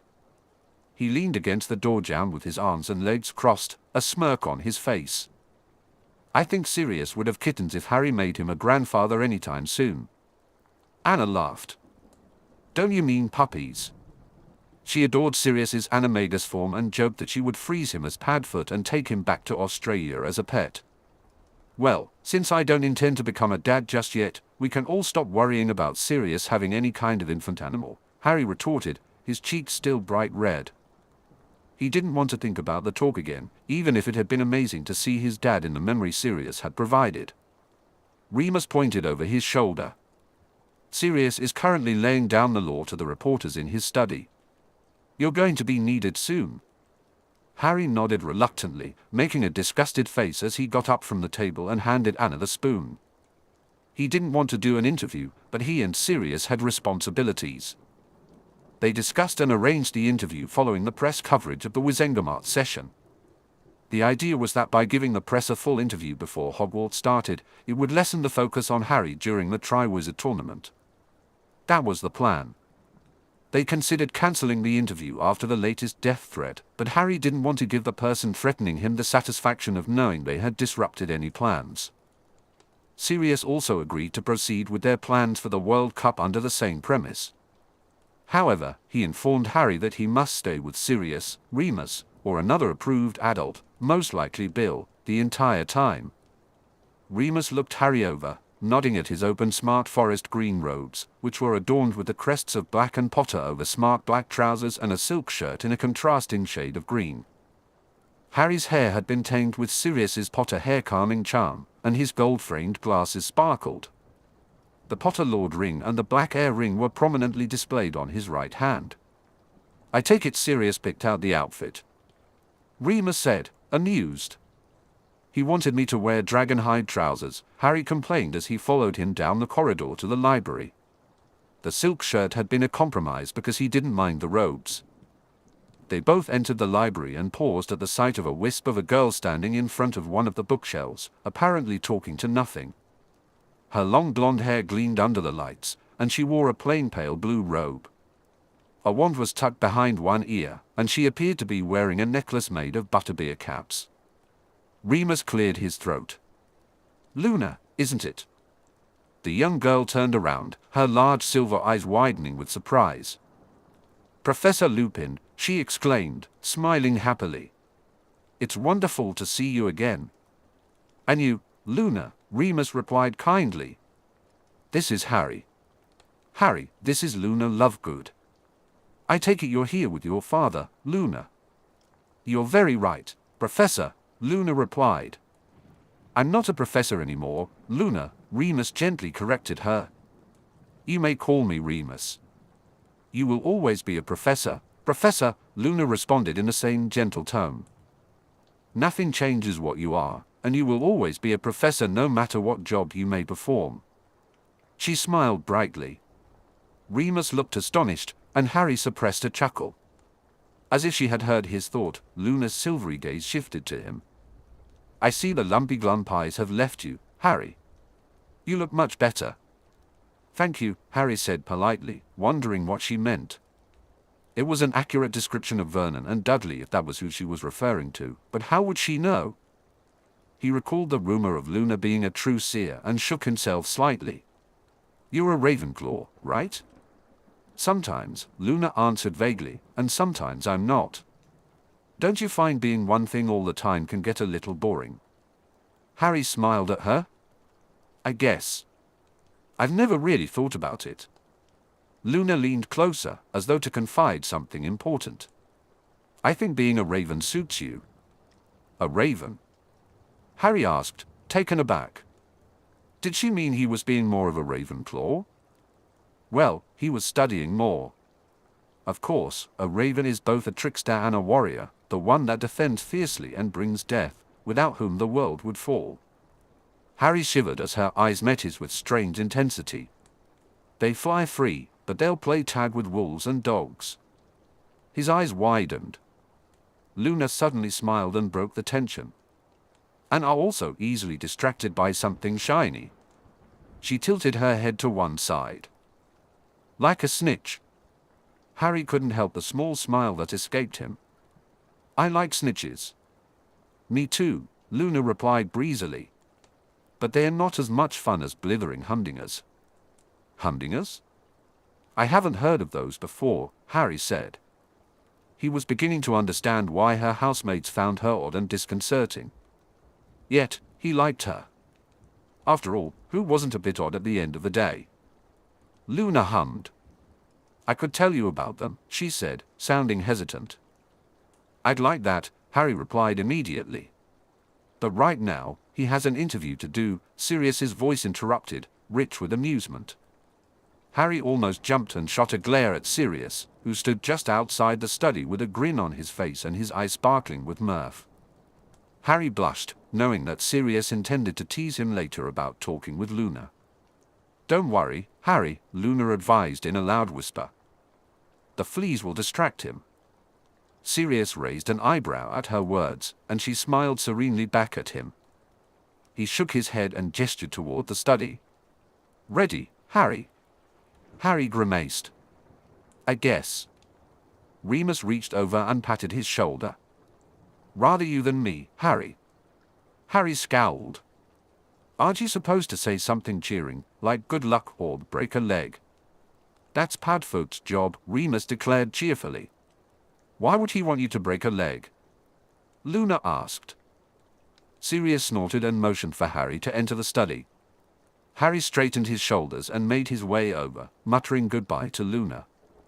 He was ushered into the inner sanctum of Sirius's study and briefly registered the occupants. In the cozy seating area, 3 reporters sat with eager anticipation, along with a photographer. Sirius began the introductions, and Harry went through the motions of greeting them while taking in their appearances. Zeno Lovegood wore a bright yellow set of robes and a manic grin. With his long white hair, he reminded Harry of a mad scientist. Rita Skeeter sat next to him on the same stuffed sofa. Her hair was obviously dyed blonde, unlike Luna's natural color, and the lipstick was blood red. Her eyes, hidden behind oversized glasses, appeared very calculating. Harry quickly moved on to the final reporter, the representative from the international press, Kurt von Toot. The gruff-looking wizard, with his dark hair and beard, reminded Harry of a grizzly bear. However, Kurt grinned at him warmly, and Harry thought he smiled back. The photographer was a quiet young woman named Opal Giddy, whom Sirius had hired for the occasion. She had a collection on display at a cafe near the borough, and Sirius had been impressed by her work. She would be taking candid shots while Harry was being questioned rather than posed pictures. Sirius led Harry to an empty chair opposite the reporters. Now, to remind you all once again, you will each get to ask Harry 3 questions. That's 9 in total. Harry can refuse to answer any question, or I can step in and disallow it, but you can ask an alternative. A clarifying question to Harry's reply is allowed and won't count as one of your three. Is everyone happy to begin? Harry noted that Sirius remained by his side as the reporters nodded. All right then, since Ms. Skeeter won the coin toss, she will go first, followed by Kurt and then Zeno. Sirius gestured to Rita. Rita smiled, and Harry tried not to blanch at her lipstick-smeared teeth. Harry, you were raised in the Muggle world for many years before your godfather was cleared of murdering your parents and allowed to have custody of you. How do you like the Wizarding world? Her sweet tone sharply contrasted with the nasty phrasing of her words. I love it, Harry replied truthfully, trying to regroup after the cutting preamble to the question. I mean, I have always loved it ever since I found out that I was a wizard and had my first trip to Diagon Alley to buy my school things for first year. But I love living in the Wizarding world properly. Sirius and the rest of my family have shown me a lot of things about my heritage and Wizarding culture this summer, and that's been great. Harry cleared his throat. A follow-up question from me then? What do you like best from everything you've seen, Harry? That's a difficult question, Harry said, unsure how to answer. I'd probably say Quidditch, and I'm really looking forward to the World Cup. But I saw broom racing, and that looked like a lot of fun. The dueling finals were fantastic. You didn't enjoy your time at the Wizengamot? Zeno asked before Kurt could speak. The Wizengamot was very special for a lot of reasons, Harry replied, feeling more confident as he remembered his discussions with Sirius in preparation for the interview. It was an honor to sit in my family seat and to take the vows of the Potter Alliance. But I'm not ready to take my place there yet. Both Sirius and I think it would be good if I did something else before I step fully into the political arena, so I get a well-rounded view. At the moment, I'm thinking I might like to do something with Quidditch, but I haven't truly decided. Kurt jumped in before Zeno could ask another question. You say you love the Wizarding world. What is your view on the Muggle world and Muggles? Harry wet his lips. I think the Muggle world is a different culture, but different isn't necessarily bad. Muggles are clever and inventive and have come up with some brilliant things. Their technology does pose a problem for the Wizarding world and the Statute of Secrecy. But I think if we work with the Muggle government more closely, as the Muggle Affairs Committee is investigating, we can find a solution that protects both our worlds. But you would choose to live in the Wizarding world despite being Muggle-raised? Kurt asked quickly, throwing a look at Rita as she prepared to ask her next question. I think it's difficult for Muggles to understand children with magic, Harry said honestly. When my aunt said goodbye, she mentioned it would be best if I was raised by wizards. I think what she meant by that was it was good to be raised by someone who understands magic and what's involved. Dangerous and what isn't, and how to fix things when something accidentally goes wrong. He noticed all three reporters seemed focused on him as he took a breath. Plus, I have a lot of extra knowledge about my family and the politics of our world that I need to learn to do my best when I assume the Potter seat. I just didn't get that living with my Muggle aunt. But that doesn't mean living in the Muggle world is bad, it just isn't right for me. Rita cleared her throat. Moving on, Harry, tell me about your adoption by Lord Black. Harry looked at her warily. What do you want to know? Everything, Rita declared brightly. Harry exchanged a wry look with Sirius. I'm very happy, he said simply. It was the best moment of my life when Sirius said he wanted to adopt me, and he's a great dad. Sirius beamed at him. Zeno also smiled at him. Why don't you describe a typical day in your life, Harry? Wow, a typical day. Harry considered his answer carefully. He obviously couldn't say a typical day included searching for objects that kept Voldemort alive and hoping he didn't have to confront him anytime soon. Well, we all had breakfast together, Sirius, Remus, Dobby, and me. Zeno frowned. I know Remus Lupin is your steward, but Dobby? Our house elf, Harry replied. You have breakfast with your house elf? Rita asked, wide-eyed. Harry nodded briskly. He's part of our family, why wouldn't he eat with us? Anyway, we eat breakfast, and then we exercise before we get ready. Usually, I have lessons during the day, such as estate management and etiquette, or an outing somewhere with friends. We generally have dinner with friends, but on the nights we stay home, we play games or do something else that's fun. There was a pause while they all scribbled notes. Kurt looked up at Harry seriously. Your ministry failed your godfather quite badly, which has damaged its reputation abroad. What are your thoughts? I think your statement isn't quite right, Harry replied honestly. The current administration did a great deal to correct the miscarriage of justice that Sirius suffered. It was due to the investigation by Amelia Bones, which was ordered by Minister Fudge, that Sirius was cleared. I understand that the wartime administration under Minister Bagnold was under pressure and believed the circumstantial evidence led them to do the right thing. But I think the situation shows that we can't be complacent about justice. Everyone should receive a fair trial and punishment, regardless of how obvious it may seem that someone is guilty. Kurt smiled. What about Albus Dumbledore?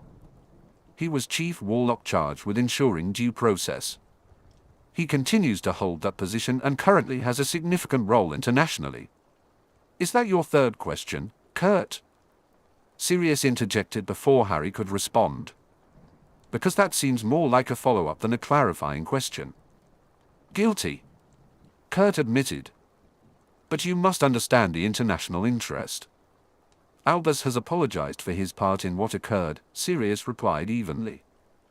I have accepted it since we're all human and make mistakes, even Albus Dumbledore. Let's move on. My turn then, Rita said, her eyes shining with glee from the previous exchange between Sirius and Kurt. She paused to change her expression to one of grave concern. I'm afraid I can't sit here without asking you about the recent death threats. Harry looked at her expectantly as she fell silent. Was there a question in there that he had missed? He glanced at Sirius. Rita, Sirius said lightly, if you want to ask Harry about the recent death threats, you may want to frame a question so Harry can answer it or decide he doesn't want to. Rita shot him a look but nodded curtly. My readers will want to know what you think about the recent death threats and being a target. How do you feel about them? What is being done to protect you, Harry? Harry and Sirius exchanged a knowing glance at how Rita had managed to pack 3 different questions into her one. To be honest, I think the death threats are more upsetting for my friends and family than for me. I'm kind of used to being a target for unwanted attention, Harry said. He shifted in his seat, trying to organize his thoughts into something understandable without saying that having Voldemort attack him every year had made him accustomed to living under threat. Whoever it is, I think they're a coward, he added abruptly. He didn't need to look at Sirius to know he had winced at Harry's bluntness. They're essentially threatening a 14-year-old. How brave is that? Honestly, it just makes me angry that they're causing distress to other people. I understand Mrs. Vane suffered a huge shock with the last one, and they disrupted a party that Madame Longbottom had worked really hard to put together. So you're not worried for yourself? Rita pressed. A little worried, Harry admitted. I mean, it's not nice to think someone wants you dead, but Voldemort tried to kill me when I was 1 year old, so it's not like it's the first time someone has come after me. I get that some of his supporters may want revenge or want me out of the way. I'm just frustrated, I guess. I'd like to have a normal life as much as possible, and death threats aren't normal. And what is being done to protect you? Rita asked again. I'm sure your readers will understand that we can't say explicitly what additional protections we're putting in place, Sirius intervened before Harry could respond. What I will say is this, we're not going to let it dictate what we do, but we will take sensible measures to ensure Harry's safety. Thank you, Lord Black, Rita said sweetly, sitting back, pleased that she had essentially gotten what she wanted, a statement on record about the death threats. Me again, Zeno said cheerfully. So, Harry, if you could say one thing to the wizarding world, what would it be? Harry pressed his lips together as his mind raced. There were so many things he wanted to say, but he knew most of them weren't politically astute and would cause problems for Sirius. There are lots of things I would like to say and ask, Harry began, meeting Zeno's gaze. But if I could only say one thing right now, it would be that my parents should be honored as heroes. Whatever happened, they were the ones who saved me and the wizarding world from Voldemort. So, if I can only ask one thing, it would be that those who see me as a hero, as the boy who lived, instead honor my parents. They're the real heroes. Sirius took hold of his shoulder, giving a comforting squeeze that let Harry know he was proud of him. How do you know, though? Zeno asked softly.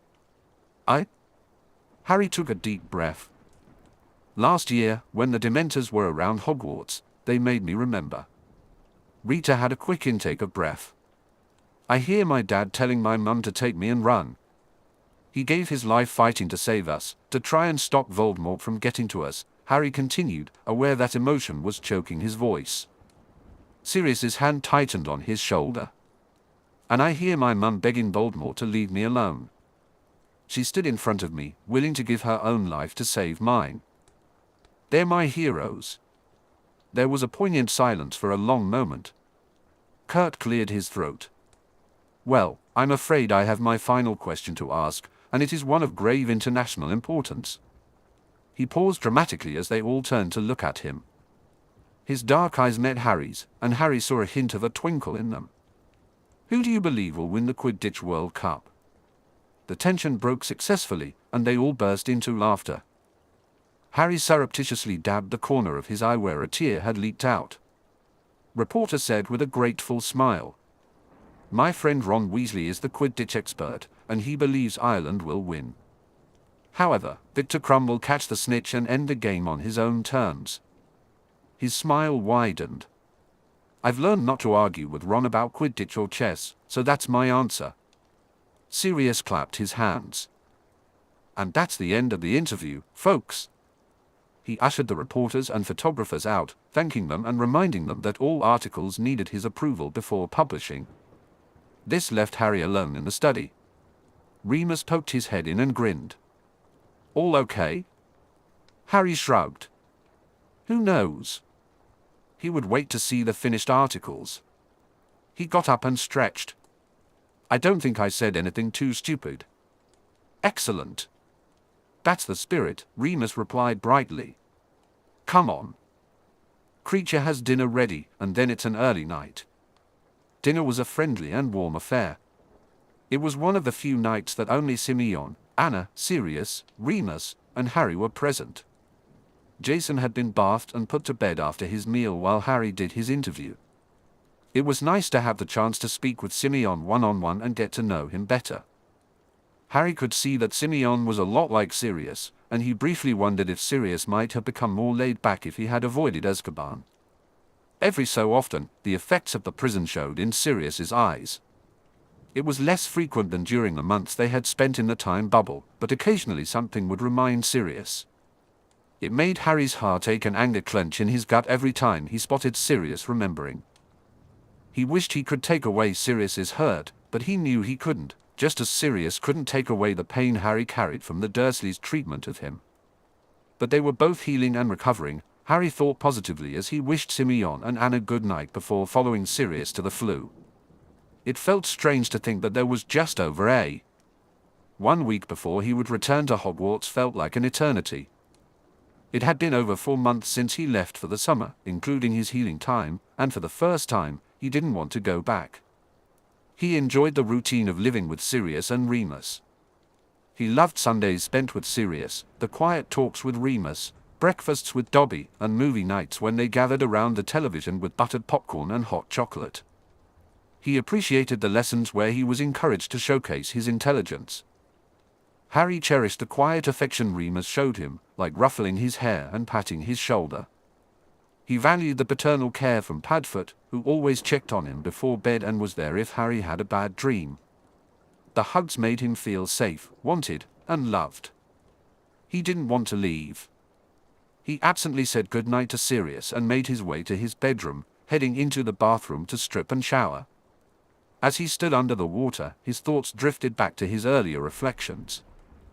He realized that if he spoke up, Sirius would likely be more than happy to keep him at home.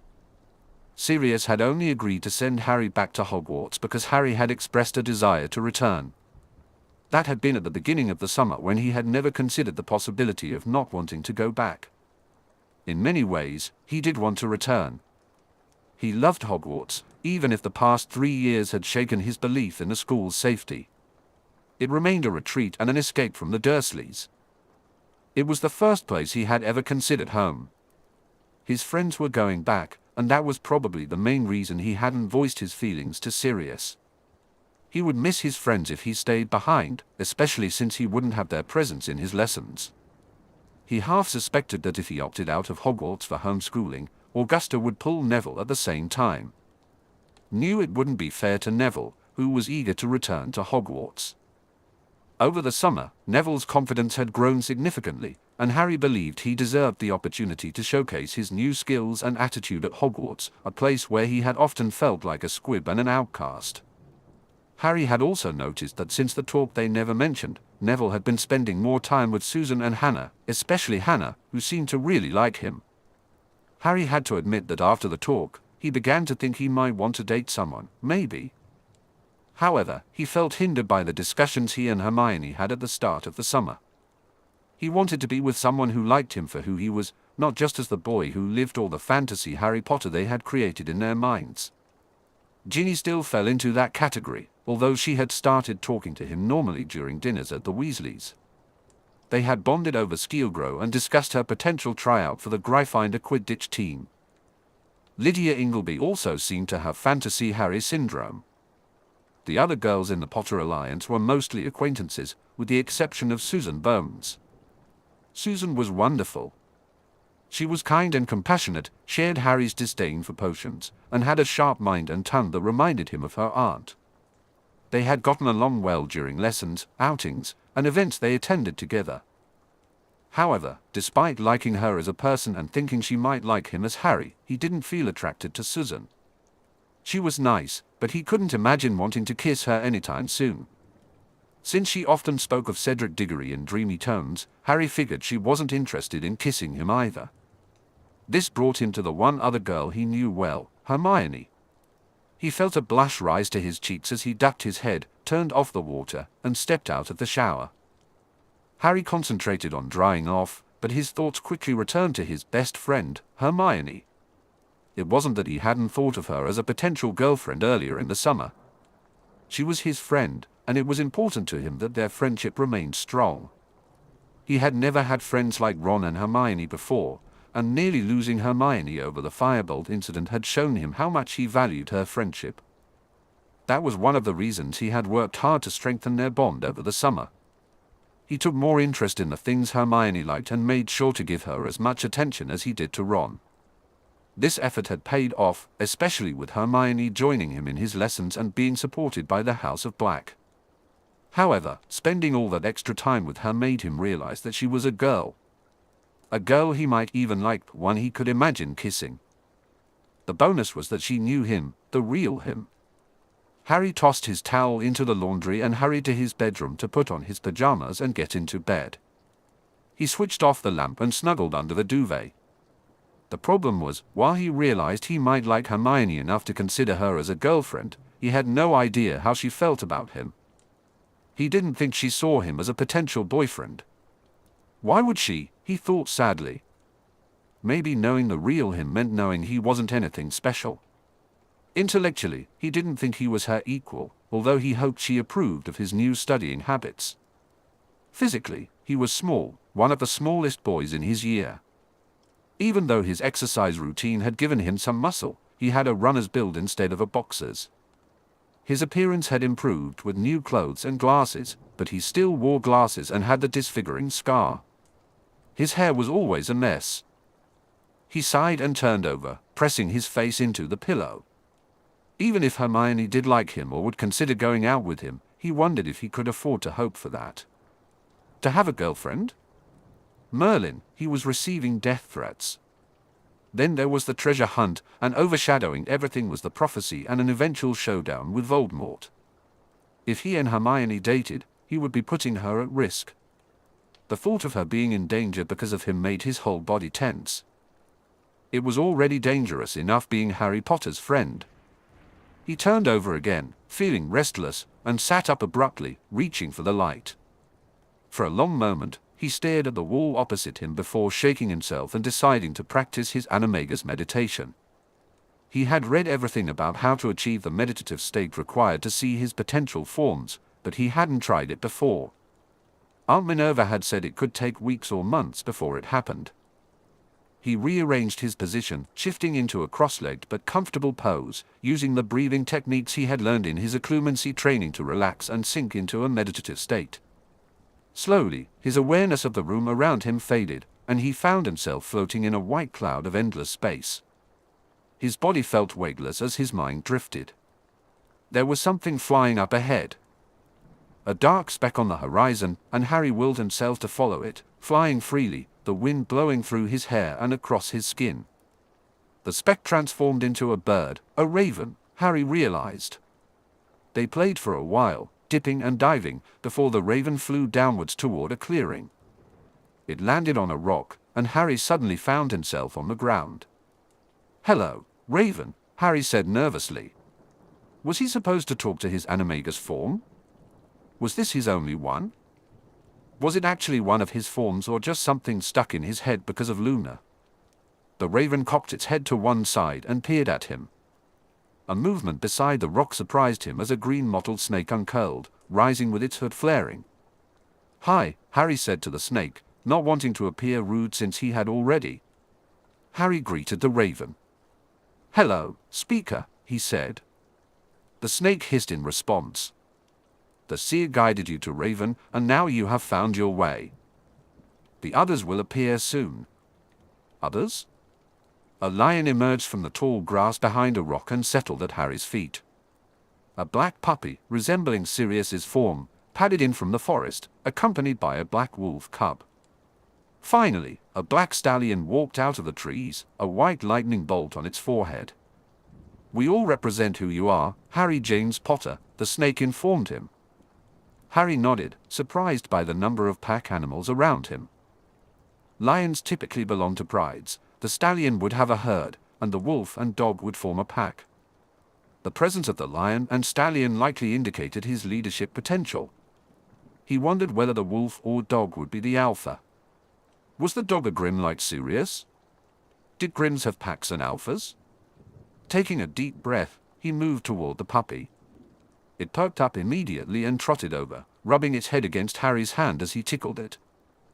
The puppy seemed affectionate, eager, playful, and lovable. Harry laughed at its antics as it dashed off to chase a butterfly.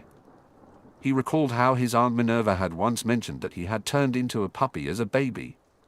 That's who the puppy represented, Harry realized, his baby self. He wasn't a puppy anymore, though, and he felt a twinge of disappointment knowing he wouldn't change into something resembling Sirius's form. The wolf cub crept closer, sniffing Harry's hand with suspicion. Gradually, it relaxed as Harry petted it.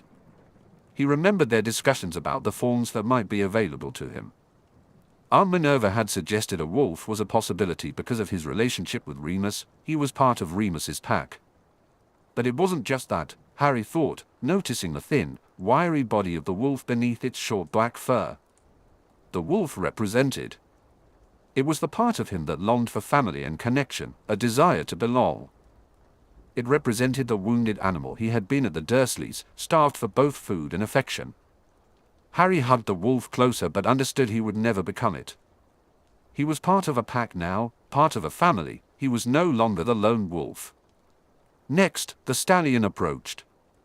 Harry rubbed its nose and looked into its dark eyes.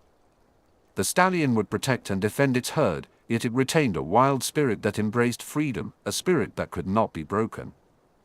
Harry realized the stallion symbolized the leader he aspired to be. It echoed the stag his father had been, yet it was different enough to allow him to make his own mark. But he wasn't there yet. The stallion represented his potential, the man he wanted to become. The horse gently snorted and nudged Harry before stepping back into the trees. Then, the lion padded over. It clearly represented his courage and bravery, embodying both the leader of the pride and the nomadic outcast, a symbol of the noble Gryffindor within him. Yet he was not just a Gryffindor. His gaze flickered to the snake, which undoubtedly represented his inner Slytherin, the desire to prove himself, the ambition that burned within him to excel and win, the cunning that had helped him survive the Dursleys. But he was neither one nor the other, he was both. He had once chosen to be a Gryffindor, but as he stood before both animals, he could not deny either of them. The snake hissed softly and coiled back, its hood lowered. The raven cawed, drawing his attention. Harry extended his hand, and the raven flew to him. "I hope for a flying form," he told the bird, which regarded him with surprisingly intelligent eyes. What had Luna said the raven represented? A trickster, like the snake. A warrior, like the lion. A defender, a bird that flew free, spirit unbroken, like the horse. A bird that played with wolves and dogs. "You represent all of me," Harry realized out loud. "You're my true self." That's what Luna saw. She saw you. She saw me. The raven spread its wings, and everything went black. "Harry!" Sirius's panicked voice pulled Harry back to consciousness. He blinked hard and was surprised to see Sirius looming over him. He looked enormous. Why was Hedwig, perched on Sirius's shoulder, so big? What was happening? Harry opened his mouth to ask but squawked instead. He squawked. Harry moved and immediately lost his balance. He flailed his arms and caught sight of black wings. Oh, Merlin! He had turned into his animagus form. Hedwig landed beside him and propped him up. "Don't panic," Sirius said hurriedly as Remus entered, his mouth dropping open in shock. "I can fix you." He drew his wand and shouted a spell. Harry fought against his animal instincts, resisting the urge to follow Hedwig into flight and flee from the light zooming toward him. He felt the spell hit and cried out as his body began to transform back, painfully. He lay on his bed, panting in the aftermath. "I'll get some pain relief potion," Remus said, leaving quickly. Sirius ran a hand over Harry's hair. "Sorry, Harry. I know that spell hurts, but it was the only way to change you back quickly." Harry nodded. "I didn't mean to change. I was just meditating, and then you found your form," Sirius smiled at him. "You always were unnatural. We should have suspected the meditation might lead to this." Harry nodded again. "I saw the puppy." "You did?" Sirius brightened. "You should have seen your dad's face. He was more annoyed that you weren't a stag than the fact that you'd managed to transfigure yourself." "I had the option of a horse, a wild stallion," Harry said quietly. "And a wolf. No cat," Sirius teased, although his grey eyes were wide with curiosity. "Minnie will be disappointed," Sirius said in shock. "A lion," Harry replied. "There was also a snake." "So many," murmured Sirius, his brow lowering in concern. Harry explained what he thought each animal represented. Remus joined them halfway through, and Harry gratefully took a pain relief potion before concluding with his reason for choosing the raven form. "It suits you, Harry," Remus agreed. "I think you probably owe Miss Lovegood a thank you for showing you the way. My only concern is how you're going to learn to fly as you master your form." As if she had heard them, Hedwig barked from her perch across the room. "Well, there's an offer I don't think you can refuse," Sirius said brightly. Harry laughed. "Thanks, Hedwig." Hedwig barked again and tucked her head under her wing. "And that, I think, is her hinting that we should all get some sleep. We have a busy day tomorrow with the Quidditch match." Sirius leaned over and kissed Harry's forehead. "No more animagus meditating unless we're in the room with you. Good night, Harry." Remus ruffled his hair. "Good night, Harry." Harry nodded, watching as they both left, turning out the lights as they went. He had found his animagus form. He fell asleep with a wide smile on his face, dreaming of flying, free and happy. Chapter 35, Promlet's World Cup. Sirius cast a glance towards Minerva across the reception room in Black Manor and sighed. She looked like a cat that had caught a canary. She had positively glowed since Harry had told her about the night before and his animagus meditation. She seemed very happy about his form, complimenting him on turning down the more sentimental and likable forms in favor of his raven. She had explained that the form was very practical, with the added bonus that it would give Harry the ability to truly fly. She was as proud as could be and hadn't stopped smiling smugly. Frankly, Sirius had been completely unnerved by the whole experience and silently apologized to James for having laughed at him when he found Harry in his puppy form as a baby. It hadn't helped that it had been Hedwig who alerted Sirius that there was a problem. She flew in through his open study door, dive-bombing him and yanking his robes with her talons to get him up and moving to Harry. His heart had been pounding fast enough to win the derby by the time he reached Harry's room. Thank Merlin he knew the spell to force an animagus back into human form. He could admit to feeling a little disappointed that Harry hadn't chosen his puppy form, but Harry's explanation of the different representations had made sense. He was sad that Harry was no longer the happy-go-lucky chap who embodied the puppy, but he was also happy that Harry was no longer the lonely wolf cub longing for a pack. He would need to read up on ravens, Sirius thought. Both he and Remus would need to know how to deal with a young raven. Not to mention, they needed to come up with a marauder name. Promlet was clearly not applicable since a stag wasn't even an option for Harry, but he hated to give up the name since it was the one James had approved for his son. What could he call a raven? Blackie? Corvus? Wings? He sighed and cleared his throat as Simeon and Anna finally arrived with Jason, bundled into a muggle sling contraption that Simeon wore. Everyone had finally arrived, the Grangers, the Tonks, minus Dora who was on duty, the Longbottoms, Remus, Minerva, and the Blacks. The Malfoys and the Weasleys were making their own way to the match. Everyone wore comfortable Muggle clothing since the match was taking place near Muggles. The teenagers mostly wore jeans, t-shirts, and light jackets. The younger adults had variations, but Minerva and Augusta had chosen long tweed skirts and blazers paired with high-necked blouses. Sirius whistled to get everyone's attention and smiled at the happy faces in front of him. Okay. Our portkey leaves in 5 minutes. We have 2 hours before it begins, so there's plenty of time to browse the souvenir stalls and meet up with friends. Please stay with your designated buddies. We will convene in the black box half an hour before the match. After the match, assuming there is time, we will make our way to the Potter Alliance after-match party in the designated tent. The portkey home leaves at 10 o'clock. Any questions? Hermione raised her hand. Sirius motioned for her to speak. When are we meeting up with the Weasleys? She asked politely, lowering her arm. I thought those interested could head to their tent when we arrive, Sirius replied.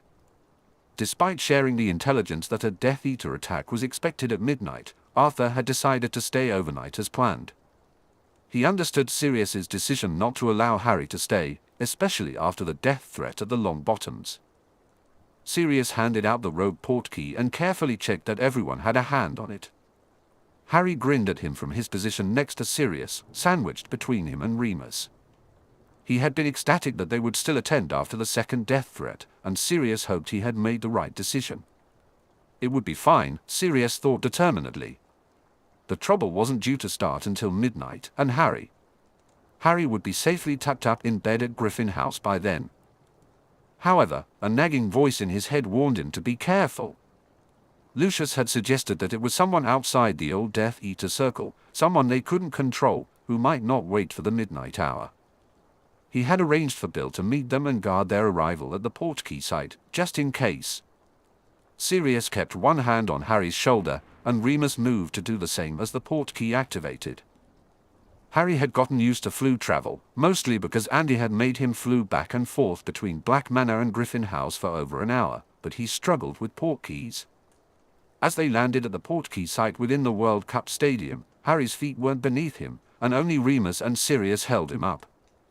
Sirius exchanged a nod of all clear with Bill, who had his brother Charlie with him. Sorry, Harry muttered to Sirius as he regained his balance.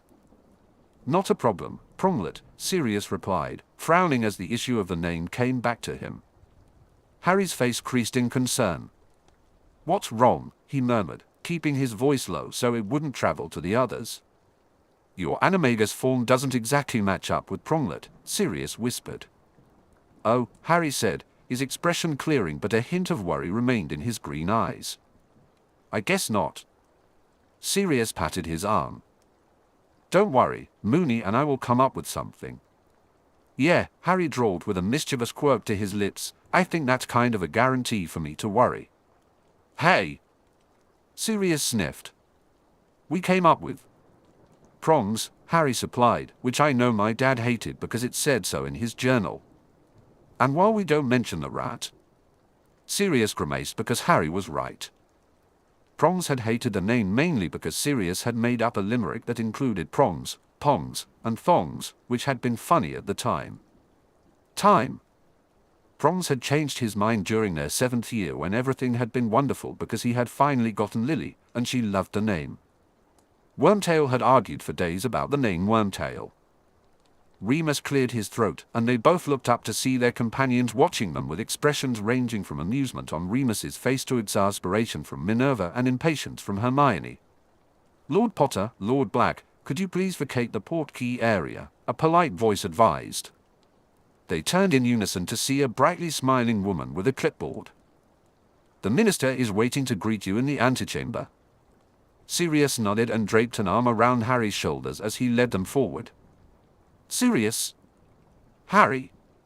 Cornelius's smile could have lit up the stadium. Ah, excellent. You're here.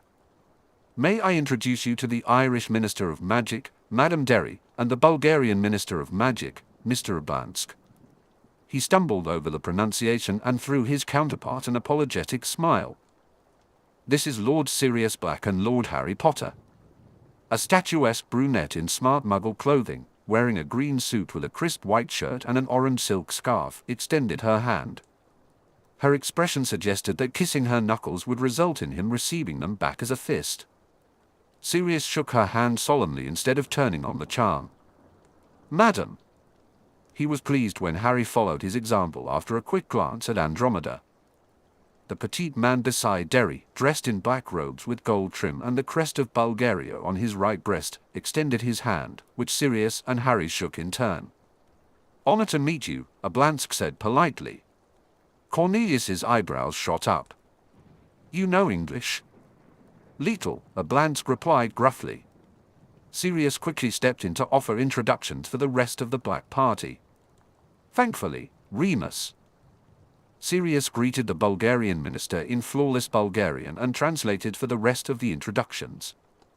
Are the Malfoys not with you? Asked Cornelius, glancing around. They were coming separately as they are hosting Theodore Nott and Blaise Zabini, Sirius replied. We thought we'd take a look around before heading to our box for the game. You and Harry are more than welcome to spend a game in the ministry box, Sirius, Cornelius urged. Sirius smiled tightly. Thank you, Cornelius, but given the current situation, I'd prefer Harry to remain in a box where I control the wards. Of course, Cornelius said smoothly.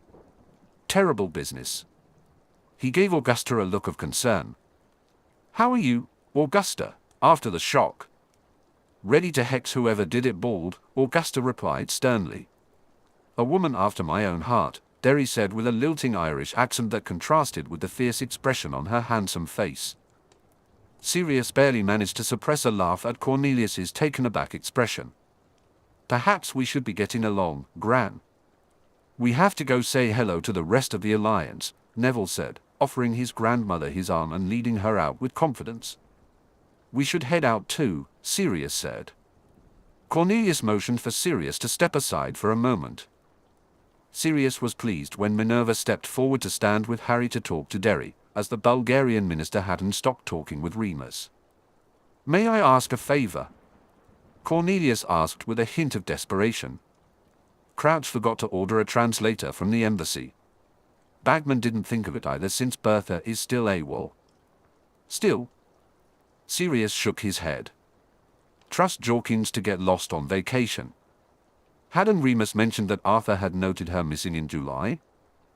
Surely it was time to consider there might be foul play or, knowing the young girl Bertha had been, a clumsy accident resulting in a hospital stay. Anyway, could we possibly borrow Mr. Lupin? Cornelius shifted from a hint of concern to outright desperation. Sirius sighed and replied, "You will owe me, Cornelius." He walked over to Remus, who was calling a Blansk Bogdan. "Remus, there's been an administrative mix-up, and the minister has been left without a Bulgarian translator. I would appreciate it if you could assist the ministers for the rest of the day." "What about Harry?" Remus asked, frowning. "I can stick with Harry," Bill offered immediately. "Thanks, Bill," Sirius said, his eyes hopefully conveying the message that Remus should accept the job. It would help with the werewolf legislation and make Cornelius indebted to them. "In that case, I would be delighted," Remus said, giving a short bow to Cornelius before translating for Bogdan, who broke into a wide, somewhat marauder-like grin. Sirius had a feeling that whatever Remus and Bogdan discussed would be translated differently for Cornelius. Sirius and Harry said their goodbyes to Remus and the ministers. Sirius then led the rest of the group out of the antechamber and through the stadium, making their way into the surrounding grounds. The Tonks decided to browse the stalls with Simeon and his wife, leaving the Grangers and Professor McGonagall with Sirius and Harry. "So, where is your dad's tent, Bill?" Sirius asked, his wand in hand and his free hand resting on Harry's shoulder as he assessed the milling crowd around them. "This way," Bill said with an easy smile. "Charlie, why don't you bring up the rear with Professor McGonagall?" Charlie nodded. "I can do that." Sirius noted that everyone had their wands out and ready. Hermione's parents stayed behind Sirius and Harry, but Hermione moved to walk on Harry's other side. She chatted nervously about the crowd and the colorful banners adorning some of the tents as they made their way through a veritable village of them until they reached a purple and pink monstrosity. Sirius grinned at their faces. "Welcome to Shea Weasley." "Colorful," he commented with a straight face. "Remind me again, are purple and pink Bulgarian colors or Irish?" "You guys go on in. Charlie and I will stay out and guard," Bill said after they all finished laughing. "How are we all going to fit?" Miriam asked worriedly. "Magic," Bill promised Hermione's mother with a wink. Sirius nodded and exchanged a serious look with the Weasley heir to convey the gravity of Bill's job guarding them. He sighed as he ushered Harry, the Grangers, and Minerva through the open flap. He couldn't shake the feeling that he had made a mistake and that they should have stayed home. A slow sense of dread settled into his bones, putting him on edge. He reminded himself that he couldn't wrap Harry in cotton wool.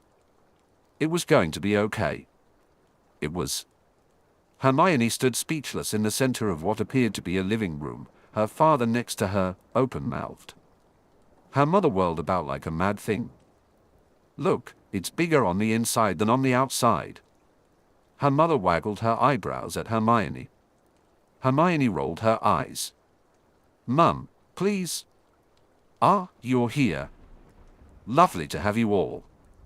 Arthur Weasley emerged from the kitchen and waved a frying pan at them. "I don't suppose any of you know how to work one of these?" "Don't look at me." Sirius held up both hands in supplication. "I could burn the place down." Harry grinned and gestured at the frying pan. "I'm a dab hand." Arthur beamed at him and handed him the pan. "Ron's back there too." He extended his hand to Miriam Granger.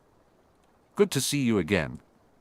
"Good to see you too, Arthur, or should that be Doctor?" Hermione quickly followed Harry into the kitchen before her mother could begin explaining Doctor Who to the wizards. Ron was poking at the stove in a desultory fashion before he noticed them and smiled. Cheerful tone. "Guys!" Ron exclaimed, looking at them with hope. "Do either of you know how to turn this on?" "Move over, Ron." Harry pushed him aside and quickly checked the appliance. In no time, he had the grill turned on and a burner lit. Sausages went under the grill while bacon sizzled in the frying pan. Ron glanced at Hermione, who shrugged. "I'm good with desserts and as a sous chef," Hermione said, leaning against the small kitchen table. "But I've never made breakfast before." "Why are you having breakfast now anyway? Didn't your mum feed you this morning?" Ron shook his hair, the red catching the artificial light. "Dad thought it was better to come last night and avoid the crowds." Otherwise, we would have had to set out at some horrendously early hour for a portkey. It worked out fine until we all got up this morning and realized that we don't know how to cook in this kitchen, and Mum didn't come. I thought Ginny usually helped your Mum, Harry said, handing them a loaf of bread and muttering for them to slice it. Where's Ginny anyway?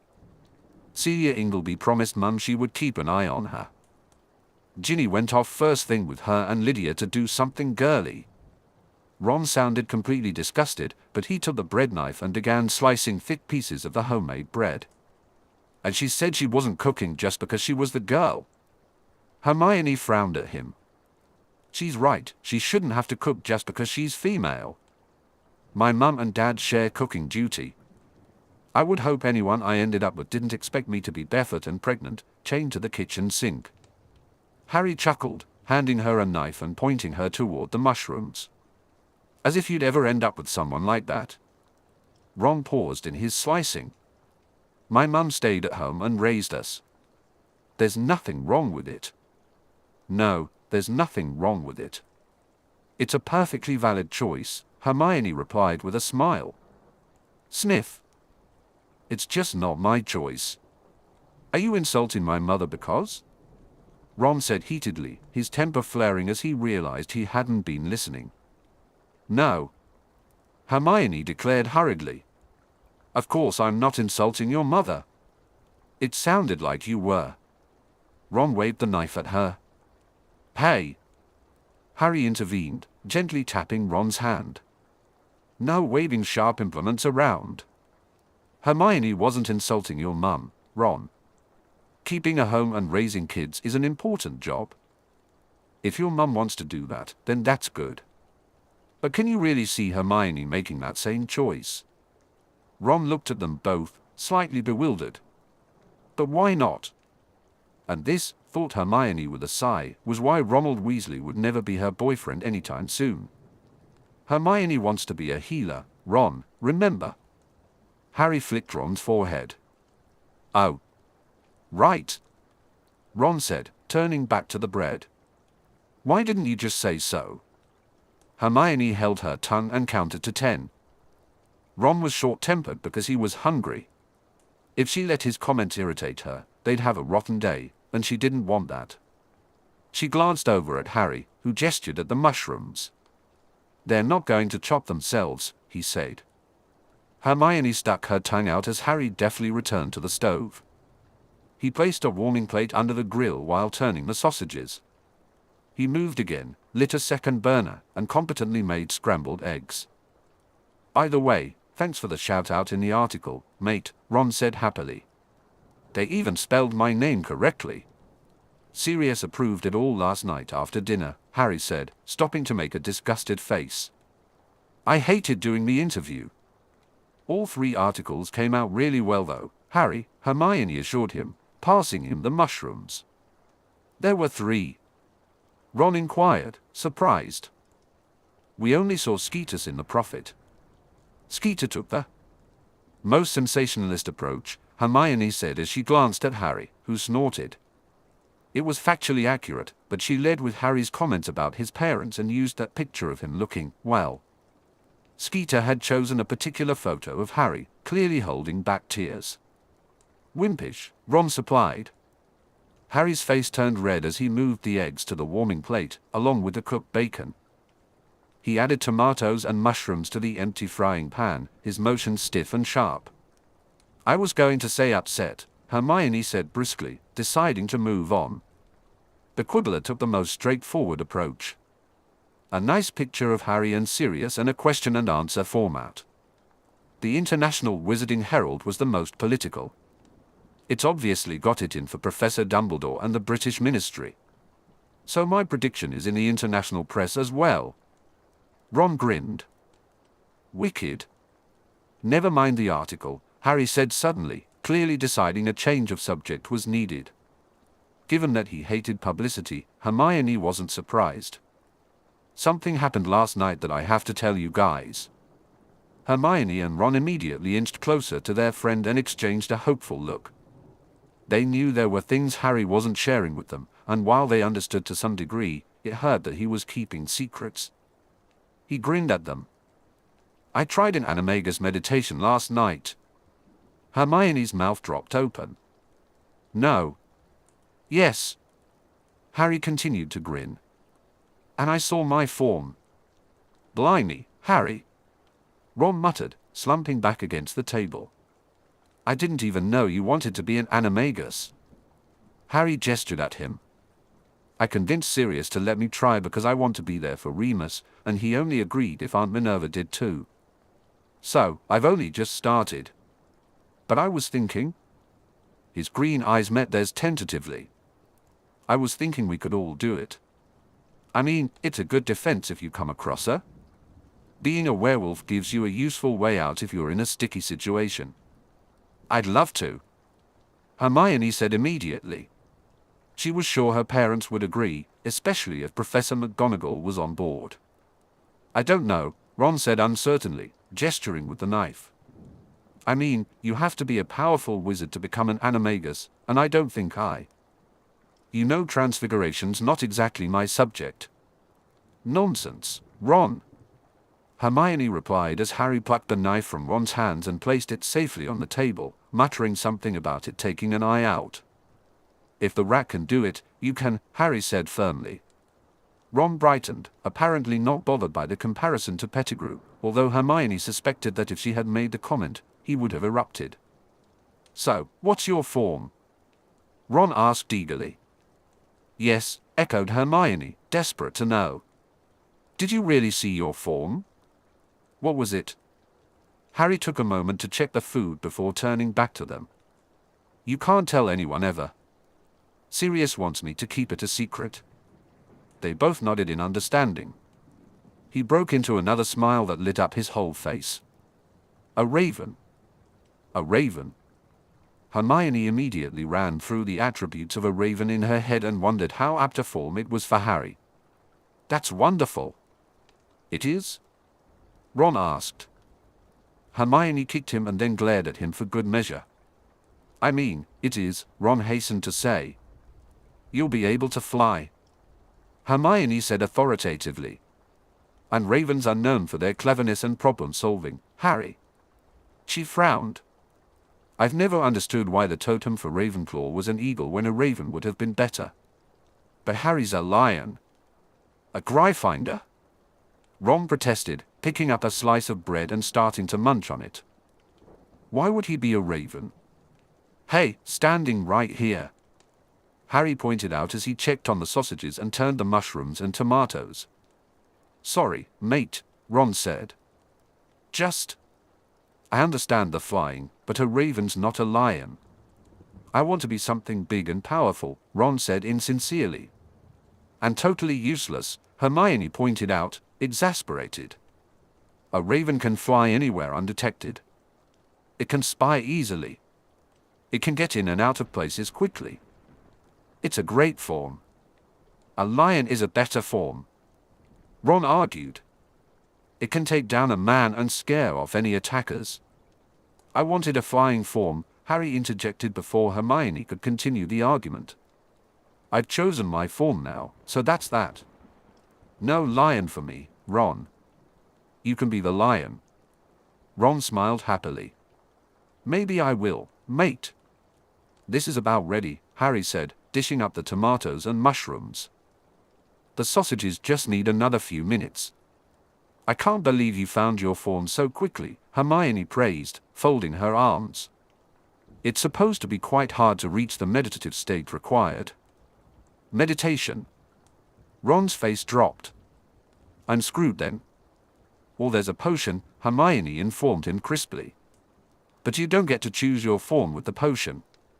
You turn into whichever one best suits your personality at that point in time. The meditation technique is supposed to give you more options, but it is more difficult. She wondered what other forms Harry might have had. Harry shrugged and smiled softly. I think I only achieved the meditation thanks to Luna. She kind of showed me the way. Luna? Hermione asked, frowning. Luna Lovegood, Harry replied, moving back to the stove to get the sausages from under the grill. You don't mean Loony? Ron sputtered around a mouthful of bread. Oi. Harry waved a spatula at Ron. She has a name. Anyway, this is done. Why don't you go get your brothers and your dad? Ron heaved a self-suffering sigh and left the kitchen. Of course, the Lovegoods owned the Quibbler, and Luna must have accompanied her father, Hermione thought. Hermione felt miserable at how happy Harry had seemed when he mentioned Luna. She tried to remember what Luna looked like. She thought her blonde and pretty, but not conventionally pretty. Luna was prettier than Hermione, lacking the large front teeth and bushy, uncontrollable hair. Hermione bit her lip and rubbed her arms. Hadn't she decided she wasn't going to do this? She wasn't going to crush on Harry or think of him as a potential boyfriend. She wasn't. Even if Harry would make a great boyfriend. Even if he was very sweet with her. Even if she might possibly want him as a boyfriend. The plastic kitchen door slapped against the plastic wall as the Weasley twins barreled in, along with Ron. Harry, Dad says, can you put a plate together for Bill, Charlie, and him? Ron said, sitting down at the table. Hermione scowled.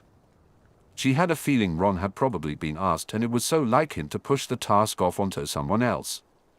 She opened her mouth to argue, but when she caught Harry's eye, she saw his silent message not to say anything. She subsided with a huff. What about Percy? Harry asked. He's off doing ministry stuff, Ron shrugged, unconcerned. This is great, Harry, Fred said. You'll make someone a lovely wife. George agreed. Harry whacked George with the back of a wooden spoon. Oh! George exclaimed, rubbing his upper arm where Harry had landed the blow, pouting exaggeratedly. He's got the mump thing down too. Fred pointed out, dodging when Harry threatened him with the spoon next. Hermione couldn't help giggling at their good-natured teasing and Harry's pleasure at the underlying praise. You guys took a look around outside? Harry asked as he put breakfast sandwiches together for Arthur, Bill, and Charlie. Yeah, it's mad out there. Fred exclaimed. You'll never guess who we ran into? Batman. He was taking bets, George confided. Hermione frowned at their twin expressions of glee. Oh, you didn't? Didn't what? Ron asked, scooping up more mushrooms since Harry had finished with the serving spoon. Bet, Hermione said succinctly. She turned to look at the twins. What would your mum say? I reckon she'd be talking with the wooden spoon, Fred admitted. George nodded. But she's not here. And we need money, Fred added.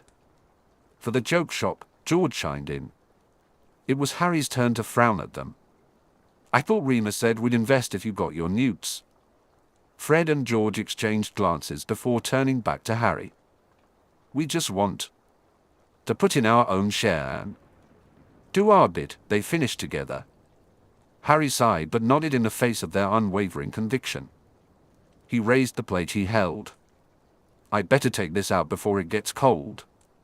It's a good thing you want to contribute, Hermione began lecturing them as Harry disappeared into the front room, but really, betting?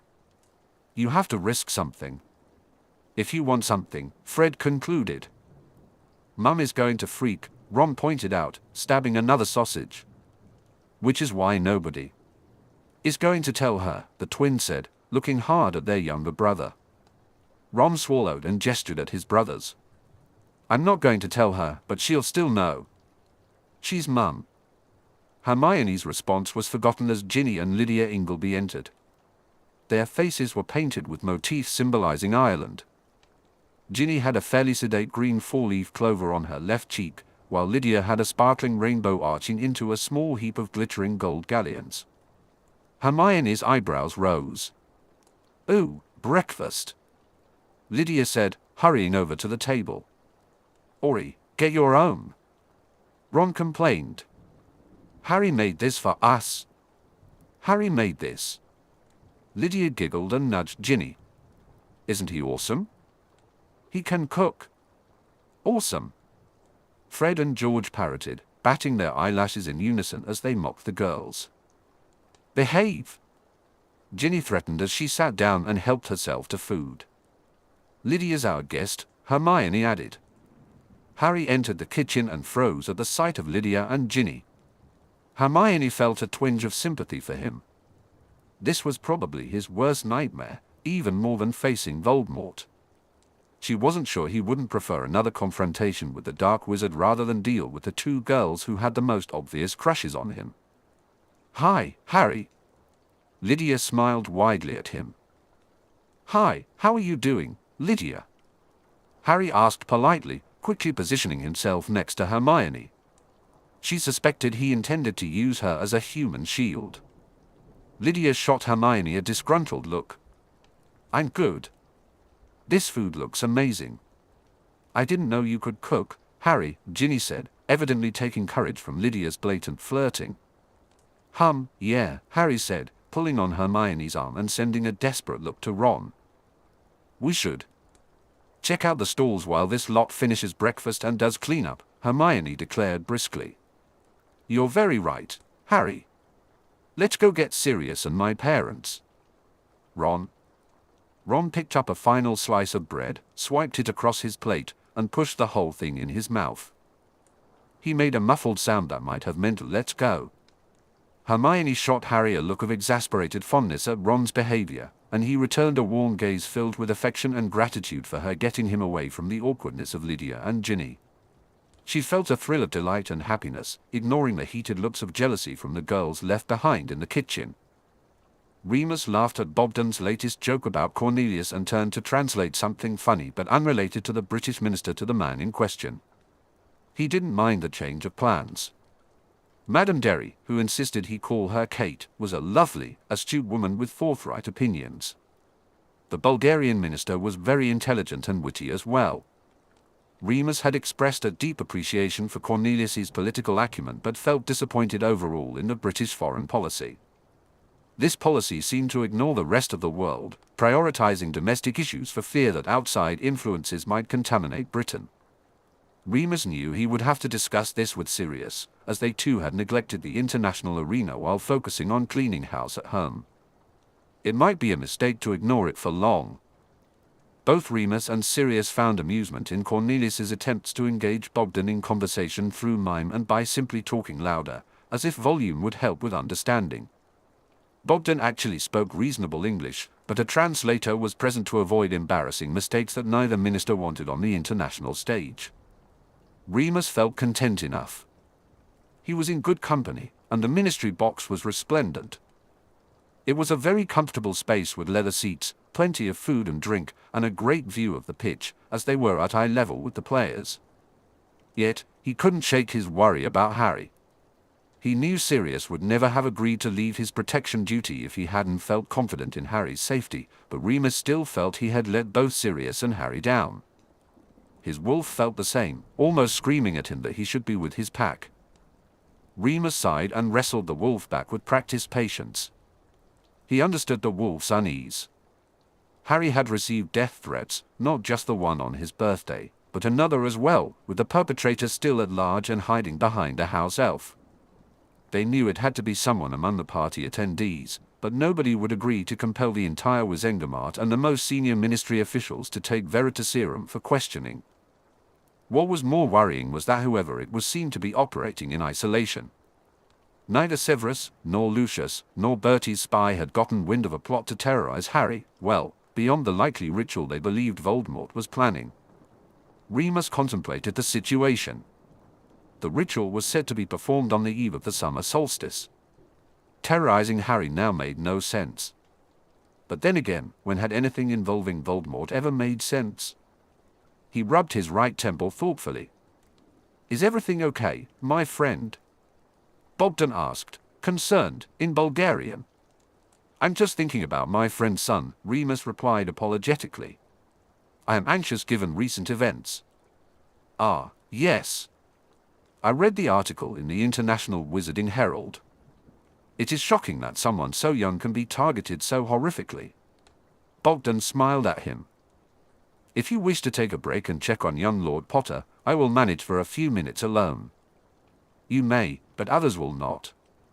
Remus turned to Cornelius, who had started anxiously as they spoke.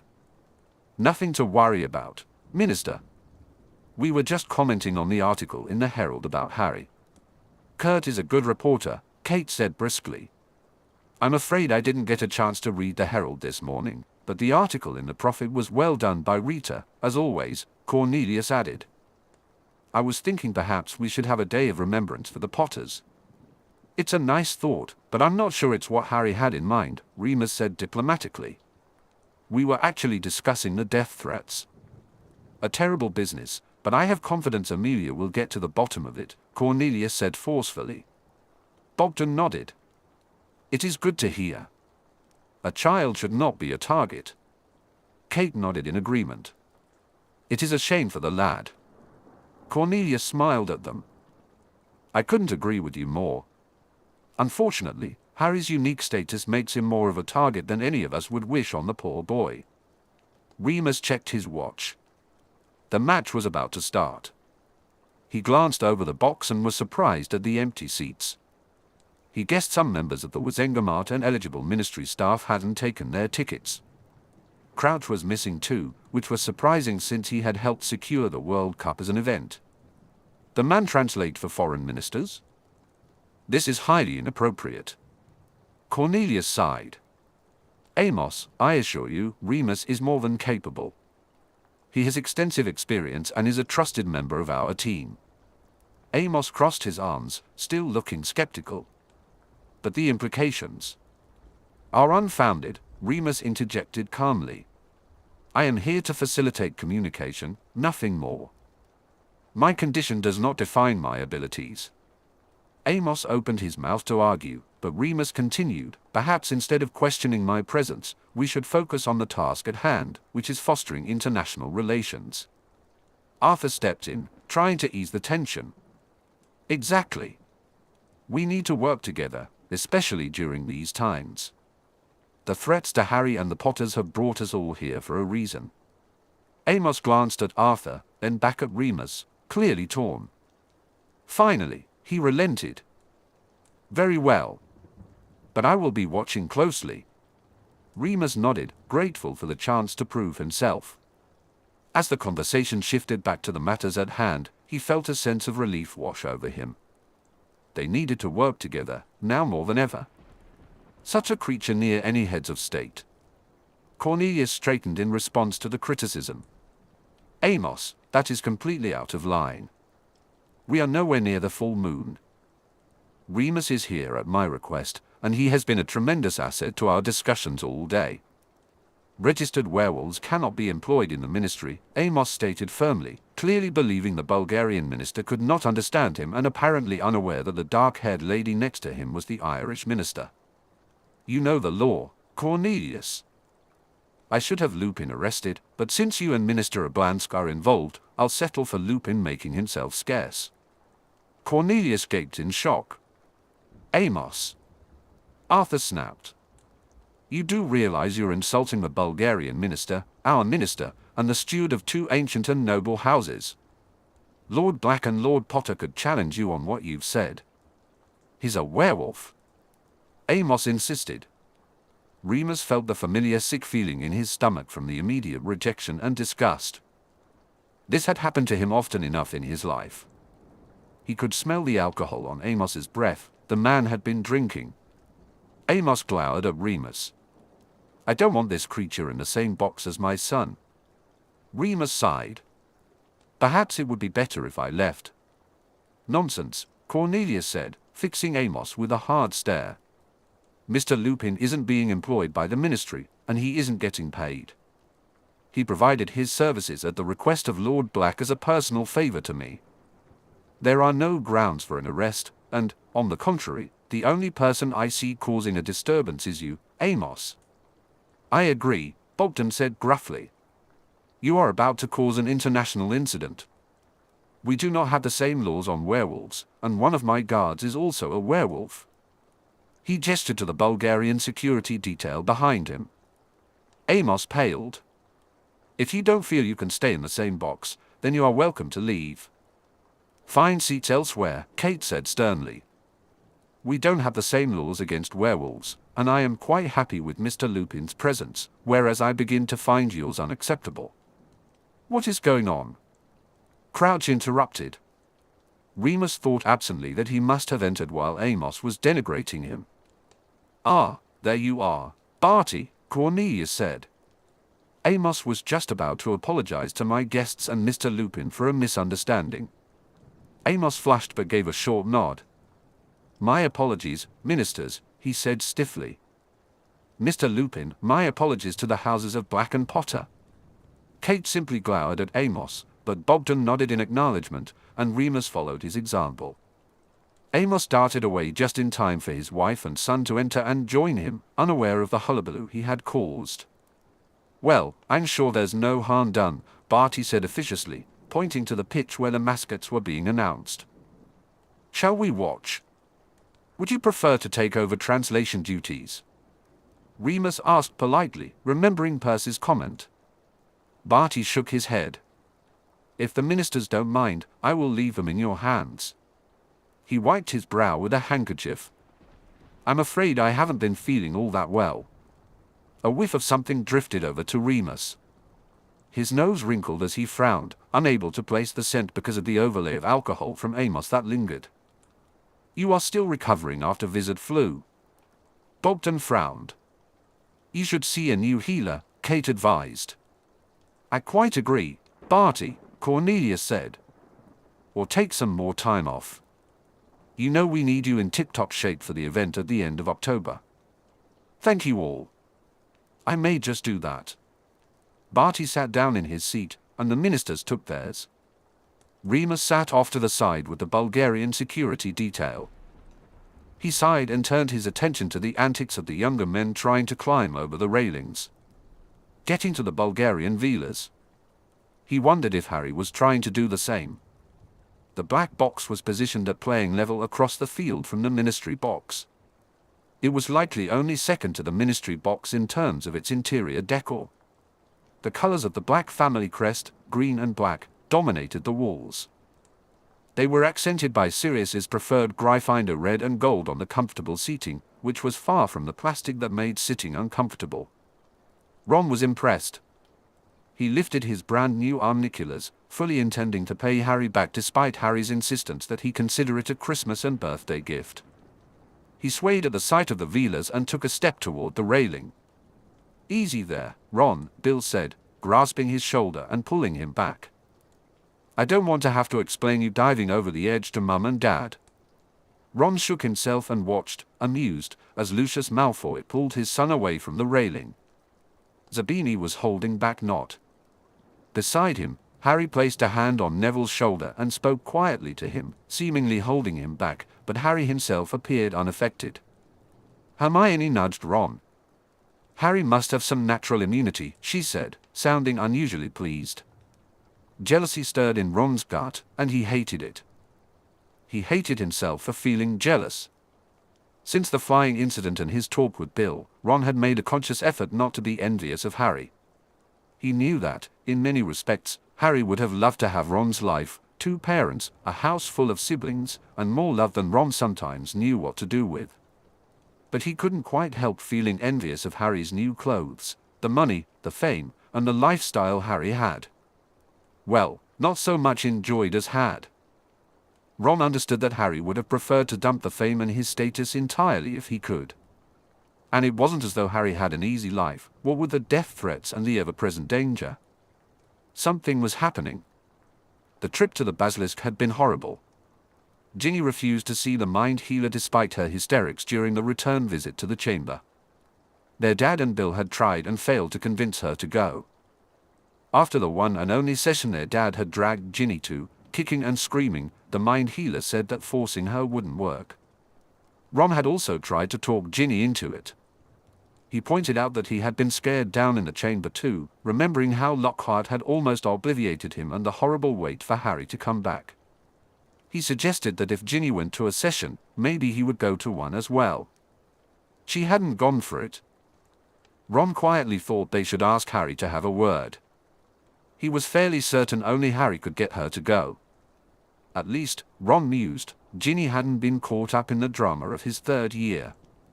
She had actually settled into Gryffindor. All of the male Weasleys at Hogwarts had been under strict instructions to watch her and ensure nothing similar to the chamber happened again. Ron would be quite happy if nothing like that happened to him either. He could do without a repeat of being dragged into the Shrieking Shack by a Grim. Maybe Harry was right about the animagus training. If Ron had been able to turn into a lion, he could have escaped or scared Sirius. He would try anyway for Harry. He felt very happy that Harry wanted to include him and Hermione in something like that, since there was a lot going on that Harry couldn't talk about. Ron and Hermione suspected there was much Harry couldn't share. They had both confided their worries about Harry to each other in brief conversations. But Ron knew if Harry was keeping quiet, it was because Sirius had made him promise. Ron wouldn't try to get Harry into trouble with his new dad just to satisfy his curiosity. He smiled at the thought as the leprechauns came out in support. Ireland was flinging gold up into the stands, and for a moment, Ron felt tempted to grab some. "Oh. It almost looks real, doesn't it?" Hermione exclaimed. That was a good reason not to. Leprechaun gold was nothing but an illusion. Ron's lips firmed. If he wanted money, fame, and status, he would have to work for it, just like Bill had said in their discussions. A rush of happiness filled him at the thought of his oldest brother. He glanced up behind him where Bill stood guard, ensuring Harry couldn't be attacked from the back of the box. His relationship with Bill had changed since their talk in Ron's room. Bill had taken time every couple of days to come over and chat specifically with Ron. Sometimes they'd play chess or fly, but most times, they ended up like the first time, just sitting on Ron's bed, talking. Ron found himself listening to more stories of Bill and Charlie as kids, as well as Bill's time at Hogwarts. Instead of tuning out, thinking it was just Bill showing off, Ron really listened and got to know his brother much better. He had even sought Charlie out a couple of times to check Bill's version of events or to ask for advice about Quidditch. He confided his Quidditch dreams, and Charlie was helping him train for the tryouts. Ron was thrilled with his brother's support. "Here come the teams," Harry said excitedly, elbowing Ron and drawing his attention back to the game. Ron grinned and raised the arniculars again. For long minutes, they murmured oohs and ahs as the professional teams took to the skies and play began. Harry shook his head. "They're so fast." "So are you on that firebolt," Sirius pointed out. "He's right, though. They're playing very fast. It's obviously Ireland's strategy. The Bulgarian beaters have issues with speed," Ron said authoritatively. "See?" He nudged Harry. "They can't get the bludgers anywhere near on target. As much as I hate to admit it, he's right," Draco Malfoy said. The Gryffindors turned to stare at the Slytherin in shock. "Are you feeling all right, Malfoy?" Neville asked. "You do realize you've just complimented Ron?" Nott snorted in the background. I agreed with his surmising of the Irish strategy. "I didn't compliment him," Malfoy snapped. Neville huffed and returned his attention to the game. Ron gave the back of Malfoy's head a searching look before focusing back on the pitch. He had been told strictly by everyone to behave around the Slytherins. The Malfoys were part of the House of Black, and as much as Ron hated it, he was only in the box because he was a guest of Harry's. He didn't like the Slytherins, but he figured he could tolerate them for the length of a Quidditch match. Hermione sighed, sat back down, and pulled a book out of her backpack. Ron stared at her. "What are you doing?" he asked. "Reading," Hermione replied slowly, as if he were the odd one. "But?" Ron waved his arms towards the pitch and the action. "I only came to experience the atmosphere of a professional game. I don't really enjoy Quidditch," Hermione explained rather snootily, in Ron's opinion. "But?" Ron stuttered. "You watch all the Gryffindor matches." Harry lowered his arniculars and looked at her with faint surprise. "Hermione, you watch all the Gryffindor matches?" Hermione squirmed in her seat, her fingers tightening around the book. "That's because you play, and you're my friend, so I support you." She had turned red, as if embarrassed. Ron exchanged a look with Harry over Hermione's head. Mental, he thought with horror, absolutely mental. How could she not enjoy Quidditch? He returned to watching the game. I wish our chasers could play like that, Malfoy said with a sigh as Ireland scored again. They have too much muscle on them, Ron said without thinking. Too much muscle, and they're too focused on blocking rather than scoring, Zabini agreed, sliding in as though Ron hadn't paused in stunned realization that he had just talked to Malfoy. I don't understand why Flint chose them when there are better flyers in Slytherin, Nott said. He wanted people who could intimidate others in the air, Malfoy replied shortly. Obviously. You don't, Nott said, but then again, you didn't exactly try out, did you? I'm a seeker. I don't need to intimidate anyone, Malfoy retorted. And I think I've earned my place on the team after the last 2 years, thank you very much. When you beat Potter, we'll talk, Zabini said, throwing Malfoy a teasing wink that only infuriated him further. The Gryffindors exchanged glances at the Slytherin's banter, and Ron noticed Sirius's lips twitching, as if he wanted to grin. Shaking himself, Ron returned his focus to the match. It was a beautiful display of aerial acrobatics. Suddenly, Krum moved, diving for the ground. He's seen the snitch? Ron exclaimed excitedly. No, he hasn't, Harry said. The snitch is up by the hoop. He's fainting. Harry was right. A minute later, Lynch, the Irish seeker, was being helped off the ground as Krum floated back into the air. How the bloody hell did you see the snitch? Nott demanded. Because he's the best seeker at Hogwarts, Ron said proudly. Malfoy let out a loud snort but didn't argue the point. Maybe, Ron mused, the fabled truce Harry had mentioned was actually in effect. The match continued. Ron explained some of the more professional plays and moves to Harry, getting used to the Slytherins chiming in. After half an hour, Neville had gotten comfortable enough to add his thoughts, and all the male teenagers soon congregated together, house rivalries mostly forgotten in their discussion, though there were occasional jabs. Ron slowly realized that all of the Slytherins, including Malfoy, were surprisingly trying to build better relationships with Harry. Ron found it amusing, but mostly concerning. He exchanged a knowing look with Neville, who was better at handling these political situations. They both understood that Harry needed protection. He was far too forgiving and innocent at times. There's no way the Bulgarians can win this now, Harry said. The Irish have scored too many for them to catch up. Krum will end it, Ron replied confidently. 5 minutes later, he cheered with joy as Krum did exactly what Ron expected. He caught the snitch and ended the match for the Bulgarians. Suddenly, a silvery shape swept into the room, revealing itself to be a wolf patroness. It stopped in front of Sirius. Minister Ablansk and Minister Derry would like to invite you all to meet the teens in the ministry box, Remus's voice echoed from the patroness. Everyone except Hermione turned to Sirius with hope. Sirius glanced at Harry. It's risky. We haven't vetted them, he said. Please, Padfoot. Harry pleaded softly. Simeon cleared his throat. Maybe a compromise, Sirius? Bring them onto our territory. Sirius raised his wand, and a grim patroness emerged. Moony will be happy to host the teens and the ministers in the Potter Alliance tent. Due to security reasons, Lord Potter is restricted in his movements. I'm sure the ministers will understand the necessity. Harry nodded, accepting the compromise, although Ron knew it didn't guarantee they would meet the teens at all. Thank you, Sirius said, ruffling Harry's hair. Come on. Let's get to the tent. It took a good half hour to exit the stadium and find the Potter Alliance tent. The rest of the Alliance, especially Terry Stebbins, was delighted that the teens might stop by. Harry and Neville went off to do their rounds while Hermione and Ron headed to the buffet table. You're not obligated to stay with us, you know, Ron complained as they moved to the back of the tent, Slytherins trailing behind them. Malfoy shot him a look. This is the Potter Alliance, Weasley. Most of them don't have a high opinion of the House of Malfoy or not. Ron glanced at Zabini, who shrugged. We're neutral. They don't mind us.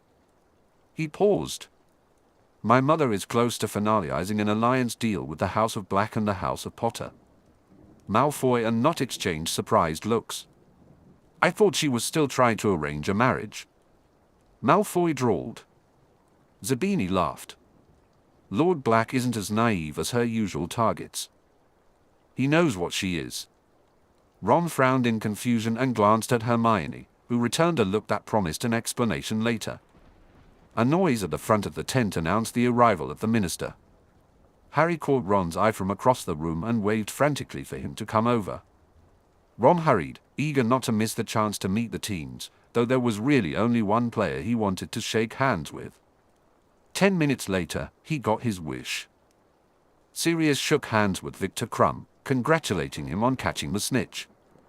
This is my son, Lord Harry James Potter. He plays Seeker as well. Although not as well as you, Harry added, grinning happily at the thin, dull-looking Bulgarian with the large nose. That feint you did was incredible. He gestured to his side where Ron and the others stood. May I introduce my friends and allies? Draco Malfoy, my cousin, Hermione Granger, a daughter of the House of Black, Neville Longbottom, my godbrother, Ronald Weasley, my best mate, and Theodore Nott and Blaise Zabini, my classmates at Hogwarts, though we're in different houses. Victor shook hands with all the boys and kissed Hermione's knuckles, making her blush furiously. He turned back to Ron. Did you see what was mentioned in the newspaper? Yes, Ron said, his heart racing at the chance to talk with the famous Seeker. Harry gave them my prediction when he was asked what he thought the outcome would be today. You were right, Victor commented dryly. Thank you. Ron felt his face flush with pride, knowing he was probably as red as his hair. I followed your career. You're amazing. Do you play? Victor asked. I play, but not for my house team. I'm hoping to try out as keeper this coming year, Ron replied, trying to sound casual despite his racing pulse. He pointed at Harry, who was grinning at him like a loon. He was the youngest Seeker for a century at Hogwarts. I play Seeker too, Malfoy interjected, pushing into the conversation. Victor's dark eyes flickered to him before returning to Harry and Ron. You must practice to be the best. Harry nodded. That's what our old captain, Oliver Wood, said. He's just signed with a British team. Well, I'm sorry to break this up, but we should let Victor move on and let others talk to him, Sirius suggested gently.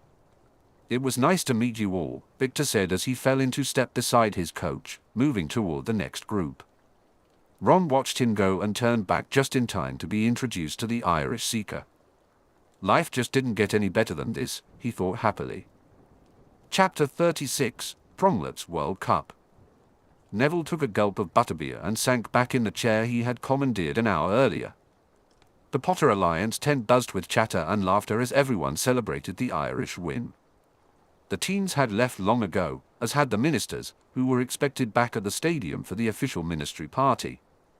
Some adults had departed for other places, Simeon and Anna had gone home, and the Tonks family had headed to visit other friends. Many were taking turns to show their presence at the ministry party, except for Sirius. He had refused to move more than halfway across the tent from Harry, and Neville understood why after the events earlier that week. He hadn't strayed far from Harry himself since they had reunited in the box. Zabini shifted beside him. Neville had made a concerted effort to connect with the Slytherin, remembering his comment at the party. Zabini had proven to have a sly sense of humor and a keen eye for observation. Some of the remarks he made while people watching had left Neville and the others in hysterics. Neville followed Zabini's gaze to where Harry was conversing with Nott and Hermione, along with Jeremy and Michael.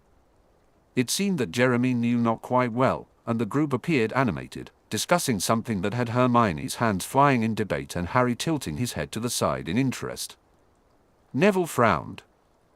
Malfoy had left earlier with his father for the ministry party, claiming he preferred to stay with friends his own age, but Lucius Malfoy had been insistent. He wasn't sure why Nott and Zabini had been allowed to stay since the Malfoys were hosting them, but as Narcissa remained in the tent, he guessed that protocol had been satisfied. Neville pursed his lips. he and Ron had both noticed the Slytherins maneuvering during the discussion of the Quidditch match. Both Nott and Malfoy had clearly decided to build a closer relationship with Harry, presumably not for Harry's sake. Felt a sense of protectiveness growing within him. Harry was far too trusting and forgiving. Neville recognized his own tendency to seek approval, especially from his Gran. However, his appreciation for the friendships he had formed was tempered by his Gran's lessons about the wizarding world and its various alliances. In fact, Harry was the only person he believed genuinely wanted to be his friend without any hidden agenda, and that made him incredibly happy. He knew that Nott and Malfoy would never approach a Longbottom or a Potter without ulterior motives. Harry, on the other hand, had not been raised to consider the possible motivations behind alliances. Sirius was trying to instill that awareness in Harry, but there were times during their political lessons when Neville had to question Harry extensively before he would realize that discussions at dinner with allies were not just casual conversations, they were tests of Harry's agenda. Neville understood, to some extent, why Harry hesitated to view every interaction with suspicion, to question every comment, and to scrutinize himself so thoroughly.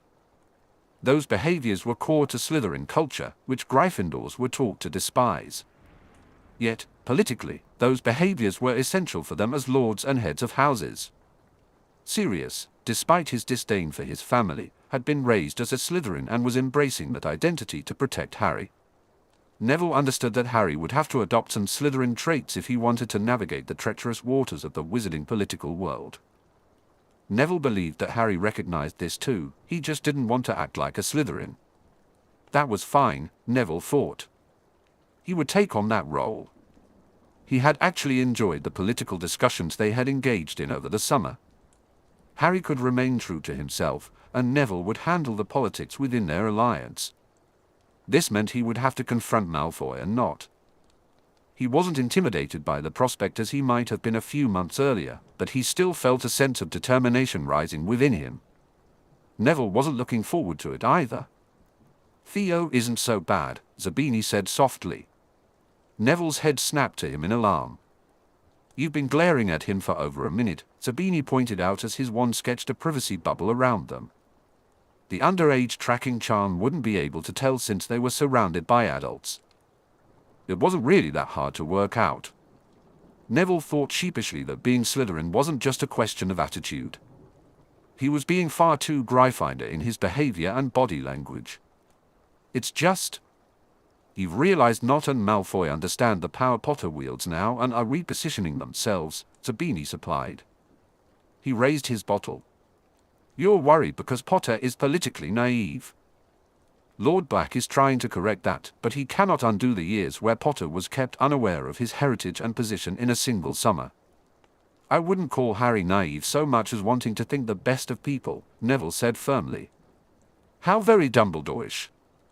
Zabini's smile took away the sting of the jab. So you've appointed yourself his protector? Neville's chin went up. We stand together. There was a warning note in his voice for Zabini not to question his loyalty to Harry. Zabini nodded slowly. Theo's politics are closer to Potter's agenda than his father's. The only area of major disagreement is equality for Muggleborns.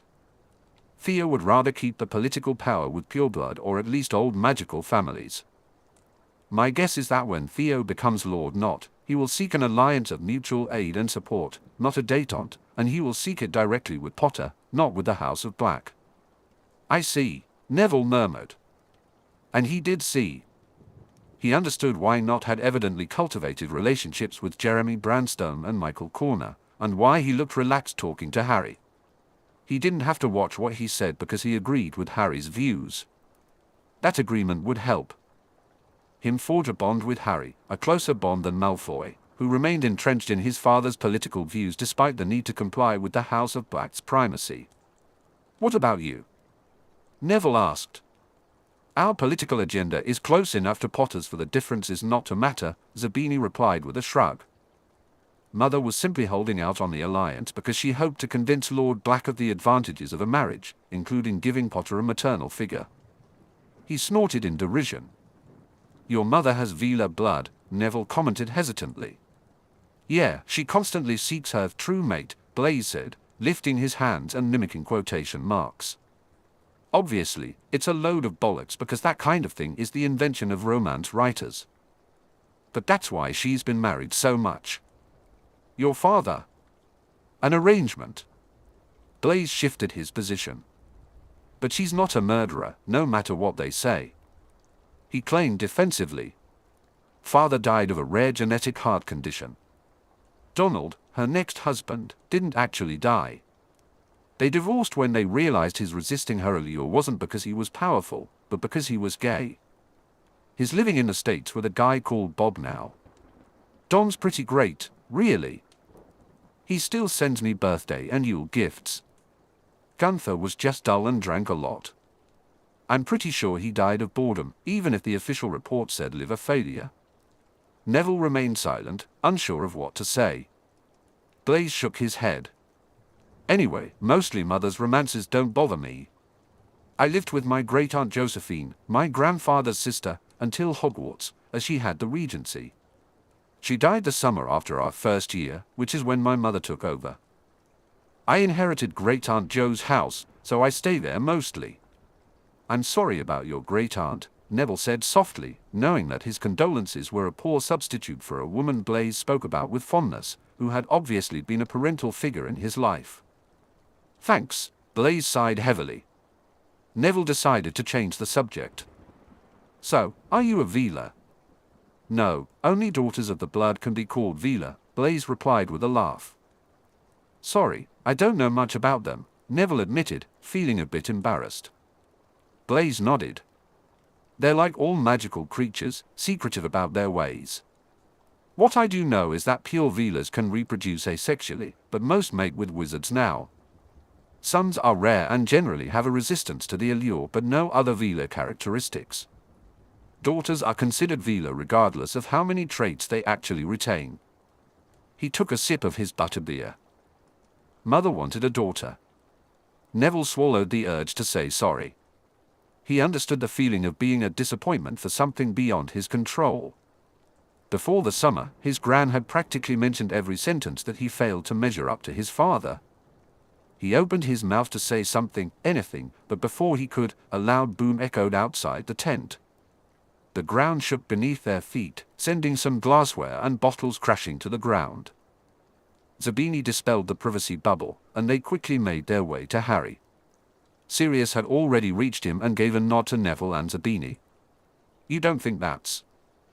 Harry started. Sirius shook his head. I'm not sure. A wolf patroness appeared, a message from Remus.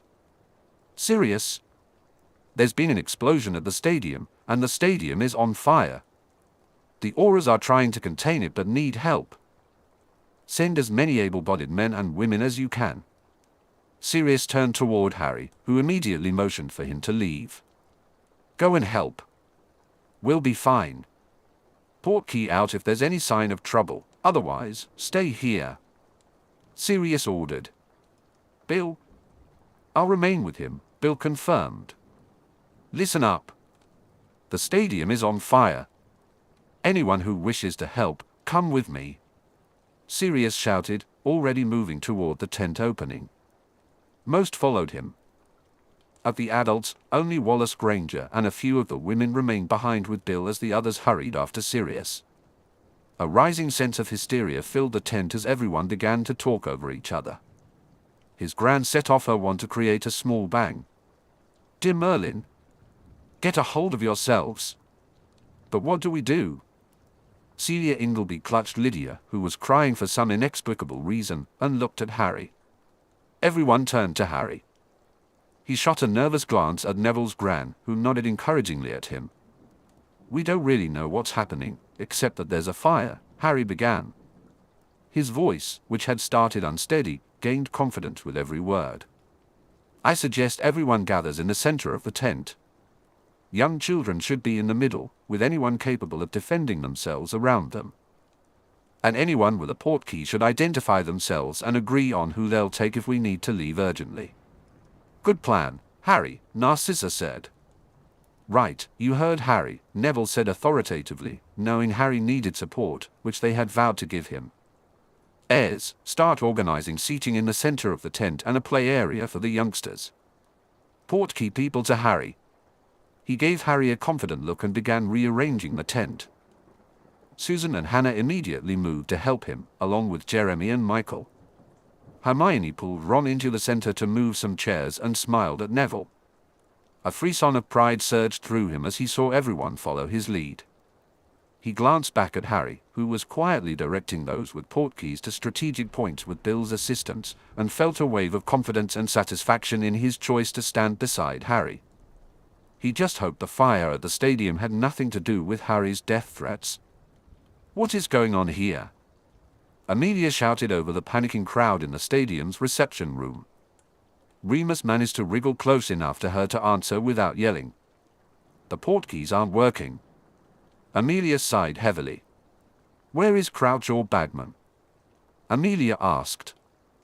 "I haven't seen Bagman at all," Remus replied. "Crouch left as soon as the match was over. He said he was feeling sick. So, the two people in charge of this mess are missing." Amelia rubbed her forehead. Cornelia suddenly appeared beside them. "Amelia! Thank goodness you're here. Something's wrong with our portkeys and the stadium is on fire." "Yes," Amelia said dryly, "I had figured that out for myself, Cornelius." She whistled loudly, and everyone stopped talking and turned to her. "Aura Dawlish," she motioned to the man standing to her left, "escort everyone out of the emergency exit and to the portkey site outside of the encampment." Cornelius smiled at her. "An excellent suggestion. Lead on, Dawlish." Dawlish nodded at his partner, a wiry-looking woman who appeared to be chewing on something sour. Together, they began to efficiently guide the VIPs out. It was no surprise to Remus that Cornelius was at Dawlish's side as the Aura led the way out. Bogdan nudged Remus. "Are you staying?" "I should," Remus said apologetically, "to help with the fire." "Thomas will stay with you." Bogdan indicated one of his guards, and Remus realized it was Thomas, the werewolf Bogdan had mentioned earlier. "Thank you," Remus said. "You will always be welcome in Bulgaria, Remus," Bogdan stated with a smile. He nodded in farewell and allowed his security team to usher him out. "Pleasure to meet you, Lupin," Kate said with a grin as the Irish minister followed the Bulgarian's lead and left. Remus turned back to Amelia. "What's happening? Where do you need us?" "Rufus has set up a command tent," Amelia explained. Sirius and most of the other volunteers have been pressed into fire duty on the north stand. "I figured," Remus said as they moved out of the way of the rushing crowd. "Sirius has the training for it, at least," Remus said. "I think Rufus wants to give him his badge back," Amelia joked. "He's got him leading that group." Thankfully, the Aura contingent is struggling to hold the east stand. Remus nodded. "Thomas and I will join Sirius then." "Actually, Remus." Amelia sighed as she stepped aside for a running child. "If the portkeys aren't working, that's another problem we need to solve." "It's probably an anti-transportation ward," Remus suggested. "I doubt apparition will be possible either. Can you track down the source?" Amelia asked. Remus felt torn. He wanted to help Sirius or, if that wasn't possible, return to Harry's side. He sensed Sirius wouldn't be happy about leaving Harry, even if he had left him with people he trusted. But if his skills were needed... "I'm fair," Remus said. "I can help," Thomas added. "I am a trained Aura." "Excellent," Amelia replied. "If you two can find the source of the ward and destroy it, that would be great." Remus exchanged a look with Thomas and nodded.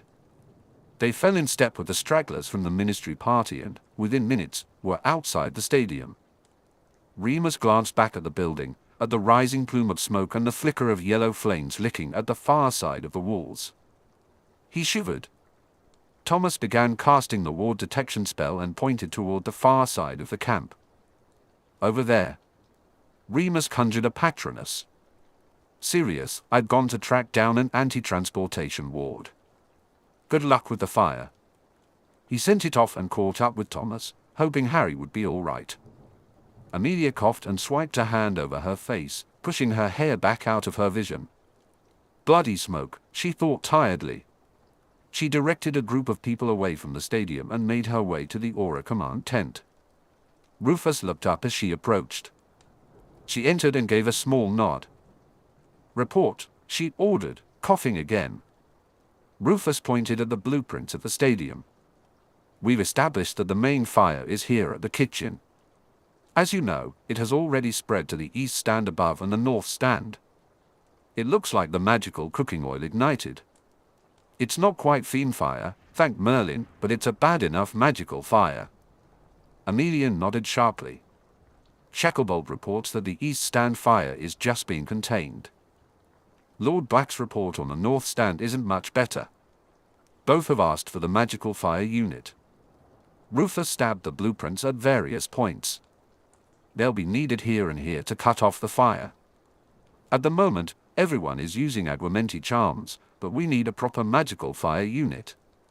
I've sent a patronus to Bertie for him to send a magical catastrophe team, but we detected an anti-portkey and anti-apparition ward directly over the stadium and campsite.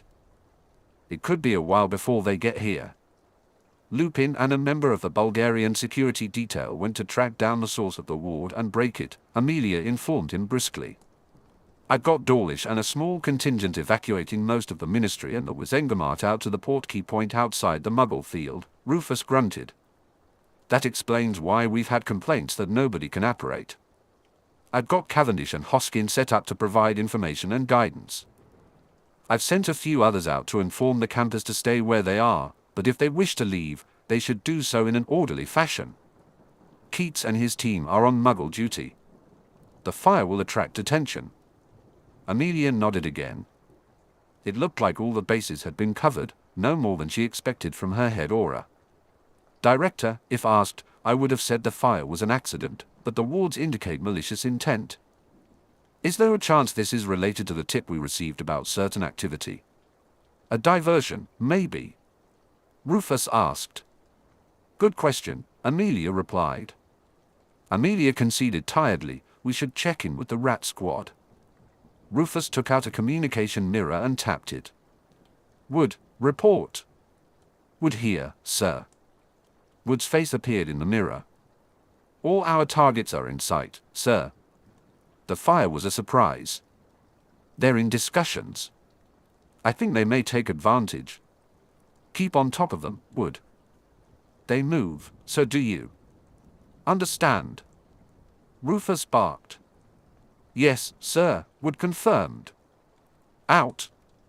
Rufus tapped the mirror again, and it returned to normal. "Unconnected then." Amelia narrowed her eyes at his tone. "What? Do you remember the fire we had in 1981 in Cockbridge? It almost took out Ogden's," Rufus asked gruffly. "Yes, mostly because I had to listen to everyone complain about the price of fire whiskey for the next 5 years," Amelia replied dryly. Rufus huffed but nodded. "The Lestrange set it to draw out Alphonius Ogden so they could murder his wife and child. Classic misdirection." Amelia's eyes widened. "Harry?" She barely got his name out as her throat tightened. "You think this has something to do with the death threat?" Black left the boy's side for the first time today, Rufus pointed out with blunt logic. "Twilight's upon us. Portkey and apparition are down. Perfect time for an attempt on more. Tyler! With me now." Amelia shouted, spinning around and heading out of the tent quickly. She knew Rufus would send word to Sirius. Damn it. She had seen Richard with Sirius, but her sister-in-law and Susan were in the Potter Alliance tent. Why hadn't they considered it was a ploy earlier? She should have sent Black back to the tent or sent Remus there instead of after the source of the ward. The communication mirror in her pocket buzzed as she hurried through the maze of tents, dodging people gawking at the smoke and flames behind her. She yanked it out of her pocket. "Bones!" Rufus's face came into focus. "The rat squad has confirmed we have targets in costume on the move. Bugger. It never rained but it poured. You and the 2 men with you are the only free pair of hands I have, Anne." Rufus trailed off, clearly unhappy. It's your decision, Amelia. You outranked me. How was she supposed to make this decision? Should she rendezvous with the rat squad and capture the Death Eaters who were about to commit a crime? Or should she head to the Potter Alliance tent, where her family and loved ones were, just in case Rufus's gut instinct about an assassination attempt was correct? Amelia knew there was no choice. She couldn't choose a maybe over a definite. She changed direction. Understood. Tell the rat squad we're on our way to support. Is Black on his way to the tent? I sent a patronus to him, but the fire has gotten worse since the last update I had. That meant Sirius might delay leaving until it was safe, especially if Rufus hadn't conveyed any urgency in his message. Amelia knew he probably hadn't. He likely just informed Sirius that they suspected the fire was a diversion. She tapped her mirror off and conjured her own patronus. Go to Harry Potter. Harry, I believe there is a potential imminent and real threat to your life. The Potter Alliance should evacuate in an orderly fashion to the Portkey site outside of the Muggle camping grounds. Now. She hoped she had made the right decision as she tapped her mirror to ask the Rat Squad for their latest coordinates. And she prayed to Merlin that her warning to Harry wasn't necessary. The atmosphere inside the Potter Alliance tent felt strange. Harry mused as his eyes drifted over everything again. Neville had constructed a square ring of chairs in the middle of the tent, 2 deep. The outer ring was filled with adults and heirs capable of defensive magic. The inner ring was filled with younger children, like Connor Sapworthy, who were old enough for a wand but not yet ready to fight. In the center of the ring were babies and infants, accompanied by their mothers, along with Wallace and Miriam Granger, who, as Muggles, had no magic to assist if trouble arose. Everyone was within reach of someone with a portkey, and they all knew who they needed to go with. Harry, Neville, and Hermione had positioned themselves on the outer ring opposite the door, with Augusta and Narcissa beside them. Bill stood guard at the door along with Minerva in front of them. A spirit of camaraderie filled the tent, with an underlying thrill of excitement and drama that contrasted with the worry, fear, and anticipation on the surface. Concern weighed heavily for loved ones, as all the adult men except Bill and Wallace had disappeared to fight the fire. They had received a brief patronus message from Sirius, confirming that they were helping to contain the fire at the stadium and were all okay. Still, Harry couldn't shake the feeling that something was wrong. Perhaps they should have all portkeyed out as soon as they were notified about the stadium fire, he thought. If he were a Death Eater, he would use the fire as a distraction, even if it hadn't been planned that way. They couldn't know for certain it wasn't a diversion. You all right, mate? Ron asked, noticing Harry's unease. I just want to know what's happening, Harry admitted. We have to be patient, Harry, Hermione gently reminded him. I'm sure everyone in charge is very busy dealing with the fire. We were lucky to get an update from Sirius. They'll send word when they can. Harry shrugged, reluctant to argue with her. He let the quiet background chatter distract him. Miriam and Wallace were discussing the Muggle Prime Minister with Karen Abbott. Narcissa was exchanging hair-color charms with Felicity Bones. Connor Sapworthy was playing Exploding Snap with his younger brother, while Jeremy chatted with Not About Owls. Terry was. Harry chatted with Michael about the Quidditch match. Aside from the fire, it had been a good day, he thought. The match had been brilliant. Watching the professionals play had given Harry a good idea of the standard he needed to achieve to join a team. The teams were national and made up of the best players, but even a lower league team would expect some of the same qualities. Harry knew he had raw talent, but he hadn't considered how the Seeker could assist the chasers and beaters, rather than just flying around to catch the snitch. Some of the plays Ron had pointed out wouldn't have worked without Lynch or Crumb helping their teams. Maybe the Gryffindor team could try something similar when they returned to Hogwarts. A sound outside the tent interrupted his thoughts. He stood up, and Ron and Neville followed his example. Bill moved to place himself between the visitor and the rest of the tent, while Minerva stood off to the side, ready to back him up. The telltale flash of red robes as the man entered made Bill lower his wand, though he kept it in hand just in case. "What can we do for you, Aura?" Bill asked shortly. "Hollins, isn't it?" Minerva said as she got a good look at the Aura. Harry frowned and shifted his weight uncertainly. Why had they sent an aura? The chatter behind him faded into silence. "I got orders to take Lord Potter to the evacuation site," Hollins said tersely. "Lord Potter has a portkey," Bill countered. "If we're to evacuate." "There are wards up," Hollins interrupted. Bill exchanged an alarmed look with Minerva. "If Harry goes, we should all evacuate." "My orders are just for Lord Potter," Hollins argued. "I don't particularly care, Aura Hollins," Minerva said sharply. "If Harry is leaving, we all are." A patroness entered, a small terrier that headed straight for Harry. "Harry, I believe there is a potential imminent and real threat to your life. The Potter Alliance should evacuate. Move in an orderly fashion to the portkey site outside of the Muggle camping grounds. Now." Amelia's voice echoed loudly in the tent. Harry's eyes snapped to the aura in front of him, and he noticed Bill raising his wand. Why would Amelia send a patroness if she'd already sent you, he wondered aloud. The aura's features twisted sharply into a sneer. Suddenly, he moved, casting one spell toward Harry and another toward Bill. Someone screamed. Harry responded instinctively, dropping to his haunches with his wand thrust out in front of him. "Protego!" The shield snapped into place, and the purple curse splashed across it. "Protego!" Bill yelled, even as he dodged the grey spell, diving and rolling before rising to shoot off his own spell. "Harry, get a shield up around everyone." Harry immediately cast the dueling shield that protected audiences from stray curses, the one Professor Flitwick had taught him. It was the only one large enough he could think of. The silvery dome wobbled a bit as it rose, but eventually, it snapped into place. It didn't allow anyone inside the shield to help the combatants on the other side, leaving Bill and Minerva exposed at the front of the tent. Bill dodged another spell, and Minerva hurriedly shielded herself against a curse. He could hear a child wail and someone else sobbing. Minerva was casting as Bill engaged the rogue aura in a fierce duel. The spare chairs beside her became animated and ran toward the intruder. Hollins, or whoever he was, used one chair to shield himself against Bill's latest spell before casting an incendio. The wooden chairs burst into flames and were sent back toward Minerva, who was caught off guard. She hastily put up a gush of water, but the chairs impacted her with a smack, sending her flying. "No!" Harry yelled as he watched Minerva crumple in a heap.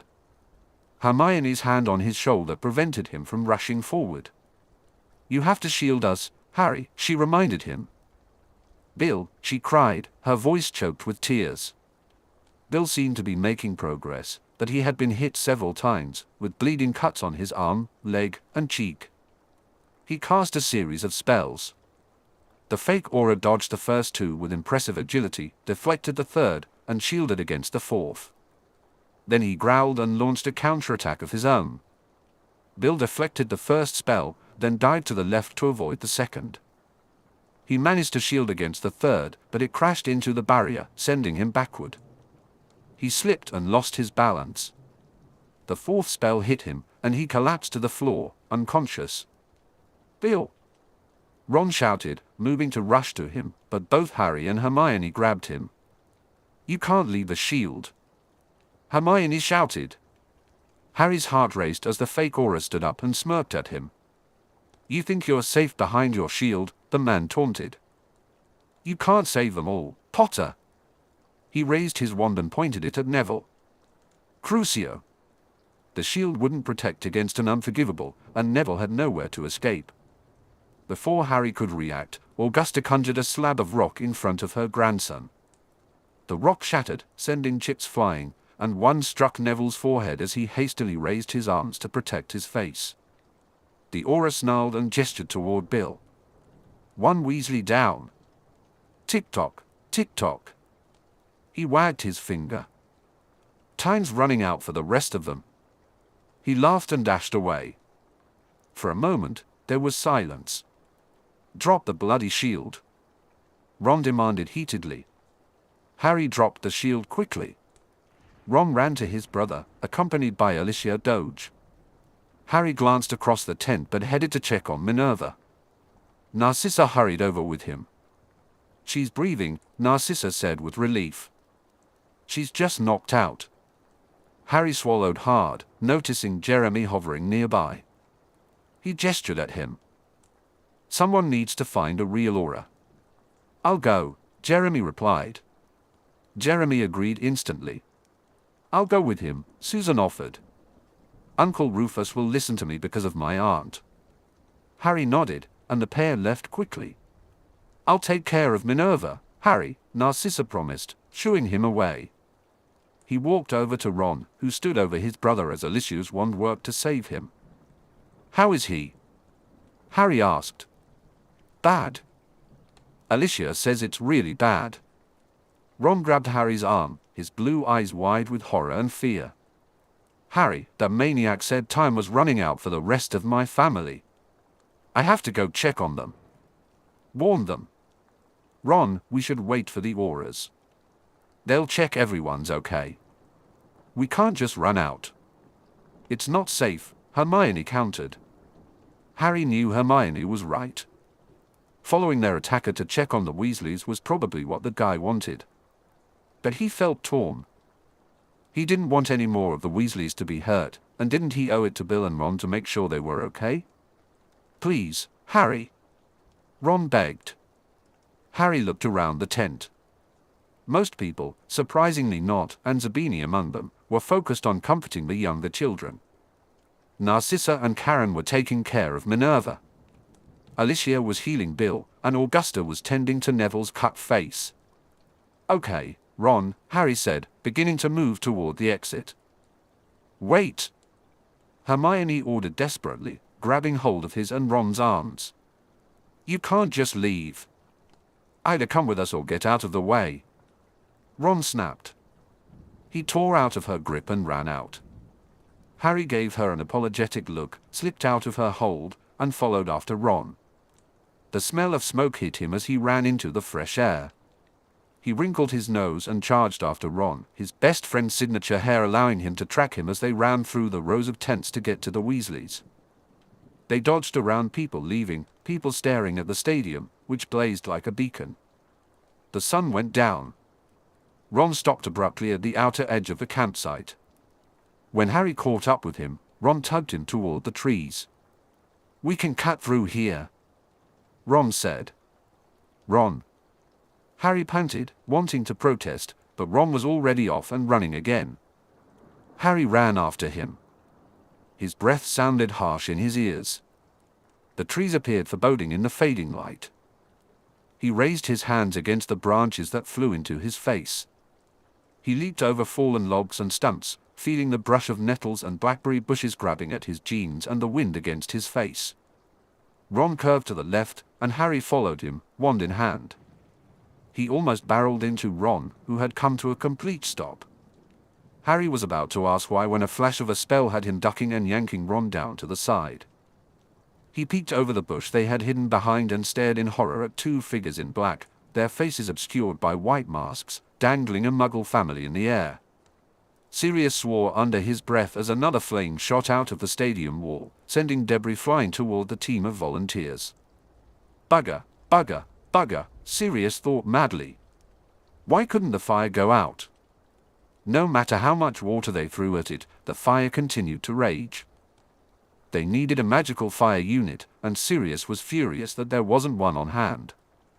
How stupid was Bagman to authorize the building of a stadium without ensuring fire safety? The man was an idiot who would be fired if Sirius got his way. Send more water over the top, Sirius ordered. He shook off his dismay that he was the only one of the volunteers who had experienced a magical fire before and had landed himself in charge.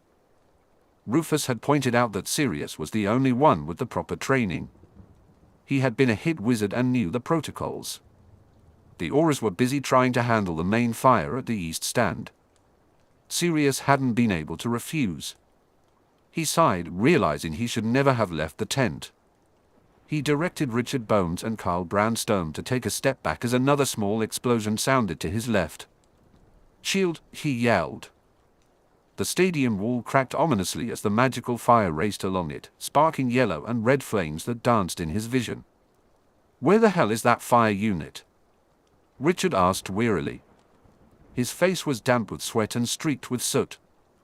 Sirius knew he must look the same. There are anti-transport wards up, Sirius replied shortly. Remus had gone to track down the source and disable them.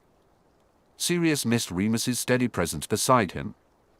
They should be here soon. Keep the water above the crack in the wall.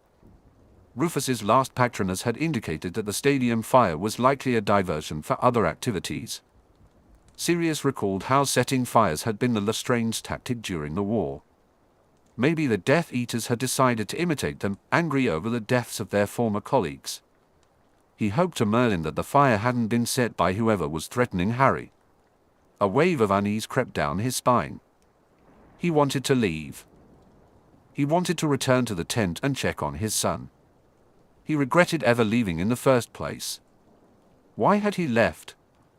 Right, civic duty and the thought that Harry was safe in the tent. Harry was safe in the tent. Bill was there. Minerva was there. Narcissa, though difficult, was sworn to protect Harry. Harry would be fine. Harry was safe. Maybe if he repeated it 100 more times, he might start to believe it, Sirius mused irritably. Richard gestured at the wall. It's all going to come down if they don't get here in the next 10. Pounding footsteps made them all turn to look behind them, and Sirius felt a rush of relief at the sight of the magical fire unit device. Carried by members of the magical catastrophe team at the Department of Mysteries. A large blond man approached him. Lord Black? I'm Hector Flint. Thanks for your help. We're here to take over. All yours. Sirius exclaimed happily. We've tried to keep the fire drenched with water from above, but... Don't worry, Hector waved him away. We've got this. You lot should head to the infirmary tent and get checked out. He immediately turned to his team and started shouting orders. Charming, Sirius thought, momentarily amused. But he was too happy for Hector's curt manner to bother him. In truth, he'd rather Hector focus on the fire than on the niceties of social interaction. He took a couple of steps back, lowering his wand. Richard grinned at him and gestured towards a green tent that had been erected a safe distance away, a makeshift infirmary. Sirius wanted to head straight back to the Potter Alliance tent, but he felt a responsibility to the men he had led to ensure they got examined for cuts, abrasions, and smoke damage. Sirius?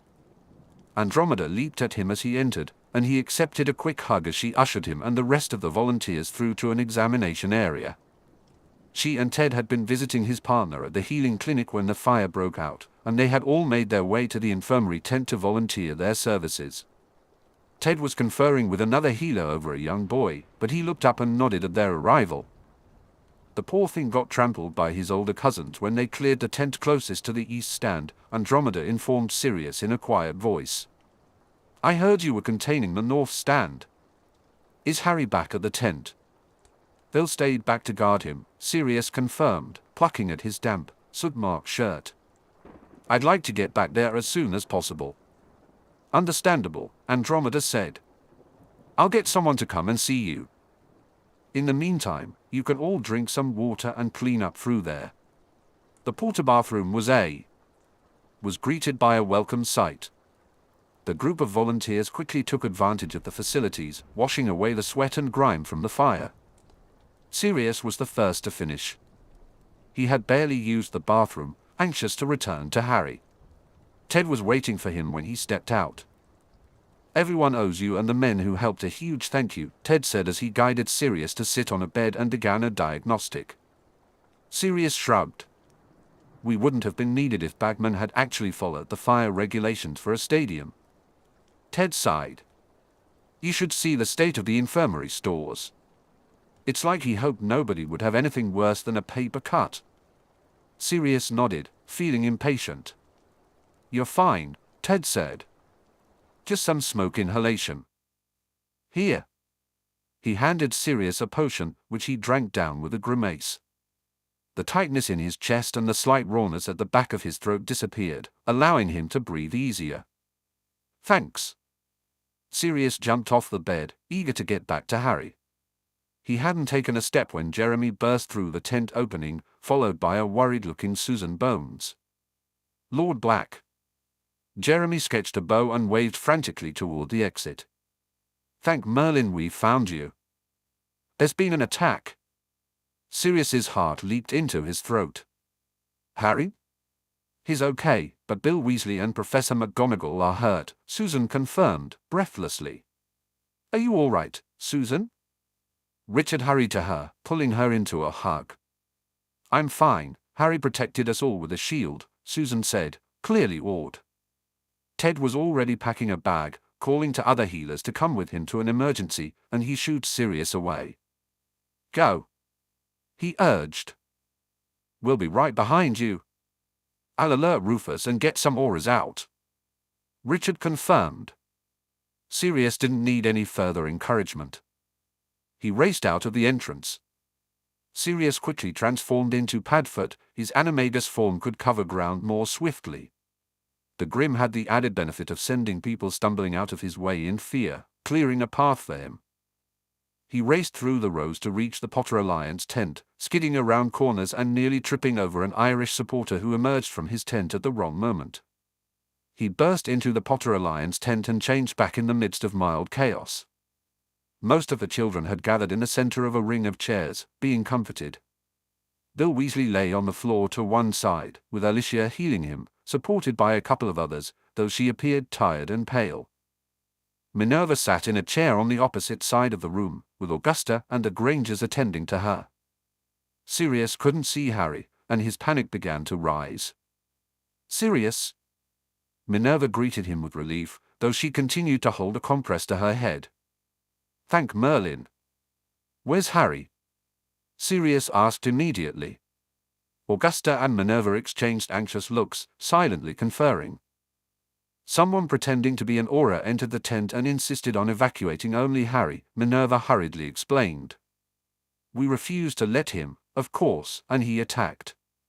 Harry shielded everyone except myself and Bill, who were engaged with the imposter. Unfortunately, I was taken out quickly." Sirius gestured for them to continue. "Bill was good, but whoever attacked was better," Augusta added, picking up the story. "Once Bill was down, the bastard tried for Neville before saying that the rest of the Weasleys were running out of time before leaving. Ronald was very upset and insisted on leaving to check on his family," Miriam chimed in smoothly. "He requested Harry's presence, and Harry followed him out of the tent despite Hermione's advice for them both to stay inside. Oh no. Harry was out of the tent and alone, without protection, with Death Eaters lurking nearby. A vulnerable target. And the man who had attacked them was still out there." Sirius was furious. First, he was going to hug Harry tightly, and then he was going to deal with the attacker. Hermione followed after them, Wallace said with a huff. "And Neville went with her." Augusta's face revealed a mix of horror and pride. "They're on their way to the Weasleys' tent?" Sirius asked, trying to stay calm as his worry intensified. The women nodded, though Minerva winced as she did. Sirius turned around, and before he reached the exit, he transformed into Padfoot and started running. He nearly collided with Ted and two healers coming in but ignored them. He had to get to Harry. Remus pushed a branch aside and directed Thomas to the left, trying to block out the chaos behind them. Thick black smoke hovered over the area, with fire casting an eerie light as night fell. He couldn't shake his worry about Harry. Was he safe in the tent? Had he evacuated? He also worried about Sirius. Was he managing the fire? Had he gotten back to Harry? "You are concerned for your pack," Thomas said, breaking the silence. "I am," Remus replied without thinking. "I should never have left them." "Then you admit they're your pack?" Thomas asked, surprised. Remus considered the question and shrugged. "I've never denied it." "Yet you avoid the packs on the continent," Thomas commented. His words made Remus stop in suspicion. "Excuse me?" Thomas turned to look at him. His dark hair had streaks of silver, and his weathered face bore scars from his lycanthropy. He shrugged apologetically. "We are a close bunch, and the fact that a werewolf was allowed to attend Hogwarts is something of Many of us have wished to meet you, yet we all know the only time you sought our company was to spy. It's not something I'm particularly proud of in hindsight, Remus said with sincere regret. I spied because it was asked of me, and I owed Albus Dumbledore a debt. And not because you wished revenge on your sire. My only sire was Marcus Lupin. Greyback was nothing more than the monster who bit me, Remus answered sharply. If you consider your sire a monster, it is not surprising you consider the rest of us as such, Thomas said. And yourself? We are monsters under a full moon and in the control of the wolf, Remus retorted. But Greyback would be a monster even if he wasn't a werewolf. That perhaps we can agree upon, Thomas said. Then perhaps we should continue with our mission. We are close, Remus said tartly. Thomas cast the detection spell again. Yes, Remus nodded. Perhaps we should disillusion ourselves in case someone is protecting the source. Thomas suggested, and Remus nodded again.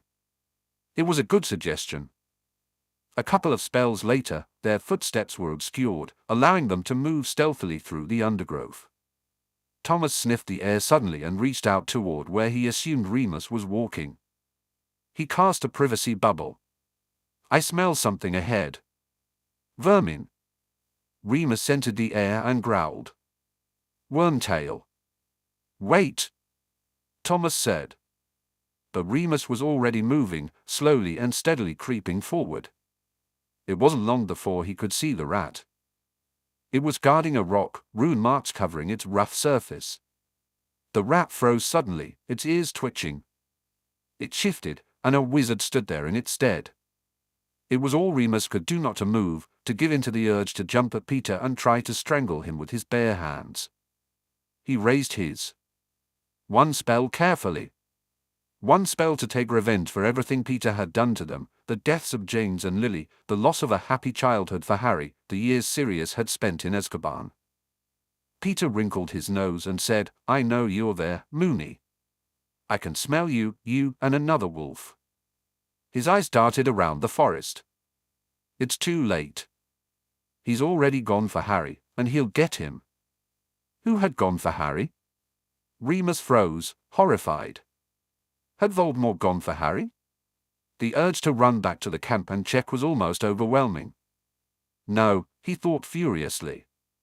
That's what Peter wants, to chase me away and leave him alone.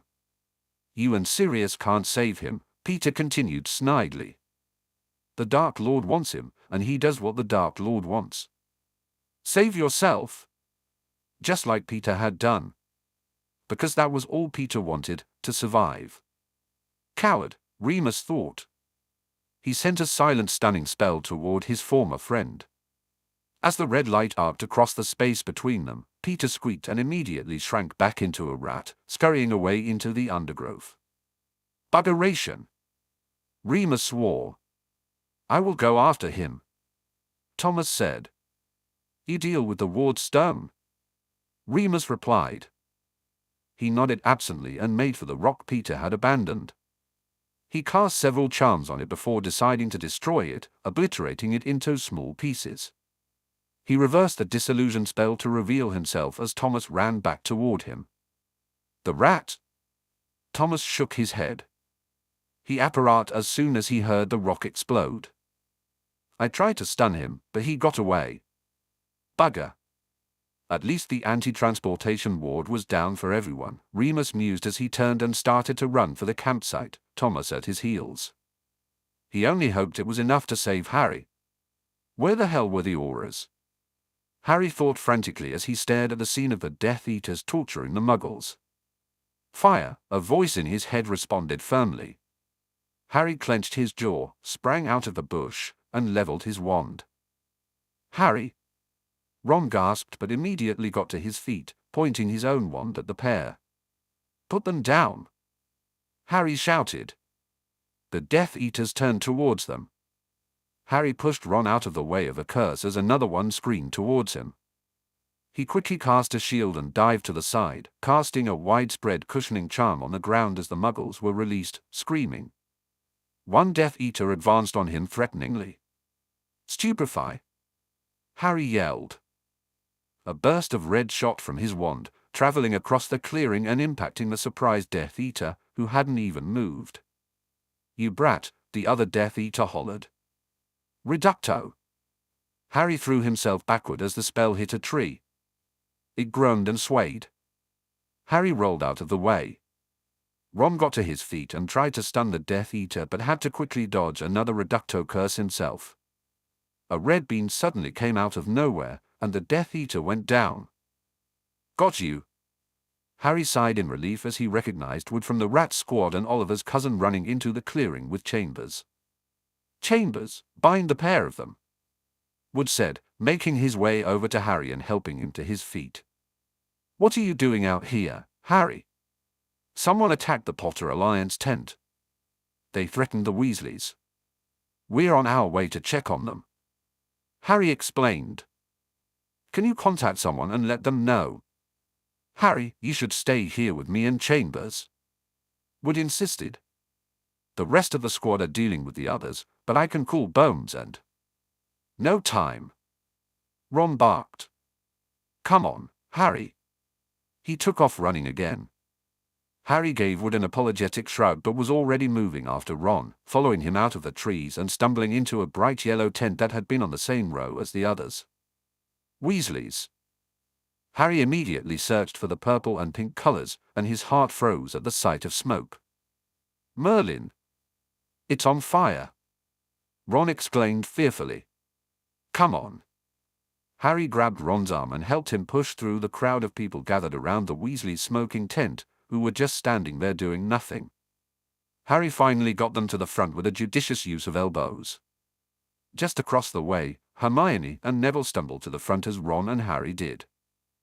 "You followed us?"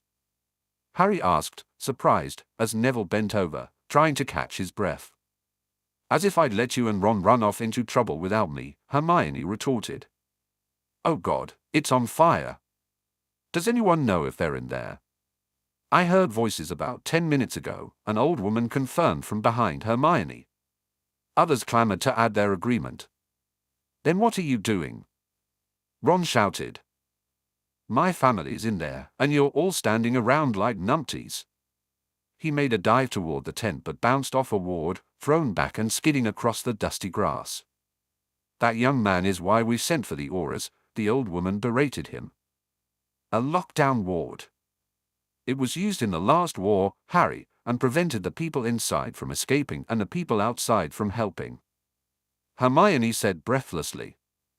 "Harry, you could overpower it with a Reducto." "Don't you think we've tried?" a dark-haired man snapped in an Irish accent. Harry raised his wand. "Everyone stand back," he warned, pointing it at the Weasley's tent. "Reducto." He made no effort to dial his power back. The stream of light half-blinded those at the front of the crowd, and Hermione and Neville knew to cover their eyes. The spell crashed into the ward, and for a second, the bright green color was visible before it evaporated. Ron hurled himself toward the tent. "Dad!" Hermione caught hold of Harry as he went to follow, her wand casting around his head. The smoke as he entered the tent. The visibility was terrible. Thick grey smoke filled the air, and Harry was thankful for the bubblehead charm as he found Ron incapacitated, coughing into his arm. Neville appeared beside him, also protected by a bubblehead charm, and pointed at something moving in the corner. "Arthur!" Harry called out as he rushed over, with Ron trailing behind him. Arthur lay unconscious on the floor, his glasses askew. He was curled around Ginny, who was awake and crying into a damp tea towel wrapped around her face. "Ron, get your dad out." "Neville, help him," Harry ordered. He knew it would take both of them to carry Arthur, as they were taller and stronger than he was. Otherwise, he might have asked Neville to rescue Ginny. He bent down and awkwardly picked her up. She clung to him tightly as he carried her out of the tent and into the open air. He set her down gently on the grass. "Ginny, who else is in the tent?" he asked. "Charlie," Ginny croaked. "He was going to see if we could get through the back of the tent." Harry checked that Arthur was receiving healing and gently freed himself from Ginny's grip to go back inside. Hermione was tending to Ron, who had collapsed, coughing and with tears streaming from his eyes. Neville fell into step beside Harry as they made their way through the dense smoke. They headed into the back bedrooms and found Charlie unconscious in the second one. It looked like he had been thrown backward by the ward and had hit his head, leaving a bloody wound. Neville grasped Charlie's legs while Harry took his shoulders. He wished Charlie weren't so heavy as they struggled to carry him through the tent. By the time they got outside, Harry's arms ached with the effort.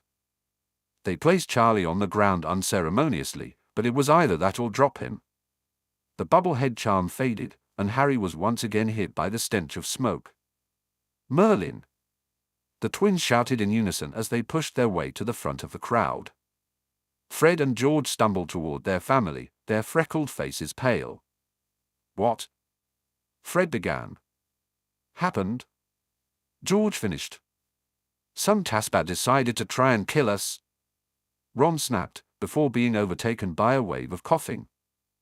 Harry stepped back as people from the crowd rushed forward to help Charlie. Fred and George surrounded Ginny while Ron hovered by his still unconscious father. He glanced toward the tree line and spotted a flash of red through the dark silhouettes. The fake aura. Anger stole his breath. His mind was consumed with one thought: to catch the bastard. Harry ran into the trees after the figure, filled with rage, his heart almost bursting with it. How could someone try to hurt the Weasleys? Hurt Minerva? Try to torture Neville? He crashed through a bush and narrowly avoided a stream of yellow light. Flinging himself to the ground, he rolled and came up swinging. He cast a reducto toward the red-robed figure, who laughed and dodged it, causing a tree to shatter into splinters behind him. "Good but not good enough," the figure taunted, launching a purple curse in Harry's direction. Harry dived forward again and lost his glasses in the process. "Confrigo," the assailant yelled. Harry bolted out of the way just as the blasting curse hit the ground where he had been standing, sending up a shower of dirt and grass that obscured his view. A second later, he felt a sharp pain as a cutting hex sliced open his upper left arm, blood flowing freely. He sent a banishing chant toward the blur of red he could see and felt satisfaction as the figure was thrown backward. Using the moment to regain his footing, he tried to gather his bearings, but a sudden barrage of spells shot in his direction, forcing him back on the defensive. "You want to play? Let's play!" Harry shouted, dodging another spell just as his shield broke apart. "Hey! Stupefy!" Neville shouted. His spell missed the target but succeeded in diverting attention from Harry. "A long bottom to play with," the man taunted with a laugh. "How wonderful!" A spell shot over in Neville's direction, and Harry scrambled to his feet as Neville tried to evade and fell. "There's no grandmother to help you now," the blur shouted. "Crucio!" The light sped across the clearing, and Harry knew he would never reach Neville in time to save him. "Familius Magicus Protectus!" Harry called out furiously, raising his ring hand in Neville's direction, hoping the family magic could stop the unforgivable. Magic rushed through Harry, feeling like a flood of warmth, power, and rage. A stream of gold shot out of his hand, arched through the air, and transformed into the long-bottom bear. It roared loudly enough that Harry fell back, shocked, as the bear collided with the Crucio and swallowed it.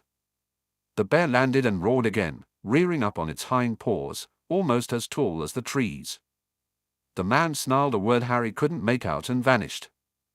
Portkey, Harry thought absently. There must have been a portkey.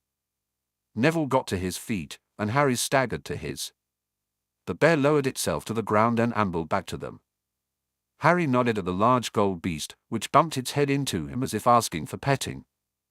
He was stunned that it had responded to his call. The bear gave a grunt, nudged Neville, and then disappeared. Neville slapped Harry's shoulder, and Harry winced as it jarred his injured arm. "Gran's going to be furious," Neville said conversationally. That completely beat her rock thing hands down. Harry stared at Neville in shock for a moment before bursting into giggles. Within seconds, the two of them were laughing slightly hysterically. Harry swiped at his eyes as the laughter shifted to relieved tears. "Accio glasses!" Harry called, catching the gold frames. As they rushed to him, he realized he needed to find a way to keep them on his face. "We should head back," he said, putting them on, worried about the Weasleys. Suddenly, a black grin burst through the undergrowth and transformed into Sirius. "Harry!" Padfoot. It wasn't even a conscious decision. Harry launched himself into Sirius's arms. Sirius caught him, pulling him into a tight hug. Harry didn't notice as Remus arrived a moment later to wrap an arm around Neville. Harry clung to Sirius, burying his face in Sirius's damp, smoke-scented shirt. Everything was going to be okay. Chapter 37, Promlet's World Cup. 7 attacks at the World Cup. To the shock of all, the wondrous Quidditch World Cup last night ended in terror with a series of attacks from malcontents. A serious fire broke out at the stadium, resulting in the evacuation of the minister's party, which included prominent members of the Wizengamot, the Irish minister, and the Bulgarian minister. Although initially thought to be an accident, the erection of anti-transport wards suggested a bleaker purpose. Aurors on site, with the help of volunteers led by Lord Sirius Black, managed to keep the fire contained to the east and north stands before relinquishing their place to the Magical Catastrophe team, who brought a magical fire unit. Questions were raised by Lord Black at the scene about why a unit hadn't been acquired for the stadium to meet standard fire regulations. The Minister of Magic has promised an immediate investigation. Unfortunately, the fire was but a diversion for 4 different attacks. The first was directed at Lord Harry Potter, the boy who lived. It was only the bravery of family friends William Weasley and Minerva McGonagall that prevented the kidnapping of young Harry. He heroically shielded everyone else in the tent, including many women and children, while the brave two engaged the attacker. Close friend Karen Abbott stated, "Harry, Minerva, and Bill protected everyone in the Potter Alliance tent. We owe them a great debt of gratitude." Professor McGonagall, a Hogwarts teacher for many years, sustained minor injuries and was released last night by St. Mungo's into the care of Lord Black. Mr. Weasley remains in critical condition at the hospital, having sustained a dark curse that turned his liver to jelly. The Weasley family was itself a target of the second attack, which found their tent subjected to a lockdown ward and set on fire. Alerted to the danger by the taunts of the Potter Alliance attacker, Harry once again played rescuer, along with the Weasleys' youngest son Ronald and school friends, Hermione Granger and Neville Longbottom. In an impressive show of magic, Harry overpowered the ward and the children rescued Arthur Weasley, the current chair of the Muggle Affairs Committee, along with his daughter Ginevra and his son Charles. All 3 remained in St. Mungo's overnight for observation. Additionally, a Muggle-born family was attacked by 2 men wearing black robes and white masks reminiscent of you-know-who's followers. Separately, there was an incident of Muggle baiting by similarly dressed men. The attackers were apprehended by the DMLE, and the families involved sustained minor injuries. It is suspected that these attacks are a protest against the move to acknowledge the recent technological and scientific advances of Muggles in order to better protect our world. Minister Fudge stated forcefully, "These men will be prosecuted to the full extent of the law. We will not bow to terrorists, and trying to invoke the past fear and anguish of you-know-who's reign by wearing similar costumes and executing similar tactics is particularly despicable. We at the Daily Prophet fully support the minister's position, and our best wishes go to the Weasley family for a speedy recovery." Simeon finished reading the article over Sirius's shoulder and sighed as he took a seat on the opposite side of the desk. "At least the press came out positive for our side," Simeon said. Sirius grimaced. That was pretty much Cornelius's reaction. From his point of view, everything worked out, Remus said from his position by the window. The Death Eaters were caught, nobody died, all else is manageable in his view. He'll end up giving Bagman a slap on the wrist because of the missing fire unit and call it a job well done. And they call me the pessimistic one, Sirius muttered. But Remus was right. His conversation with Cornelius via the Flu had already covered every single one of Remus's points, although he had agreed that a proper investigation for the fire unit was called for since its absence enabled the arson. So the main issue is the life debts, right? Simeon asked. Working out the mess of who saved who. Unfortunately, Sirius confirmed. I think everyone sees the fire as a group effort since it threatened everyone and everyone took care of it, said Sirius glumly. So, quid pro quo, Simeon replied, nodding. Obviously, nobody is going to claim the Muddle family owes a life debt. If they owe a life debt to anyone, it might be Harry, who distracted the Death Eaters when the boys stumbled upon them, according to what he said last night, Sirius said thoughtfully. But there's no precedent for enforcing a life debt when a Muddle owes it because of the statute of secrecy. No life debt, Simeon concluded. Nor for the Muddle-born family, as they were ultimately rescued by Aurors, who, by virtue of their profession, are excluded from life debts. Remus shifted his position, turning to face the room instead of the gardens. Which leaves the attack on the Potter Alliance and the Weasleys, he said. According to Harry's statement last night to Amelia, we can deduce that the efforts of 3 people saved those in the Potter Alliance tent, Bill and Minerva, who fought with the attacker, and Harry himself, who raised the shield, Remus stated quietly. The presence of Harry within the tent arguably created the danger, thus negating any life debt owed to him. It's also arguable that he was acting in concert with the oaths taken between the Alliance, so again, no life debt owed. Some will feel that no life debt is owed to Bill and Minerva because they were defeated in the duel, and the attacker ultimately left because he couldn't get to Harry or anyone else behind the shield. He tried to hurt Neville, but the House of Longbottom saved itself in that instance, Sirius added. I would suggest proposing to the rest of the Alliance that any debt to Bill and Minerva is owed by the House of Potter and allow us to handle the matter, Remus advised. Is any debt owed by the House of Potter for Weasley? Simeon interjected. Forgive me if I'm wrong, but he was there because he's sworn to service, and that includes an element of acknowledged risk. He took on the duty of guarding Harry voluntarily. I agree with Simeon, Remus said, raising a hand as Sirius began to argue. I wouldn't feel there was a debt if it had been me instead of Bill. Plus, Harry saved Arthur, Ginny, and Charlie last night.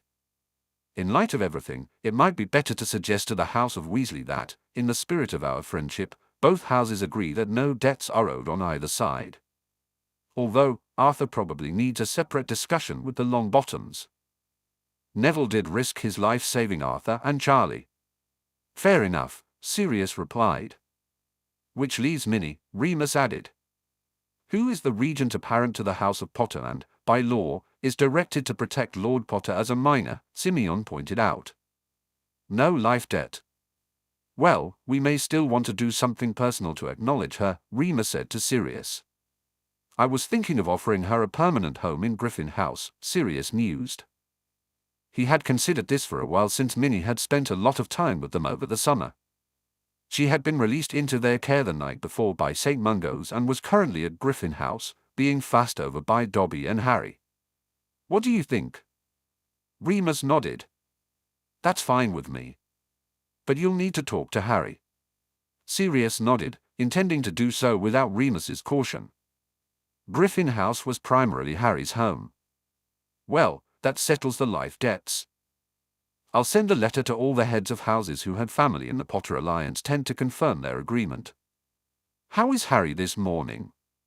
Simeon asked, reaching for his discarded coffee cup. Grounded until he's 30, Sirius replied dryly. He didn't think the fear of losing Harry, which had flooded him upon receiving news of the attack, would ever leave him. The terror he felt when he arrived at the Potter. Sirius entered the Alliance tent, only to find Harry was not there. Upon arriving at the Weasleys' tent, Hermione informed him that Harry had suddenly charged into the woods. He had listened to Harry's statement to Amelia and felt a mix of pride and anger. He was proud of Harry's heroism, skills, and steadfast friendships. However, he was furious that so much of what Harry had done had put him at risk, especially his last act. Sirius understood why Harry had acted in anger, going after the attacker, since he had done the same thing with Wormtail. But it scared him. The outcome could have been much worse than just a bad cut and some colorful bruises. Harry had sheepishly admitted he had been outclassed in his duel. If Neville hadn't shown up to create a diversion. Seriously? Simeon asked with amusement. He says everyone, and you ground him. Sirius leaned back in his desk chair, ignoring the snort from Moony. Just you wait until Jason gets older. Actually, Harry pinpointed his own mistakes, Remus added, his tone light with amusement. He went with Ron without asking any adult to accompany them and went after the attacker alone in the woods. He even suggested his own punishment since Padfoot and he have this system they worked out a while ago to be consistent when he does something wrong. Sirius harumphed but couldn't deny Remus's point. They had waited until breakfast to discuss the event again because they had all been exhausted the night before. Apart from the attacks, everyone had been interviewed by auras and then taken to St. Mungo's for treatment.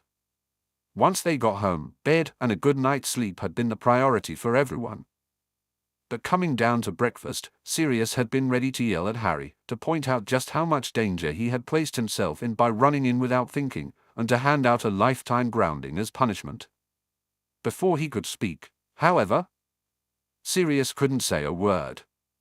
Harry had apologized, acknowledged his mistakes, and accepted his punishment according to the system they had established. Sirius settled for hugging Harry tightly. Simeon nodded slowly. "I guess there have to be rules. Or so Anna keeps telling me," he said with a grin. He drained his coffee and stood up. "Speaking of Anna, she wants to hit Harrods today for last-minute souvenirs and shopping. Do you need me for anything?" Sirius shook his head. "Don't forget tonight's the farewell dinner, family only. See you then, mon frère." Simeon left the study, and Sirius returned his gaze to the Daily Prophet. Remus moved from the window and sat down in a chair, steepling his fingers together. "Harry wasn't the only one to make mistakes yesterday," he said. "Are you suggesting I should ground myself, Mooney?" Sirius replied, feeling disgruntled at the criticism, yet sensing he deserved it. "Actually, I was referring to myself." Sirius looked up, surprised by Remus's quiet admission. "You didn't do anything wrong. Merlin, I was the one who pushed you into taking on translation duty for Cornelius instead of protecting Harry as we agreed. If I had objected, you would have apologized and found someone else.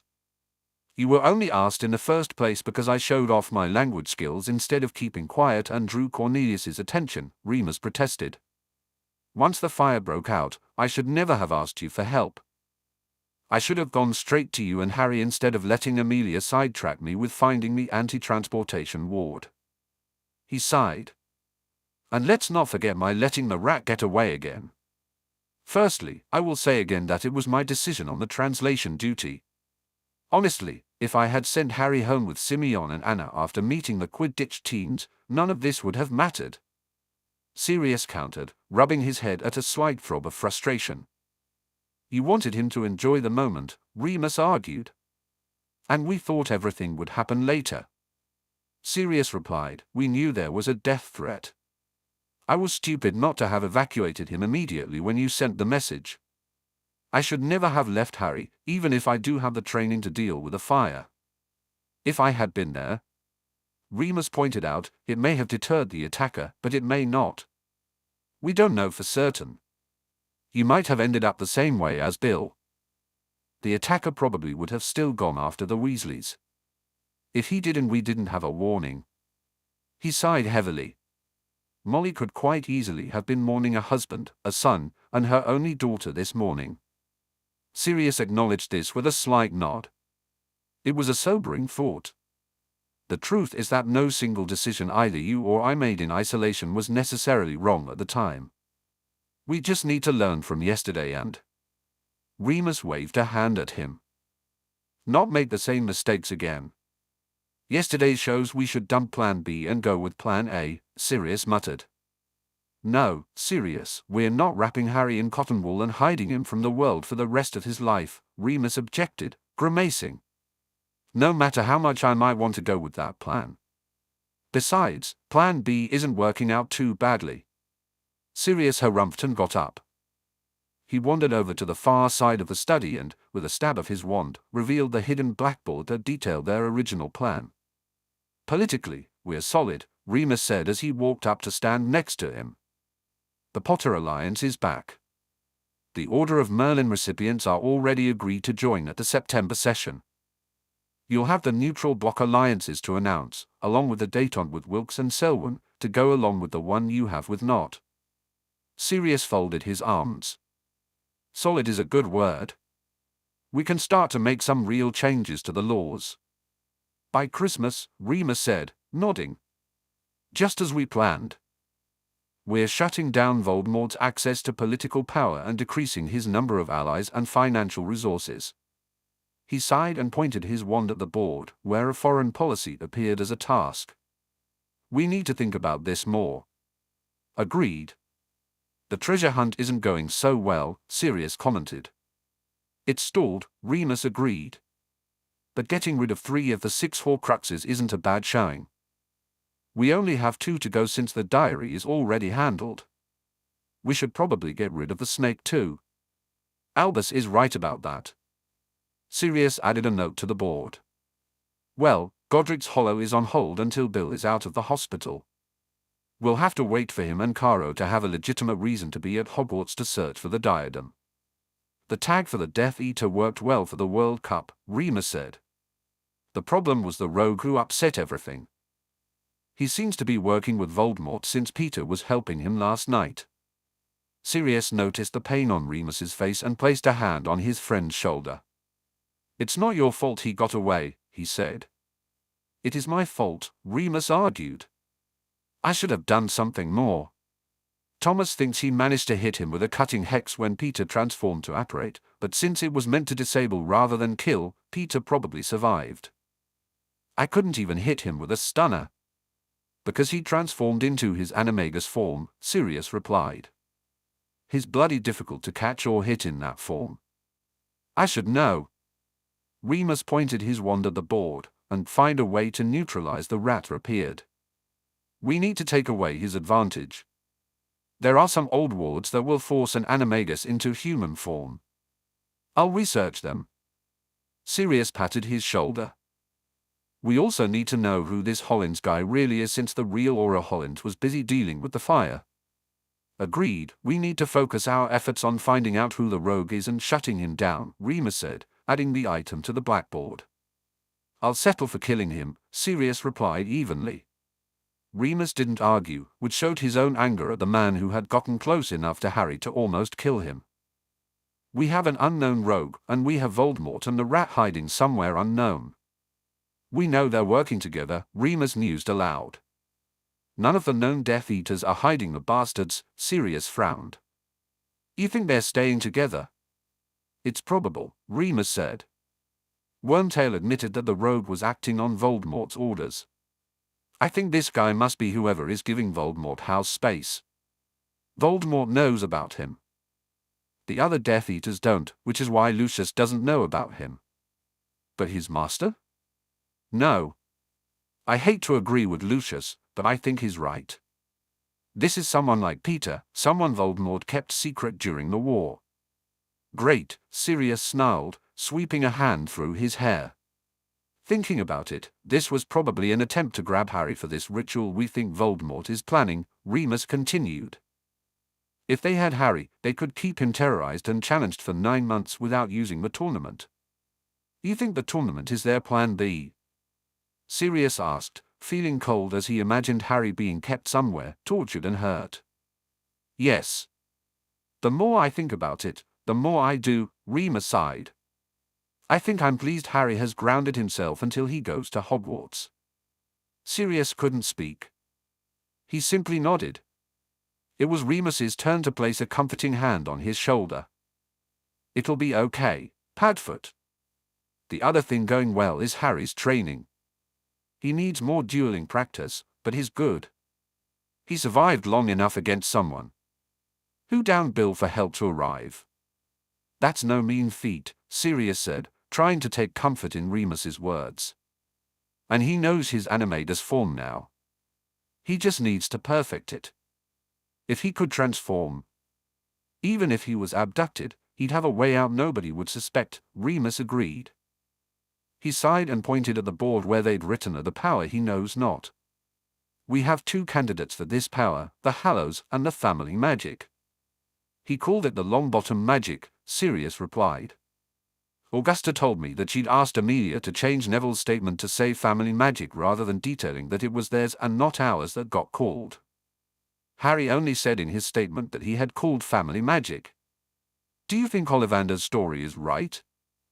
That Harry, as the most powerful wizard of his generation, can call on all of the family magic? Remus asked. Maybe, or it could be that the oath of fealty allowed Harry to call Neville's family magic when Neville was in danger. Neville pledged his magic to Harry. Sirius sighed and shrugged. We still know so little about how it works and Harry's relationship to it. Which leaves us with the Hallows, Remus said with another sigh. The source Ollivander quoted wasn't in your grandfather's papers. I haven't been able to track it down. I think I should ask Ollivander. We're not there yet, Sirius cautioned him. We still have to confront Albus about the wand. Are you telling Harry as planned? Remus asked, frowning. Yes, Sirius nodded. And we'll discuss what he wants to do. He sighed. I want to protect him, but he needs to know that Albus will continue to keep things from him. And justify it all with it's for his own good, Remus added, a touch of bitterness in his voice. Or the greater good, Sirius pointed out wryly, whichever he feels will most suit the situation at hand. He shook himself briskly, like Padfoot, and did a tempest charm. I'm going to head out. Hospital was upset with him. Percy nodded, his face a mixture of frustration and sadness. Yeah, I mean, I had to help. There's so much to do, especially with everything that happened during the World Cup. But now I feel like I shouldn't have gone in at all, he admitted, wiping his eyes again. Sirius frowned, feeling a surge of sympathy. You did what you thought was right, Percy. Your family knows how hard you work. They'll understand. Percy shook his head, his voice trembling. But it feels like I abandoned them when they needed me most. Sirius stepped closer, placing a comforting hand on Percy's shoulder. You didn't abandon anyone. You're part of a team, and sometimes that means stepping away for a bit to keep everything running smoothly. Your family will appreciate you being there now. Percy took a deep breath, trying to steady himself. Thanks, Sirius. I just wish I could do more. You're doing enough by being here now, Sirius assured him. Let's go inside and see how everyone is doing. They'll be glad to see you. With a nod, Percy straightened up, and together they walked into the suite, ready to face whatever awaited them inside. The Weasley children might not understand Percy's work ethic. Aside from Percy, Molly, Fred, and George, the rest of the Weasleys had been attacked and hospitalized. Most people would have taken the day off to be with their family. However, the sense of responsibility that drove Percy to work was not entirely negative. Sirius felt irritated that Crouch hadn't offered him a personal day, but that was typical of Crouch, unthinking and uncompromising. Percy nodded. I do care that they almost died, he admitted, looking embarrassed. But I'm needed at work. Percy, Sirius began cautiously, I know you admire Mr. Crouch greatly. He tried hard not to feel aggrieved by that. After all, Barty had sent him to prison without a trial. Barty has always had a strong work ethic, he continued, noticing the mutinous expression forming on Percy's face. But Barty spent so much time at work and in pursuit of his ambitions that he didn't realize his son was a Death Eater. There is a balance. I'm not saying you've gotten it wrong today, but nobody would blame you for taking a personal day. Percy straightened his shoulders. I don't want to let Mr. Crouch down, and I have responsibilities. I don't know why others don't see that. Sirius knew it was futile to keep arguing. Well, I should make my way inside. Will you join me? I should get back to the office, Percy replied, looking toward the door with a mix of desire and hurt. Tell them I'll be by later. Of course. Sirius watched him walk away and sighed. He reminded himself that he was unlikely to get through to the young man. He and Percy's new hero, Crouch, had too much enmity for that. He knocked sharply on the door and entered at the chorus of "Come in" from the Weasleys inside. The room was very restful, decorated in calm sea greens and deep blues. The room was filled with the soothing hues of nighttime blues. Large windows allowed plenty of sunlight to pour in. There were 4 beds, 2 on either side of the room. Arthur and Ginny occupied the left side, while Bill and Charlie were on the right. Bill was closest to the door, indicating that he needed the most attention. The twins sat on either side of his bed, keeping watch over their sleeping brother. Ron sat on Charlie's bed, engrossed in a game of chess.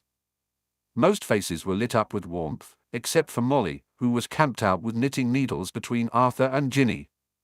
Remus had collected her from the burrow and brought her to St. Mungo's the night before. Sirius felt uneasy about her reaction to seeing him, especially without Harry. "Where's Harry?" Molly asked immediately. "Hello to you too, Molly," Sirius replied wryly. Before she could say anything else, he handed her the get-well balloons. He then approached Arthur and gave him a large box of chocolates and a tin of biscuits. "For you and your family, Arthur," he said. "Thank you, Sirius," Arthur replied, watching in amusement as his wife's face turned red. "I take it you kept Harry home given the attempt on his life yesterday. He's also grounded for taking unnecessary risks. While we're happy he saved you, some of his actions lacked forethought," Sirius explained. "Like going after the bloke who did it." Arthur nodded. Ron scowled. "I would have gone after him too if Hermione hadn't sat on me." "And you would have been grounded too if you had," Arthur said firmly. "I might be very proud of your helping to rescue us, Ron, but I'm still debating what on earth was going through your head asking Harry to help you instead of an adult, especially since he has a death threat hanging over him." Ron flushed red. "Harry sends his love," Sirius said, changing the topic slightly. "We tried to see you last night, but by the time we finished with the auras, the ward was closed to everyone except family, and the night Mediwit refused to let us in." She had been quite adamant. Molly was unimpressed with Sirius's lordship or Harry's status as the boy who lived. "Then, we were asked to take Minerva home, so." Molly sat down again with a huff. "How is Minerva?" "Mostly annoyed," Sirius said, waving a hand towards Bill. "She's feeling guilty for not doing more. Physically, she's healed, although she was moving a bit carefully at breakfast. Dobby made her take a pain relief potion. Bill will be relieved to hear she's better when he's awake," Arthur said. "They've got him in a healing sleep to get around the pain issue as his liver heals. He won't wake until late this afternoon."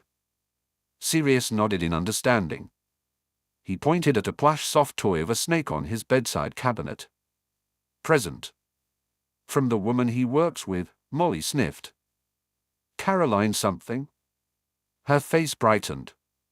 "Alicia was here earlier too. She's working a shift right now but will be back later. They make a lovely couple." Sirius thought, half amused, that Molly was already planning a wedding.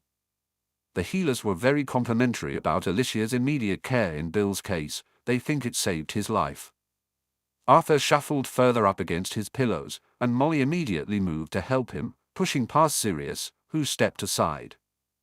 "Speaking of which, I'm glad you're here, Sirius, because I could use your advice about the life debt issues incurred last night." Molly cleared her throat loudly. "Boys, you can go and get some fresh air for a while." She shooed the twins and Ron from the room with an efficiency that both enthralled and appalled Sirius. She quickly turned to Ginny. "Come along, Ginny. We should get you cleaned up and into fresh clothes. The healer said you would be released this afternoon, no need for you to be lollygagging in your nightwear." They both left the room with surprising speed, despite Ginny's pleading eyes. Sirius sighed. "Remus, Simeon, and I were just discussing the life debt issue before I came here. It's a bit of a mess, really." "What was your conclusion?" Arthur asked. Sirius explained the discussion succinctly. "I'd like to think we agree that the actions Bill took to save Harry and Harry took to save your family cancel each other out in the spirit of the alliance of friendship between the House of Potter and the House of Weasley." Arthur grimaced. "I think you're letting us off lightly there, Sirius, but I'll accept the proposal with thanks." He sighed. "I'll also agree that no one in the Potter Alliance owes a debt to Bill. I think he'll agree with that since his actions ultimately failed to protect them." Sirius winced. "I wouldn't put it that way, Arthur." "You didn't," Arthur reminded him. "And no matter how proud I am of Bill's actions last night, the truth is that he lost the duel. He's going to kick himself silly over that," Charlie offered. the second eldest son of the Weasley brood, had been listening quietly since Arthur and Sirius began their discussion. "Whoever it was that attacked us is a very powerful and accomplished wizard," Sirius noted.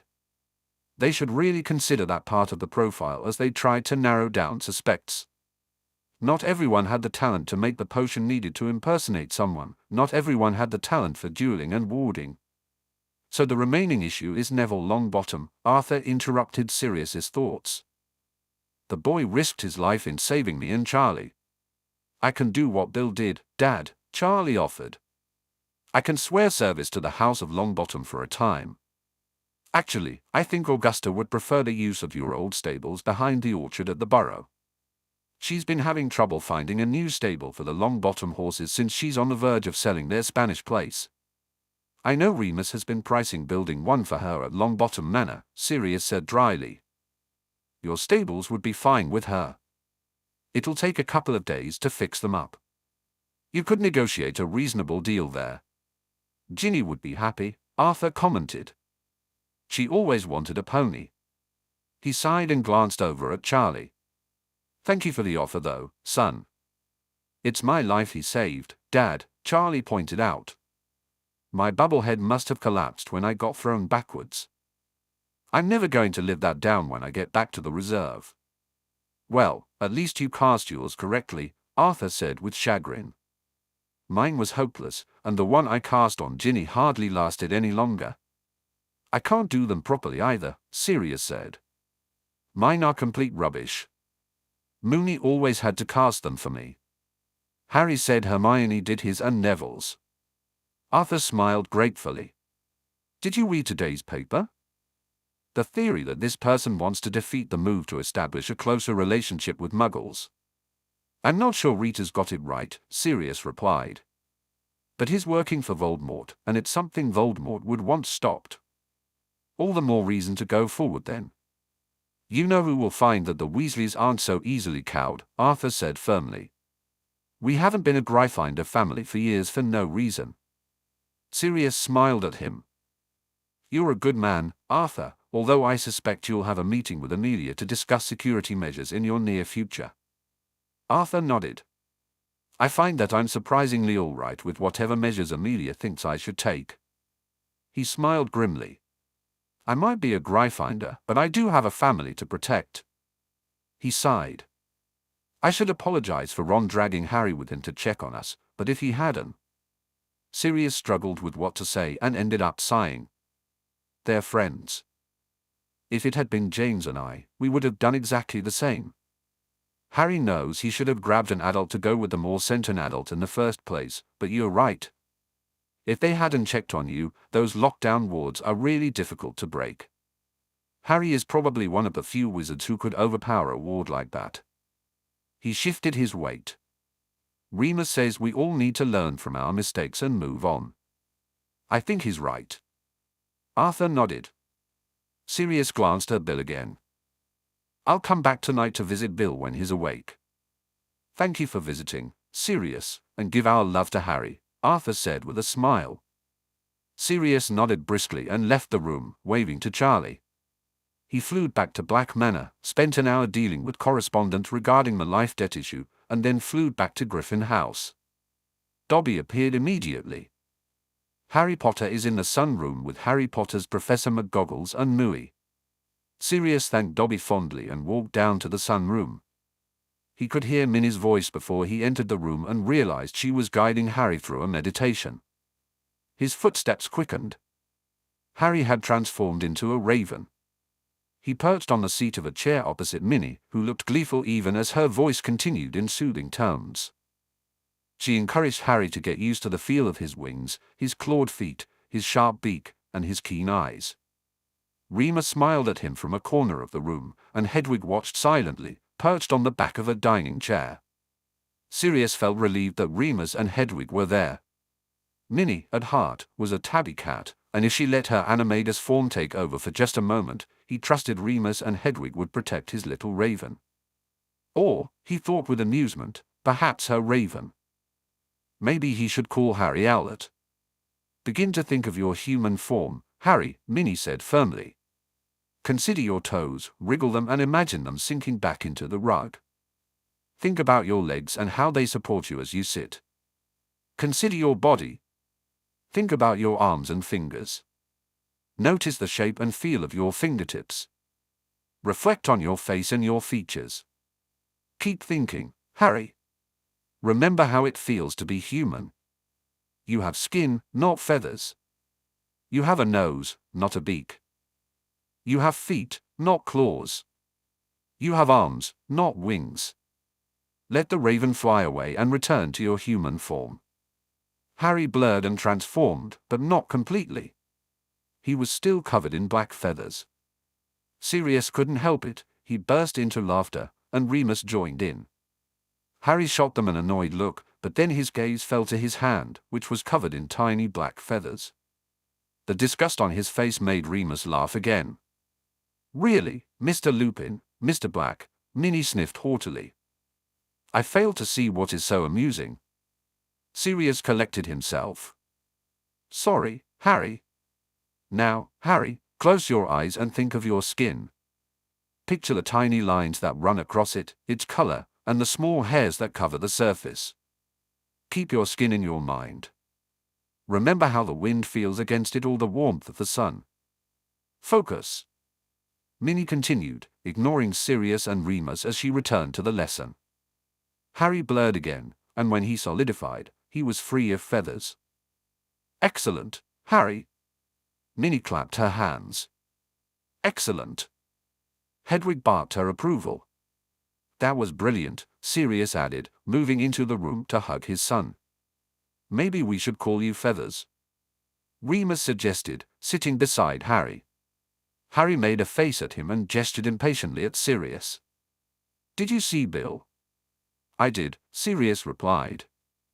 He was sleeping, but he's going to be fine. I'll go back later to talk with him. Arthur and the other Weasleys send their love. They're all okay, just being kept in for observation. Harry exhaled, relief washing over his features before settling in, as if he had accepted that he could be vulnerable enough to show it in front of them. That's a relief to hear. I know, Minnie said. I believe I should join you in dueling practice. It has been many years since I had to defend myself in such a way, and I was less than useful. You were brilliant, Harry defended gallantly. The thing you did, setting the chairs on him, was really cool. Minnie flushed with pleasure at the praise, but she shook her head. I need practice, I'm afraid. She looked directly at Sirius. I would like to join your defense against the dark arts lessons. You're more than welcome, Sirius said. However, Harry will be back at Hogwarts this time next week. He had to hide the smile he wanted to make at the stunned expression on her face as she realized she had forgotten. However, we can always stop by the school and provide some extra tutoring, Remus offered, sounding as amused as Sirius felt. Just a thought. A good one, Harry said eagerly. Maybe we could do a session midweek? I'd have practice for the dueling elective that way. We'll be in the Hogsmeade property, so close by, Remus reminded him brightly. The Hogsmeade property was a 3-bedroom cottage on the outskirts that needed complete renovation. The tiny kitchen, dining room, and front parlor were being remodeled into a kitchen with an attached small orangery at the back and an open-plan living and dining area. Remus would take the attic room, which would have an ensuite shower, leaving the 2 bedrooms on the first floor for Harry and Sirius. Harry had the small room, and Sirius had the double. They'd share a bathroom. It was cozy and charming and would serve as a bolt hole for Harry if he wanted to spend Hogsmeade weekends with them. Sirius was happy to live there while Harry was in school. The 3 Broomsticks was a brisk 10-minute walk from the front gate. Honeydukes and the Shrieking Shack were also within walking distance, offering easy passage into Hogwarts. I think, in the circumstances, Albus would not say no.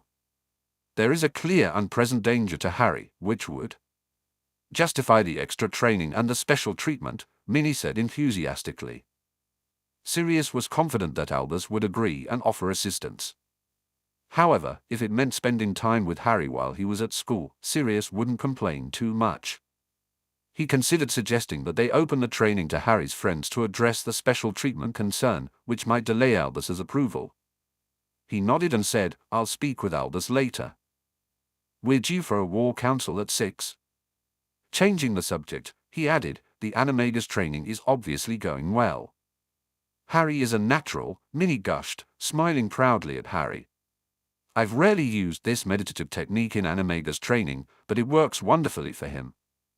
It seems easier than training separate body parts to transform and then resizing the whole." She regarded Harry as if contemplating something intriguing. "Perhaps there is a study to be done on the experience. What do you think, Mr. Potter?" Harry looked surprised. "Me? Well, you would need to keep a journal, as would I," Minnie suggested. "Publication, of course, would wait until you decide to make your animagus form public." "Is it really different from what I'm doing?" Harry asked, worrying his bottom lip thoughtfully. "Unique," Minnie replied dryly. "You have an instinctive talent, Harry. I actually think you would have a good chance of transforming into one of the other forms available to you if you meditated on it long enough." Harry perked up again. "Really?" "Because I love my raven form, but if I could change into the others, that would be brilliant." "Well, let's focus on getting you trained in the raven form first," Remus said, then realized he had overstepped and quickly corrected himself. "I mean, if that's what you think, Minerva."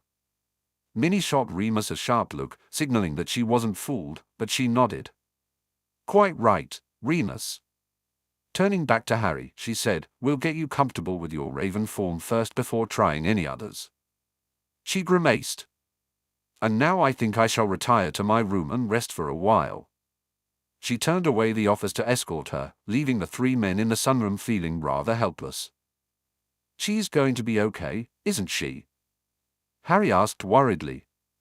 "She's going to be fine. She's a tough old cat," Sirius reassured him. "Remus and I thought we might invite her to move in here more permanently. Consider it her home away from Hogwarts. What do you think?" "Sure," Harry nodded.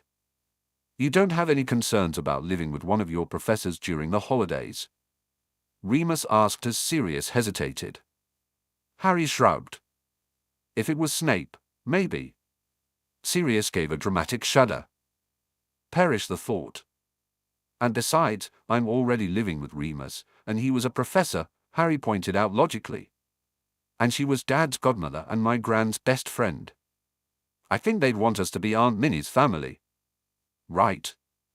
Right," Sirius said faintly. "Can I take my firebolt out?" Harry asked abruptly. Sirius narrowed his eyes. "I thought we agreed you were grounded." And there they were, those pleading green eyes. "Harry," Sirius said warningly.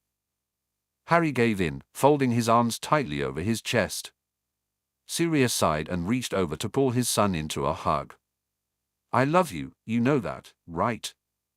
"I know," Harry said, his arms creeping around Sirius to return the embrace. "And I know I'm grounded and why. I shouldn't have gone chasing after the guy." "We all made mistakes yesterday," Sirius allowed, tightening his hold.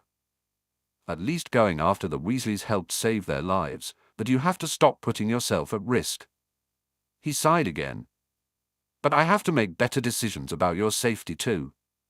He didn't want to fall into Albus's trap of protecting Harry at the cost of his happiness, but he also didn't want to indulge Harry too much and risk his life. "Speaking of indulging, 1 hour on your firebolt," Sirius said. Harry jumped back in surprise before hugging Sirius tightly, knocking the breath out of him. Without waiting for another word, Harry dashed out the door, eager to act before Sirius changed his mind. Hedwig flew after him, likely to keep an eye on him from the sky. Once Harry was gone, Remus raised an eyebrow knowingly at Sirius. "Don't say it." Sirius barked. He gathered what was left of his dignity and headed for his study. He wasn't a soft touch just because he let Harry go out on his broom. He was simply giving Harry some freedom since he wouldn't be going anywhere else for the rest of the summer, except to Black Manor for his lessons. Sirius was a perfectly responsible parent. His chest ached as he recalled the night before, the thought of losing Harry, and the panic he felt when he realized Harry had gone after the rogue. Taking a deep breath, he reminded himself that Harry was safe. That was all that mattered. Sirius clenched his jaw with determination. They wouldn't make the same mistakes again. Chapter 38, Promlet's World Cup. It was irritating. Beyond irritating. Severus glared at the teacup in front of him as though it was responsible for his Friday night spent in the headmaster's office. He listened to the old wizard recount what had happened at the War Council to him and Moody. Moody took a swig from his flask, and Severus shot him an annoyed look. Moody could have at least shared the alcohol, Severus thought sourly, even if it was fire whiskey and not the 20-year-old scotch he had in his quarters. Moody simply smiled at him, a twist of his lips that gave his scarred face a grotesque edge. And so that was all that was discussed, Albus finished at last. Your thoughts, gentlemen? Moody looked at Severus, daring him to go first. Severus raised an eyebrow at Moody. Who did Moody think he was? Black?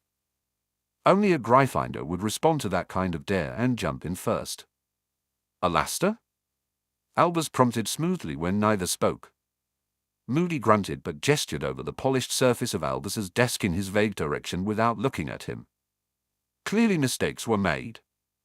Expected better of Black. He must have gone rusty in Azkaban. Or perhaps he is now beginning to recognize the true challenge of keeping young Harry safe. Albus smiled smugly, as though Black's incompetence somehow justified his own. Severus scowled. It does not surprise me that Potter was his usual reckless self. Once again, Severus hadn't been anywhere near saving the boy, protecting him as he had promised. It was not his fault. It was Potter's. Merlin knew the boy was attracted to danger like an iron filing to a magnet. Why, Severus, Albus said, his eyes twinkling, one could almost make the argument that you are defending Sirius Black. Severus stiffened and shot Albus a disgusted look. He chose not to respond verbally, refusing to dignify Albus's comment with a reply.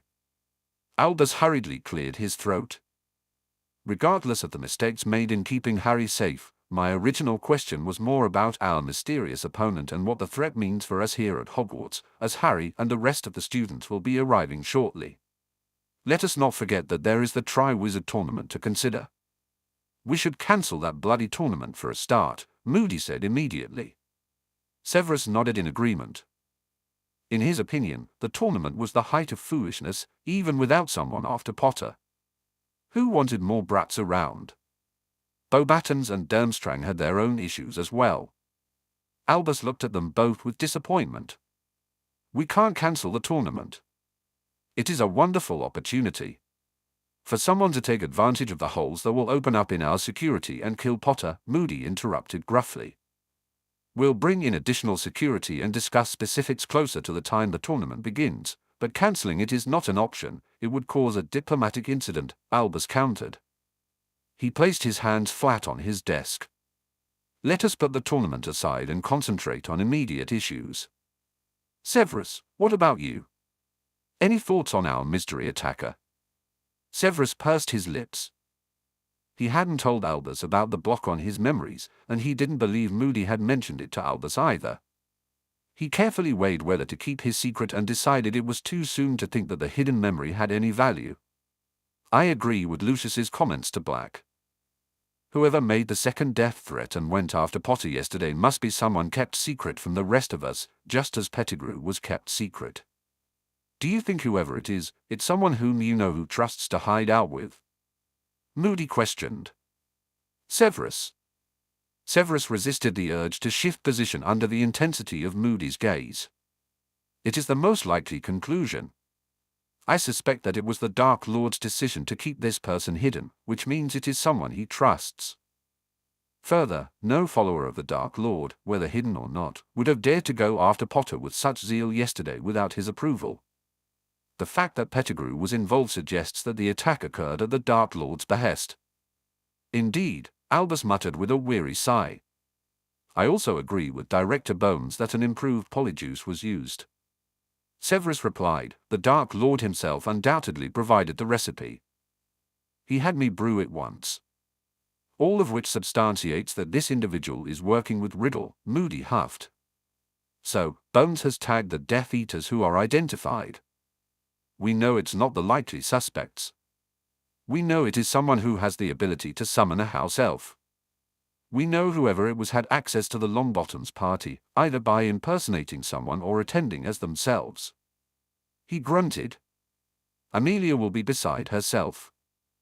There are too many suspects to track, the auras would be spread too thin. Amelia said the same thing. Albus nodded slowly. It is unfortunate, but our best hope lies in Voldemort or one of his associates making contact with one of the known Death Eaters. Severus thought that was unlikely. The Dark Lord had found a safe base and surrounded himself with loyal followers. What need would he have to call upon someone who had denied serving him and was undoubtedly a traitor in the Dark Lord's eyes? If Severus were the Dark Lord, he would wait until he was fully restored before contacting any of them. He refocused on the question of who else could be aiding the Dark Lord. This new associate of the Dark Lord, Severus drawled, must have been the one to brew the potion. He would have been the one to impersonate. Dawlish duelled with Weasley and Minerva. He also set a magical fire detonation, skillfully making it appear accidental. And set a lockdown and a wider anti-transportation ward, Moody said, nodding grimly. He's a powerful bastard, all right, Severus replied. That should reduce the number of suspects, Severus suggested. Sirius suggested the same thing, Albus said, his eyes twinkling again. But as Bertie pointed out, the publicly acknowledged magical abilities of the suspects may not match their private and secretly practiced abilities. It is likely that this individual has remained invisible as a potential threat by not demonstrating their power. Severus thought that unfortunately Croker was right. He refused to think he was less disgruntled by that than by the fact that he and Black had thought along similar lines. Moody motioned with his flask. What about the Death Eaters who were caught? They're in Ministry holding, awaiting trials, which will be held in due course. After what happened with Sirius, Amelia, and Cornelius are keen to ensure all processes and protocols are duly followed, Albus confirmed. 3 of the Death Eaters are claiming to be under the Imperious Curse. Dennis Travers refused to speak at all. From what I can gather from Lucius today, the blame for their capture is being attributed to the auras being on high alert after the reported fire and the realization that there was an anti-transportation ward erected, Severus informed them. Lucius had been smug during breakfast that morning.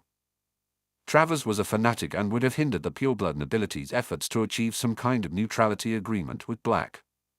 Excellent, Albus said brightly. Moody glared at him, his magical eye spinning. Don't get bloody cocky, Albus. Yesterday was an obvious attempt to snatch Potter, possibly for this ritual you think is in the works. It'd be easy enough to terrorize and challenge the kid for the requisite 9 months if you have him in your possession. An attempt that was thwarted, Albus replied. Albus pointed out calmly. Severus and Moody both shot Albus identical derisive glares. Only because Potter has sheer dumb luck on his side.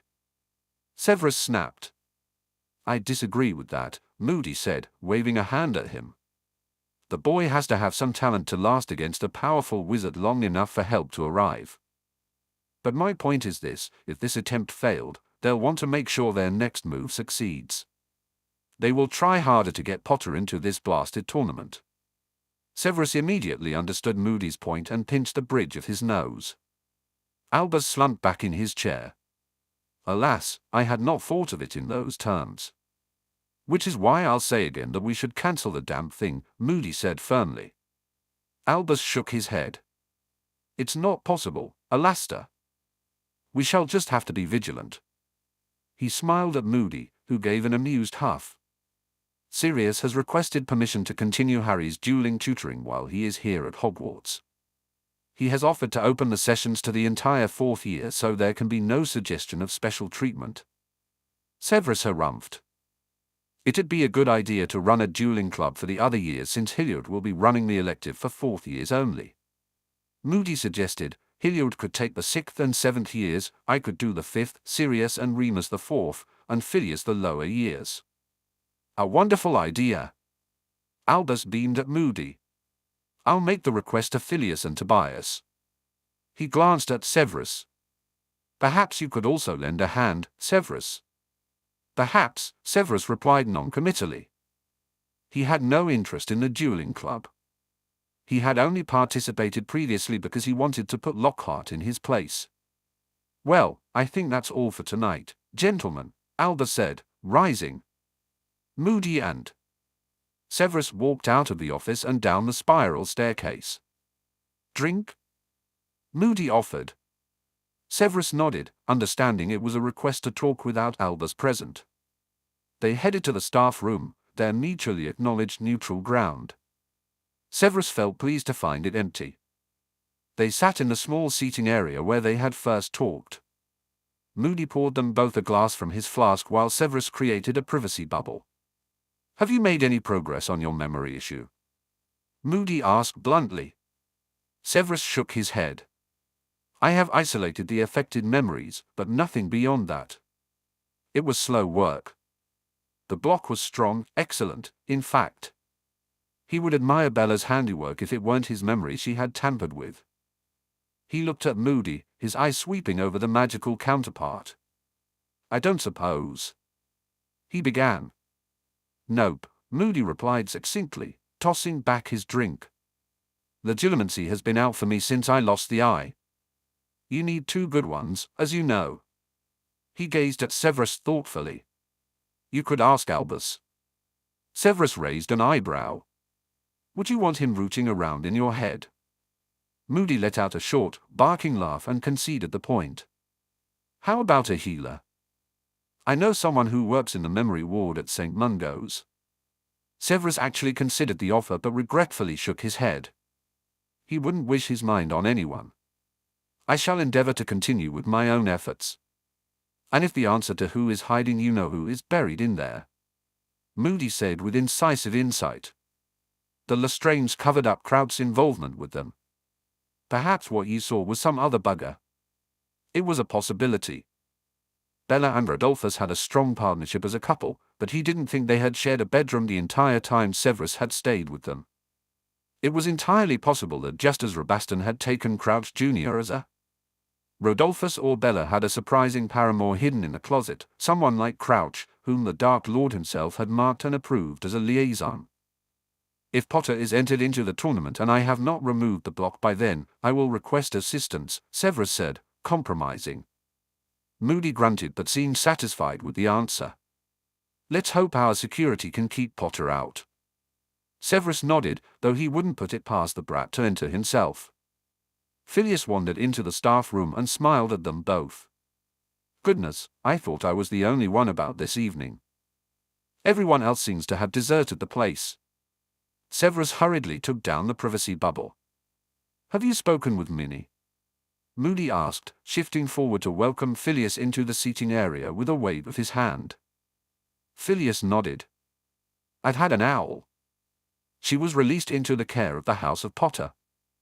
She says she'll be fully recovered and back on Sunday to deal with the final preparations for the new school year. He sat down with a small sigh and accepted Moody's offer of a drink with a nod. She says she needs dueling practice. Moody smiled as he poured Phileas his drink. There's a dueling club proposed. Severus knocked back the last of his drink, set his glass down, and stood up. He had no wish to listen to Phileas and Moody discuss a dueling club or get pulled into any commitment to help. I believe I will retire for the night. He inclined his head, allowing his dark hair to fall forward before turning abruptly and striding out, where his robes were billowing behind him. The walk to the dungeons was long, and his thoughts revolved around the attack on Potter. He was furious with Potter all over again by the time he entered his private quarters. He made for the bedroom, sat on the bed, opened the top drawer of his bedside table, and took out a photo. It was a rare photo that he had. Of Lily and himself as children before Hogwarts, before everything had been ruined by Potter Sr. It was a Muggle photo, one that Lily's mother had snapped with a Polaroid camera and handed to him right then. I'm trying to keep him safe, Lily, Severus whispered to the photo, stroking a finger over her innocent features. But your son doesn't make it easy. He has far too much of Potter in him and far too little of you. What had the brat been thinking? Going off to rescue the Weasleys? Charging after his attacker into the woods? No doubt he wanted further glory and praise for his heroics. Or perhaps he had no sense of self-worth, which was more likely given his appalling upbringing with Petunia. Well, he would keep Potter safe despite the brat's lack of self-preservation. He would do it because Potter was needed to vanquish the Dark Lord so Lily could be avenged. Potter owed his mother that much for her sacrifice, for causing her death. And as much as he hated Potter's presence within the castle, it would be easier for Severus to protect him once Potter was back at Hogwarts. Severus sighed and put the photo away, closing the drawer on his memories and his melancholy. Dennis Travers had been 16 years old when he had taken the Dark Mark. He had gone along with his father and his uncles. His family had little status, but they were comfortable financially thanks to good investments and his grandfather's broom charms patent that had been bought by Nimbus. His father had worked in the Department of Magical Transportation until his incarceration in Azkaban in 1981. He could still remember the night the Aurors had come for his dad. Rain battered down on the roof, filling the living room with a thunderous pitter-patter. The room had been lit with oil lamps casting a gloomy orange light and strange shadows against the walls. A fierce blaze had filled the fireplace, warming the room. His mother, a slim, pretty woman, sat beside the wizarding wireless, knitting as was her wont when she was. Dennis felt anxious. He and his father had been playing cards on a small felt table, and 20-year-old Dennis was winning. "I wish you'd shut that thing off," his dad said brusquely. "It's been nothing but gossipy nonsense since Halloween." Igor was scheduled to appear before the Council of Magical Law today, his mum replied sharply. His dad glanced over at her. "There's nothing to worry about. Igor's sentencing will be a straightforward affair. They have more than enough evidence to convict him." "And if he gives you up for a lighter sentence?" his mother asked pointedly. "I would have heard something at the ministry before I left if anything had been said," his dad said dismissively. "I don't trust him," his mother said. "Foreign muck, we can't trust him to remain faithful. Antonin is not much better either, fleeing abroad like he has done." His dad rolled his eyes and winked at Dennis. "We'll be fine, Mabel. You're getting yourself worried for." He froze, and suddenly his wand was in his hand. "The wards? They're under attack." His mother stood, dropping her knitting and wrapping her arms around herself. I told you that Russian bastard wasn't to be trusted." "Travers?" Alastair Moody's gruff voice sounded loudly from outside. "We know you're in there. Leave your wand and come out with your hands visible." "What are we going to do?" his mother wailed. His dad's lips firmed, and he swung toward Dennis. "Forgive me, son." "Imperious?" It all became blurry after that. Dennis woke up in a small ward at St. Mungo's, with his mother sitting beside him. She told him that she and his father had protected him. The Aurors believed that Dennis had been imperioused into taking the mark by his father, and that she had been coerced by the threat of physical violence. The truth was that Karkaroff had betrayed them. He had given up Dennis's father for the murders of the blood traitors, the McKinnons. His father would be going to Azkaban. It had come to this. Fortunately, his uncles had stepped in, taking care of his mother and him, ensuring they had a home and that Dennis's position in the ministry remained secure. He continued in the Department of Transportation, following in his father's footsteps and honoring the man who had protected him. But now, Dennis would be going to Azkaban himself. He wasn't overly concerned about that. He stood by the Dark Lord and wouldn't deny him to save his own skin. No, what troubled him more was his own foolishness in allowing himself to be captured. He stared up at the ceiling of his ministry cell, reflecting on how wrong the mission had gone. In hindsight, it had been idiotic to continue after the stadium fire. He should have realized it would draw more Aurors to the campsite. Travers had also been hindered, having to use the Imperious curse on Roll, who had gotten cold feet. That foolish bastard could have escaped otherwise. Dennis frowned and rubbed his nose. He hadn't had a chance to read the prophet since being placed in his cell, but he'd overheard the Aurors talking.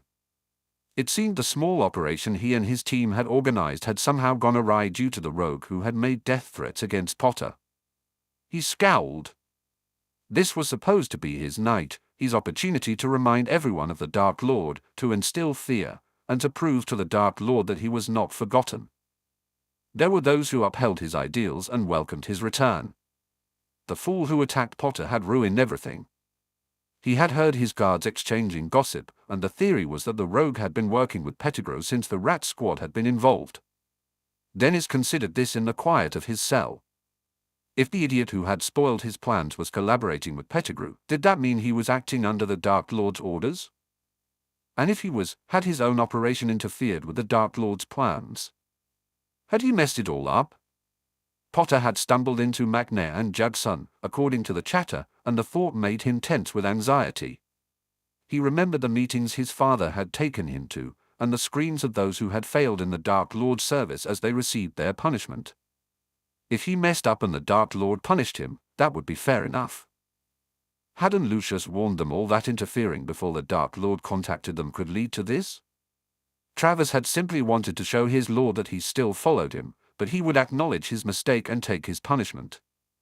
A pop signaled the entry of a house elf with his supper, a bland meal of watery broth and a stale bread bun that had seen better days. The elf placed it on the floor and popped out again. Travers sighed and fetched the food. He took off the warming lid and sniffed suspiciously at the broth. As he opened the paper napkin to unwrap the plastic spoon, he froze. There was writing on the napkin. He carefully looked around his cell. Nothing in the tiny room suggested he was under a surveillance charm. The cot was standard issue, and the magic bedpan stuffed under it was the same. The door was solid and locked, with only a viewing hole accessible from the other side. He had been stripped of his robes and given a grey set of trousers and a top made of scratchy material. He carefully unraveled the napkin and placed it on his lap, trying to treat it as though it held no value. He glanced down as he spooned up his broth and read the words, "Your attempt at pleasing the Dark Lord was pitiful, but your silence and faithfulness are recognized. Remain strong and take heart, for you will soon return to his side." Dennis managed to control his expression, but deep inside, he was smiling with what he believed was justified satisfaction. The Dark Lord wasn't angry with him, he had been noticed for his faithfulness. He scooped up more of the tasteless soup and hid his grin. He would do as the note said, he would remain strong, even if it meant going to Azkaban like his father. In time, he would be rewarded and would have more power than Lucius Malfoy could ever imagine. The broth was soon gone. When the house elf returned for the tray, the napkin was shredded like confetti in the bowl, and Dennis was asleep, dreaming of serving at the Dark Lord's side. Harry sat on the wooden picnic table and gazed out into the back garden of Griffin House. It was a cool day for the end of August, rainy more than sunny, overcast and grim. It suited his mood. Hedwig swooped down, and he automatically held out his arm. She landed in a rush of wind from the backwash of her wings. Harry leaned forward and let her nuzzle him, welcoming the comfort. He couldn't wait to fly with her as a raven, he longed for the freedom of his own wings. Hedwig gave a bark. "Sorry, Hedwig," Harry said softly, reaching into his pocket where he kept a few owl treats. "I guess I'm a little distracted." Sirius showed me his grandfather's memories today. Sirius had confessed that he delayed showing Harry the memories, first because of Simeon's visit, and again because he wanted them to enjoy their last weekend together before Harry returned to Hogwarts, especially after the World Cup chaos. Harry understood. Having seen the memories, he knew how painful they were for Sirius and the implications for himself, given the last memory with Ollivander. Frankly, the wand maker freaked Harry out. But the knowledge that the old wizard had of his craft was impressive. The story of the family magic and the Hallows had captivated Harry. It connected with something inside him, something that felt like the truth. He remembered the warmth he'd felt when calling the Longbottom bear. Sirius had cautioned him that they didn't know if the magic responded because of Neville's fealty, but Harry didn't think so. He had simply. Harry instinctively reached for the bear, finding it waiting for him. He felt a surety that the steadfastness and ferocity of the beast were his to call upon. The problem was that he had no idea how to deliberately summon all family magic, and he sensed it could only be done in dire circumstances. He sighed and asked, "What do you think, Hedwig? Do you think I could call all the family magic to defeat him? And what about the consequences?" Merlin had called upon the magic and vanished afterward. Was that the price for using it? Giving his own life? It made sense that such a cost would be expected. If he called all family magic to wipe Voldemort from the wizarding world, wouldn't he consider his magic and his life to be a fair payment? He shivered at the thought. Hedwig barked and nuzzled him again. Maybe he didn't need to go that far. Perhaps he only needed to summon his own family magic for assistance, as the Peverells had done in defeating the Dark Wizard 7. His ancestors must have been brilliant to have invented the Hallows. Would they be disappointed in him? Maybe they would have been before the summer, Harry thought honestly. In the same way, he believed his parents would likely have been disappointed with him for not trying his best and being lazy. Maybe he would invent something as brilliant as the invisibility cloak for his descendants. Maybe. But he had no idea what he could create that would help him defeat Voldemort. As for the Hallows themselves, he stroked Hedwig's feathers and said, "I don't know what to do, Hedwig. The headmaster is still keeping secrets." It hurt. He had believed Dumbledore was sincere in his apology at the beginning of the summer. He had thought Dumbledore truly wanted to help him. The headmaster clearly had some knowledge of the power of the Hallows since he recognized the Resurrection Stone, had presumably examined the cloak while it was in his possession, and he held the Elder Wand. Hadn't it ever occurred to the headmaster to share this knowledge with Harry? Harry wondered if the headmaster considered the Hallows to be the power he knows not mentioned in the prophecy. It was incomprehensible to him that Dumbledore wouldn't see this possibility. If he had any inkling that the Hallows could be the power, why hadn't Dumbledore said anything? Why not to Sirius, if not to him? Harry took a deep breath, trying to recall all the lessons Sirius had taught him about motivations. What was Dumbledore's motivation for keeping this secret? The first answer was clear. Dumbledore wanted to keep the wand out of Voldemort's hands. Harry understood that and even agreed with it. The second motivation likely related to Harry's protection and Dumbledore's desire to give him a normal childhood. Harry snorted, receiving a disapproving look from Hedwig. Dumbledore had failed him on every level when it came to providing a normal childhood. As he had told Neville, he had forgiven Dumbledore for placing him with the Dursleys, but he would never forget it. He was ready to admit that not only had his time there been horrid, it had also been abusive and abnormal. If taking the Dursleys to court wouldn't turn into a media circus, Harry might have been willing to seek justice. After Voldemort, as soon as he turned 17, he promised himself he would buy Grunnings, fire Vernon, and find a way to evict Petunia from her dream house. He didn't want any of them dead, so they could remain in the house until Voldemort was dealt with. But after that, all bets were off. A small part of him argued against this, suggesting he owed them something for taking him in. However, remembering how grudgingly he had been housed, fed, and clothed, Harry had to admit it wasn't right that the Dursleys never faced up to their actions towards him. A large part of him still wanted to ignore it, to focus on the present and future, and forget his past with the Dursleys. Harry sighed as Hedwig shuffled over to his shoulder and began to preen his hair. He had been thinking about Dumbledore's motivations regarding the wand, not the Dursleys. Dumbledore had kept the secret to protect the wand from Voldemort and to shield Harry from the responsibility it carried. That made sense. But why hadn't Dumbledore simply told Sirius about having the wand when the topic of the stone came up? It was possible that Dumbledore believed the wand was his by rights, regardless of Harry's ancestral claim to it. Sirius and Remus had both confirmed after they exited the memory that under the law, Dumbledore could claim he had won the wand fairly after defeating Grindelwald. Legally, the situation was very grey and could go either way if Harry ever took it to court. It was also likely that this was another of the headmaster's manipulations, that Dumbledore intended to reveal the secret only when he felt it was right and necessary. Harry scowled, and Hedwig tugged on his hair. "Oh," he exclaimed, turning to glare at her, but she glared right back. "It's just, why can't he be straightforward and honest?" Hedwig seemed to agree. Harry hated the politics and strategy involved, the constant need to determine who needed information and what information could be used to gain leverage. If everyone were just honest with each other, there might be a bloodbath, but at least everyone would know where they stood. He sighed again, pondering what to do about Dumbledore. Sirius had suggested they confront him and ask about the wand. But what good would that do? Harry had no issue with Dumbledore holding on to the wand. He didn't want it. Putting it in the family vault was an option, but Voldemort had already proven he wasn't afraid to attempt to break in at Gringotts for the Philosopher's Stone. No, Dumbledore was right, it was better to keep the wand safe. Kept hold of it. But what if it was important for Harry to hold all three Hallows? What if he needed the Elder Wand to unlock some unknown power, even though he really didn't want to be known as the Master of Death? He wished the prophecy had been clearer.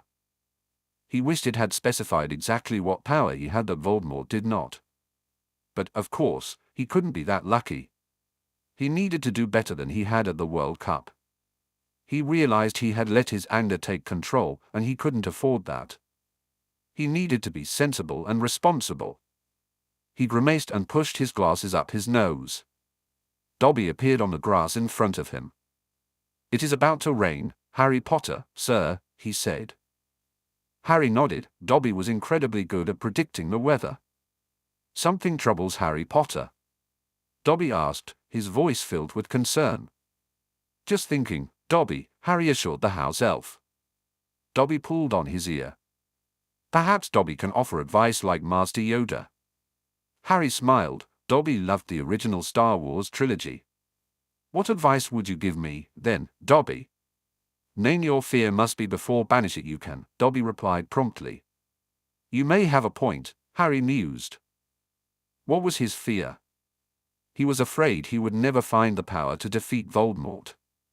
He feared losing the people he loved, just as he had lost his parents. He worried that the headmaster's habit of keeping secrets would lead to both those things. It wasn't the wand that was the issue, it was the secrets that needed to be addressed. "Thanks, Dobby." Dobby's ears flapped with pleasure. Dobby will make Harry Potter some hot chocolate. Harry understood the hint. He should go inside. He sent Hedwig into the air and made his way back into the house. He knew Sirius had probably been watching him from the study, so he headed there. Both Sirius and Remus were at their respective desks. They looked up when Harry entered. Knocked softly on the open door. "Hey!" Harry noticed the worry etched around Sirius's eyes and felt guilty for rushing off after seeing the memories. "Hey! Can I talk to you?" "Always." Sirius pointed to the comfy visitor's chair, and Harry quickly moved to sit down. "I take it you thought about the issue of the wand." Harry nodded. Just then, Dobby appeared, handed him a mug of hot chocolate, and vanished again.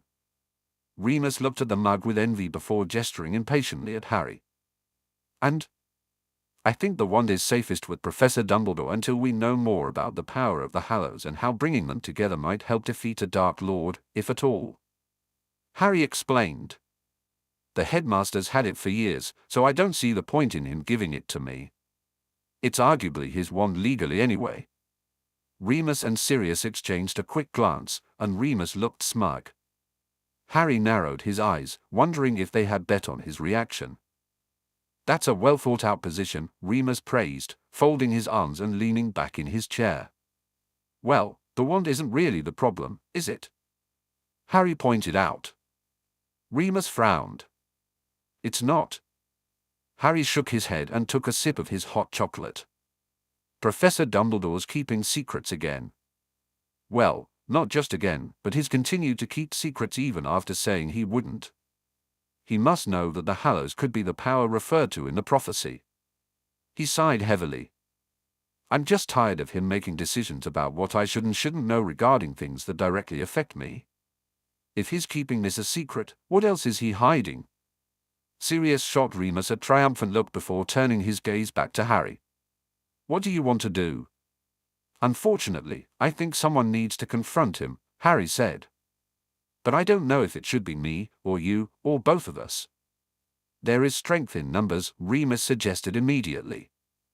"I don't think you should talk with him alone, at any rate, Harry," Sirius said. "Neither do I," Harry agreed. He fidgeted with the mug in his hand, stroking the rim idly. I think maybe you should talk with him without me. Sirius raised his eyebrows questioningly. I don't think having a row with him just before I go back to school is a good idea, Harry admitted. I can see your point, Sirius said evenly. And I assume you'd like me to wait until you're settled in for a couple of weeks before I have the discussion with him. Don't deny that you'd more than likely use the threat of Harry not returning if you did it sooner, Sirius, Remus said. Sirius rolled his eyes. Besides, Harry said brightly, you can say more without me there and be more direct about what you say. True, Remus agreed. You agree with him? Sirius asked Remus bluntly. I do, Remus said simply.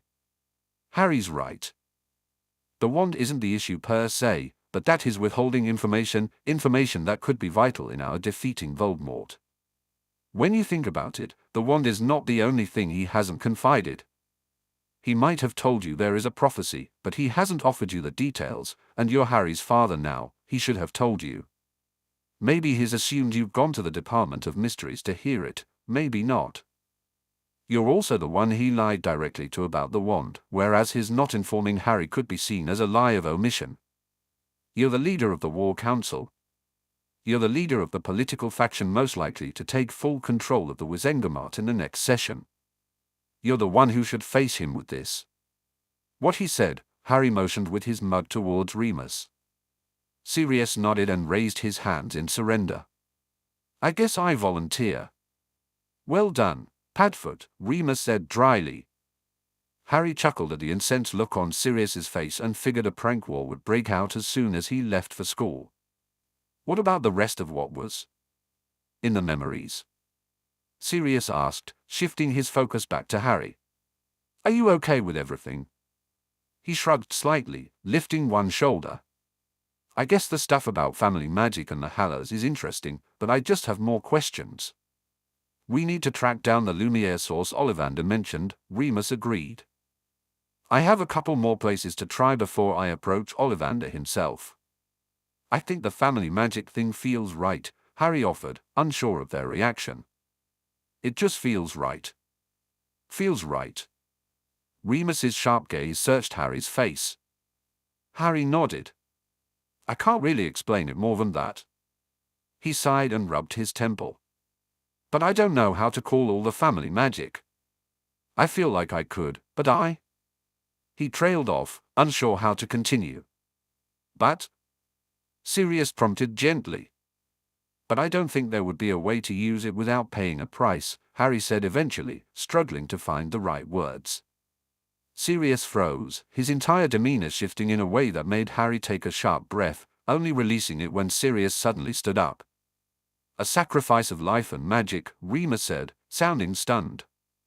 I can't believe we didn't think of it. Well, that definitely rules the family magic out as a possibility, Sirius stated firmly, turning to point at Harry. You are not sacrificing your life and magic until you're very, very old, and grey, and wrinkly. Remus nodded absently. So we focus on the Hallows. His eyes narrowed. You know, that might make more sense when you consider Morgana's words to you at the blessing. She did say something about you mastering death. Harry pressed his lips together. He appreciated their concern and felt warmed by the love and care from both his new father and honorary uncle. They wanted to keep him alive and safe, but he knew deep in his bones that it would ultimately come down to him and Voldemort. He understood there would be a price, a balance to maintain. The Hallows hinted that magic, or rather death in the story, had exacted a price from each of the Peverills in the end. All of which means I really do need to speak to Albus. Sirius slumped back in his chair and looked at Harry with his mischievous grey eyes. And there's nothing I can do to convince you that I should do that before you go back to school. Harry rolled his eyes. Remus sighed heavily at Sirius's antics.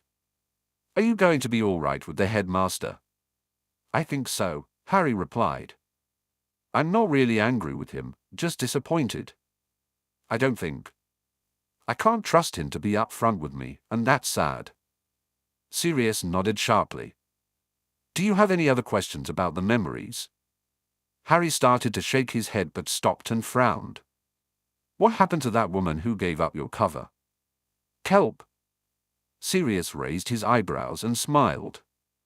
I don't honestly know. I don't think she's still with the department. I looked her up after I saw the memory. She was held overnight for her part in what happened but was released the next day. She received a note of censure in her file for not following protocol and endangering a fellow officer who was the heir to an ancient and noble house and a son of another.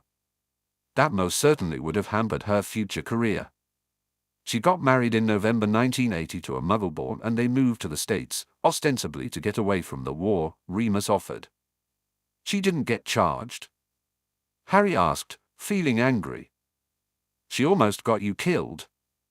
It was wartime, Harry, Sirius said mildly. We tried not to put our own side in jail if we could help it. But her marriage and departure explain why she wasn't around when I went back to work as a hit wizard in January of '81. He must have noticed the curiosity in Harry's eyes. Most. Some of my injuries had healed by the time you were born, but I had months of physical therapy due to the spinal injury that affected my walking. I could have returned to desk duty in October, but Charles, your grandfather, was sick.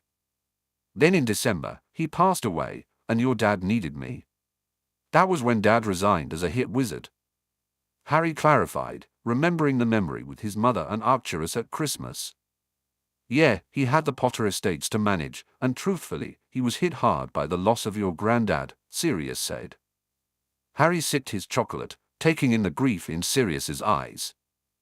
He recalled his mum mentioning that Sirius had taken Charles's death just as hard. What about you, Padfoot? Harry asked quietly. How are you after seeing the memories? He didn't notice that Remus beamed proudly at him for his compassion. It was weird the first time, Sirius admitted. I never realized that grandfather honestly cared for me. I'm very glad he was there for Lily, and despite his poor decision not to get you away from the Dursleys, I appreciate all his efforts to help us as much as he could.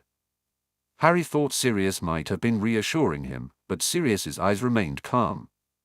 There was a peace that glimmered there for a moment, suggesting his words were more than just bravado. Healer Allen was very good, Harry mused silently. By the way, we received a message from Amelia, Sirius said, changing the subject in a blunt manner that made Remus sigh. Since some of the evidence is sensitive and will reveal Tag the Death Eater, they've decided on a tribunal approach for the Death Eaters who were caught. Albus will sit as the principal judge, joined by 2 members of the Wizengamot. The Wizengamot members are being solicited for nominations. The tribunals will take place on the Friday after the Wizengamot session on Thursday. Who are we nominating? Harry asked. Harry found himself intrigued. The change in his perspective on politics since the beginning of the summer was significant. He was pleased to see Sirius's delight reflected in the grin on his face. Sirius leaned back in his chair. Good question, as I was going to discuss it with you. My first nomination would be for Gideon Barron. He's new to the Wizengamot, not entrenched in the alliances, and pretty much neutral. And his legal background will be invaluable, Remus commented. Exactly. Sirius picked up a quill and began to play with it. The problem comes with the second nomination. Someone from the Potter Alliance would be the obvious choice. Isn't there a conflict of interest? Harry asked, chewing his lip. There's nothing linking the captured Death Eaters to the attack on the tent, Sirius explained. But for appearance's sake, it would probably be better to have someone not directly affected by any of the attacks, even if it's not completely necessary. So we're looking for someone outside of the Alliance but sympathetic. Harry sighed, scratching his forehead. Sirius shifted in his seat and pointed the quill at Harry. Daniel Greengrass would be our best option.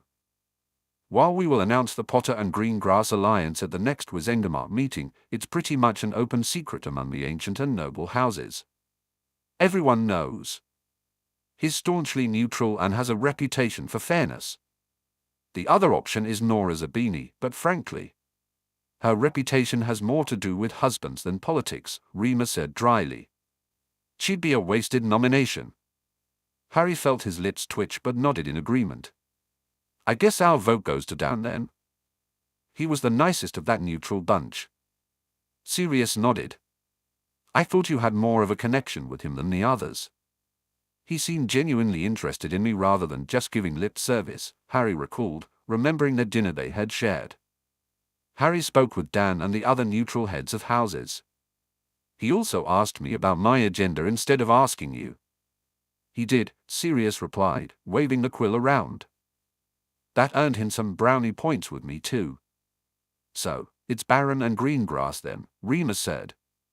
Are we communicating our choice to anyone? Harry checked, knowing Neville would likely owl him about the nominations. Sirius smiled. Augusta has already requested a brief meeting of the Potter Alliance tomorrow morning to discuss options. I have a feeling most of them will also choose Gideon, but there will be variation on the second choice. He paused and set the quill down. I'm going to owl Malfoy and hope one of his choices is Baron. I'll leave the other to his discretion. I suspect Malfoy will pick up quite a few votes himself. Most of the purebloods are likely to ignore the fact that Narcissa was in the tent. Harry grimaced but said nothing. He and Drago had managed to maintain their trust for the week, and he hoped it would continue at Hogwarts. However, he would never like Draco or his father. Narcissa was all right, but she was better when she was with Andy, as though her sister enabled her to be freer and show more of her personality. Are you all prepared for school? Remus asked. Harry gave him a grateful smile. Yeah, just have to get packed. Sirius had gone to Diagon Alley to do his school shopping after they said goodbye to Simeon, Anna, and Jason. Sirius had suggested that the following summer they visit Australia, which Harry thought sounded fantastic. Sirius peered at him with concern. You don't sound all that enthusiastic. Just. Harry shrugged and set his mug aside.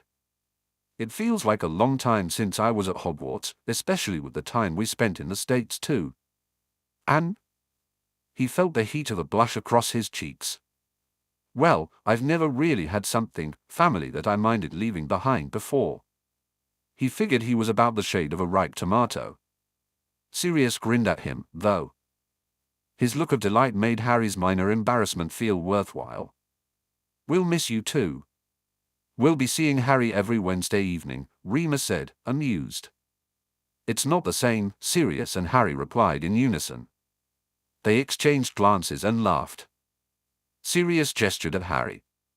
It's going to be weird seeing you only once a week, but once you're back at Hogwarts, you'll remember why you wanted to go back, and you'll be fine. He smirked suddenly. You know, we should get your new Marauder name sorted before you go back. Harry cringed and sank deeper into the armchair. Please? Not this again. Sirius had spent all of Sunday throwing names at him, all of which he had turned down. I don't know what's wrong with Bran. Remus teased, stretching and looking far too pleased with himself. Or Edgar? Sirius jumped in. I really liked Edgar. Or Poe. Canute was also a good one. Remus continued, ignoring Harry's pointed look to stop or face the consequences. Huggin and Munnin. Yahoo! Remus added. But leaving mythology behind, you could choose something based on the attributes of your form. Feathers! Sirius cried triumphantly. Harry glowered at him. Beaky! Remus suggested brightly. Claws? Sirius mused aloud, shaking his head. Wings is too generic. Snitch, Harry said firmly.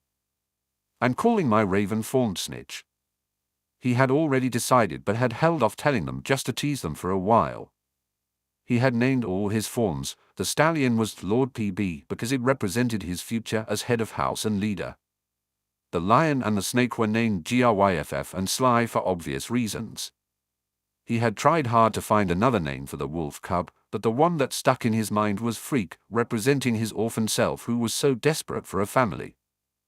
Harry had been denied a home filled with love by the Dursleys. The bouncy puppy would always be a Pronglet, representing his baby self, the son of Prongs and Padfoot, since it imitated Padfoot's form.